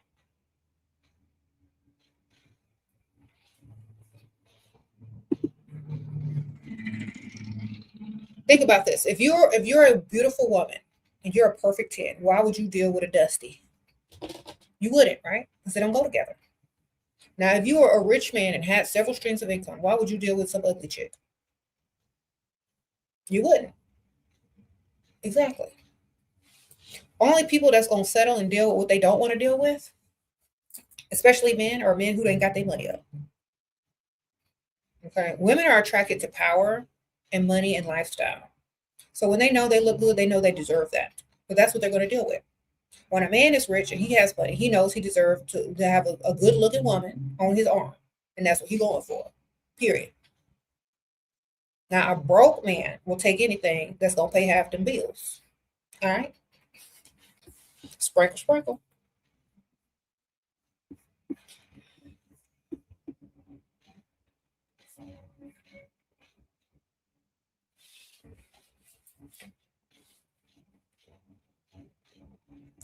What do I say when he asks me about expectations from him generally? I really don't have I don't really have much expectations out of a man. I mean, whatever they do is an added bonus. I believe a man is going to show me exactly who he is by how he treats me and how he makes me smile. And he'll really listen to the things that I enjoy and like and respond to it. That means you can't love bomb me. I don't expect nothing out of you.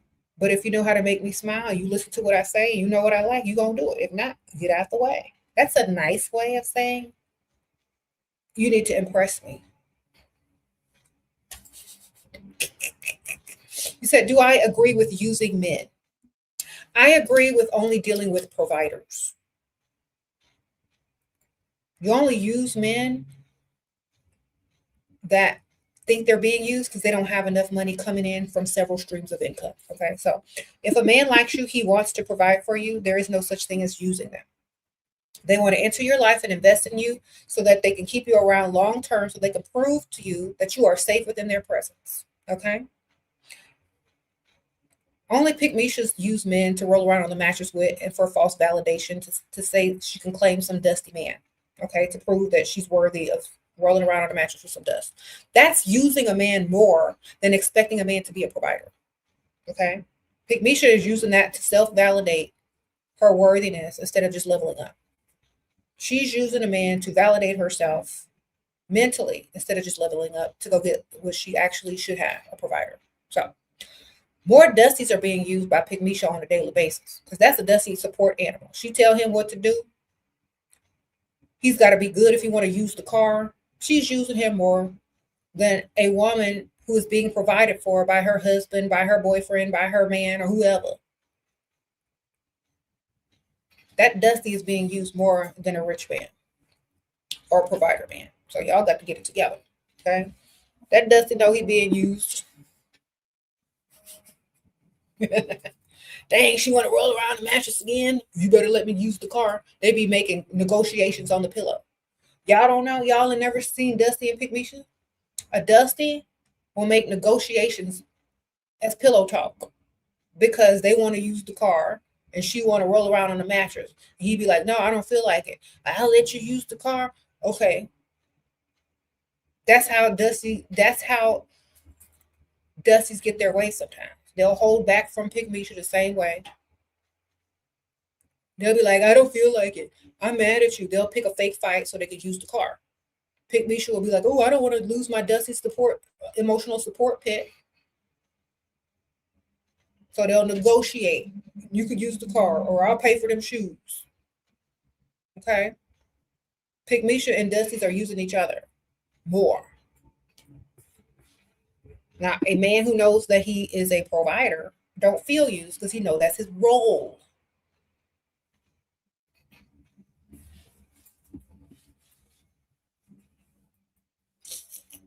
Okay, sprinkle, sprinkle.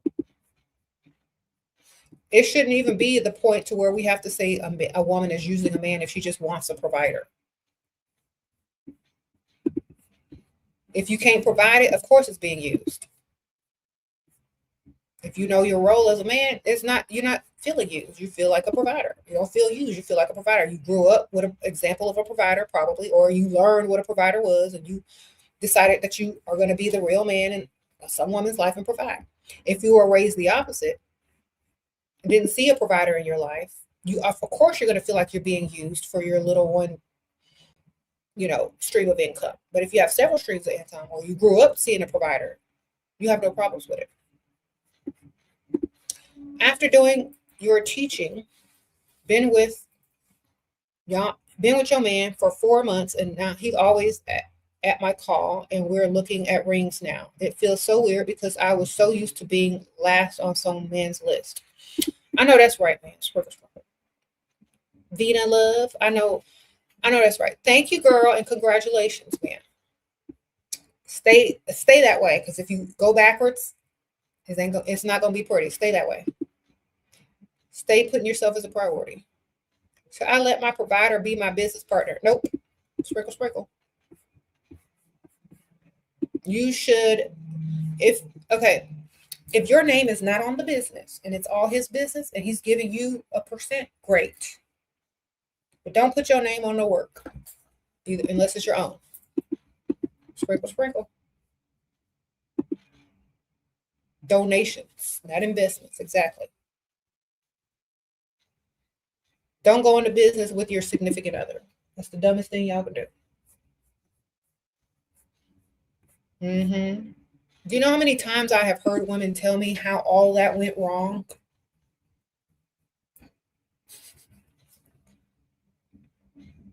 It's mine and he will only get 30%. Okay, ma'am, he gonna say it's his and he gonna be spending that 30% on Pygmisha now. Why can't you just hire him as a contract worker?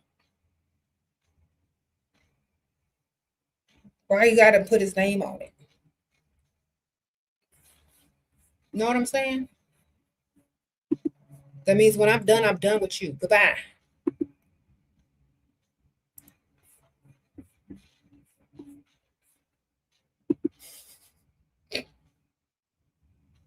Sprinkle, sprinkle. You give a man 30% of a business, he gonna go tell a Pygmisha that's his business, and you already know it. Stop it. Stop being the Pygmisha of that relationship. If you want a business, tell him to go start a business. Give him some business ideas if he's too stupid to figure it out. Tell him you'll promote his business, but do not combine. Why? Because that's a big old Pygmisha move right there. All right? It's the same as letting a man move into your house who's only paying 30% of them bills. Joe Jewish. He gonna go around talking about, he gonna go get some business cards made with his picture on it, talking about this his business, CEO, partner, and guess what? He gonna give it to Pygmisha. Here go Pygmisha. Oh, do you have a business? I sure do. He gonna be at happy hour. Here you go, Pygmisha. This is my business right here. 30%. He gonna get 1,000 business cards made. The first thing he's like, here's my card. Here's my card. It's my business. My business. Oh, girl, what he do, girl? He own a business. He got cards and everything. You gonna be up here doing all the work.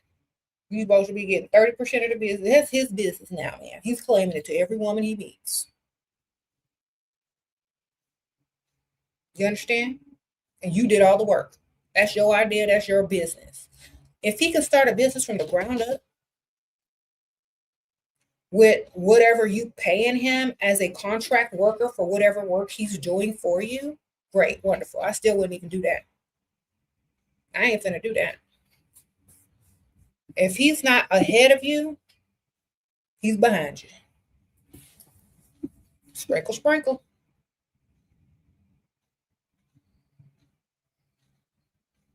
He will invest and cover costs. Then that's his business. I'm not putting my name on nothing with a man. You gonna pay them taxes when he disappear? You keep it. You done. I'm trying to help y'all. Listen to what I'm telling y'all. I'm old. I'm unk. All right, I'm auntie. When he's done, he gonna poof, and you gonna be left with them taxes, man. He gonna get credit cards in that business name. Let me tell you what he's gonna do. Don't put your name on nothing with no man. You ain't even married to him. He's gonna go get a bunch of credit cards in the business's names. He's gonna run them up. He's gonna get loans in the business name. Let me help you, ma'am, because you're not hearing what I'm talking about. He can pay for all that other crap, but what can he profit off of it? What is the possibility that he can leave you with them taxes and put you in debt under that business's name? What are the odds? What would be smarter is if you had your own separate businesses, or one of you was just getting commission and that's it. Listen to what I'm telling you, because you're gonna be coming up here a couple of years later talking, she was right. Don't do it.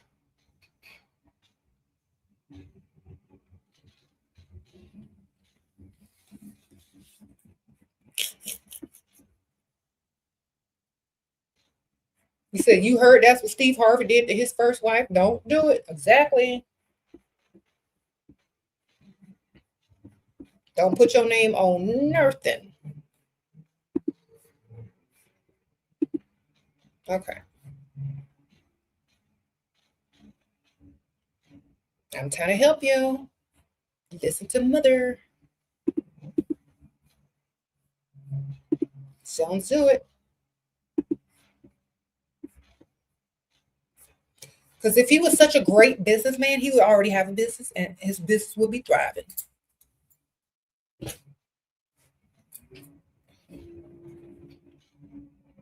Mm-hmm.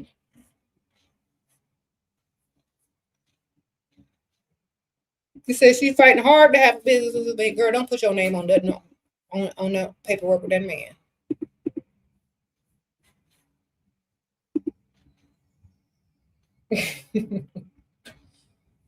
Look, if you're young and stupid, go ahead and do it.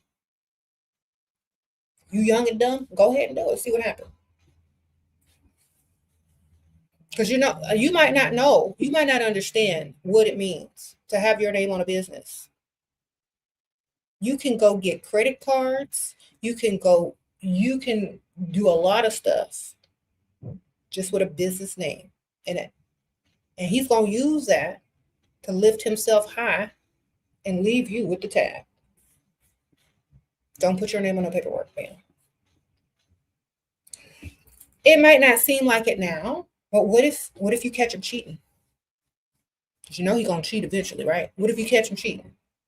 And now he's panicking. He's in a panic mood. What's he going to do? Is he going to go get all the money out of the account? What's he going to do? Is he going to go get mad and spend a lot of the money on Pygmisha? Is he going to take the money out of the business account and put it in his personal account? What he going to do?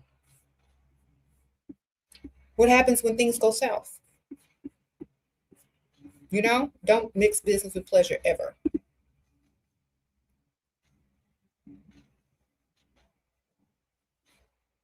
Mm-hmm. You said he probably already cheating. Girl, don't do it. If he wants to give you some money to start your own business, take it. If he wants to hire you as a consultant, get paid. You understand me? If he wants to give you a percentage without you being on the paperwork as a contract, great. But don't mix business with pleasure on that level.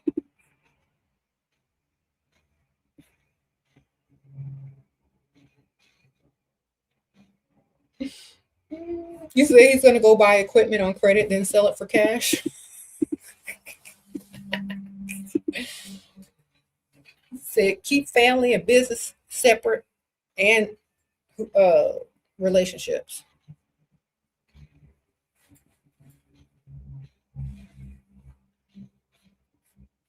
Mm-hmm. All right, y'all. I'm about to wrap this up. I hope you don't do that, girl. I hope you if you are already in it and it's too late, get out. Get out of the business. Sell your part of the business to someone else, and take that money or make him buy you out on paper, or sell it to somebody else and move along. Okay. Sprinkle, sprinkle.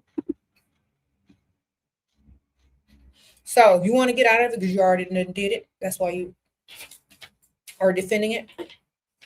Say, hey, I have a really good business. I want to sell it. Sell my share. So you're going to sell your share to someone else.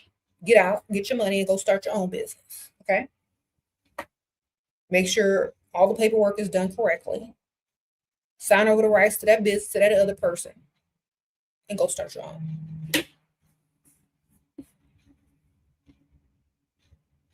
Mm-hmm. You said, do I agree of marry up or don't marry at all? Yes, I do. Marry up or don't marry at all. Because like what you getting married to suffer for?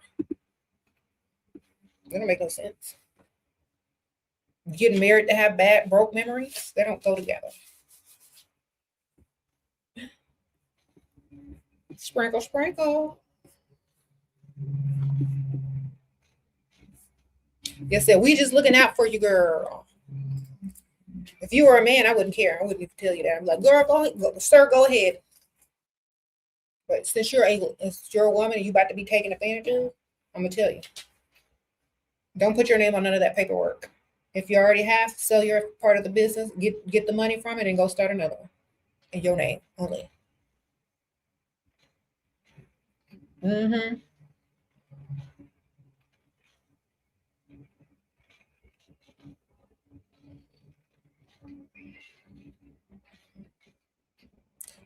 Sprinkle, sprinkle. You haven't been feeling like yourself and feminine lately. You let yourself go. Please give you advice, girl. Go get you the most feminine outfit that you can find and put it on and go out. You gotta revamp. All right. I don't care if you don't feel like it or not. Just go do it. All right. Put some feminine sounding music on. Take a bubble bath. Put some perfumes on. Get my perfume. Love potion number 7. Spray this on. Okay. Watch some motivational videos that get you back in your femininity. I know there's a lot of influencers out there that talk about femininity and do fashion and makeup. Get back into it. You have to motivate yourself, and you also have to be inspired as well. So if you're feeling uninspired, go get re-inspired and get my perfume, Love Potion number 7. Okay. Inspire yourself or get re-inspired by other people that are in their, living their best life and looking feminine. Okay. That's what I do. Like when I feel like, ugh, I get online, I start watching videos, listening to music, getting dressed, whatever. You can't afford to go shopping and buy something new, go shop your own closet. All right. Make a new or find your best outfit and go throw it on. Mm-hmm.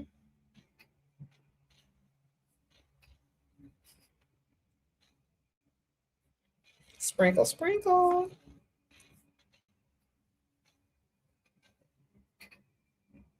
All right, I'm gonna see y'all later. Thank y'all so much, everybody. I appreciate you guys.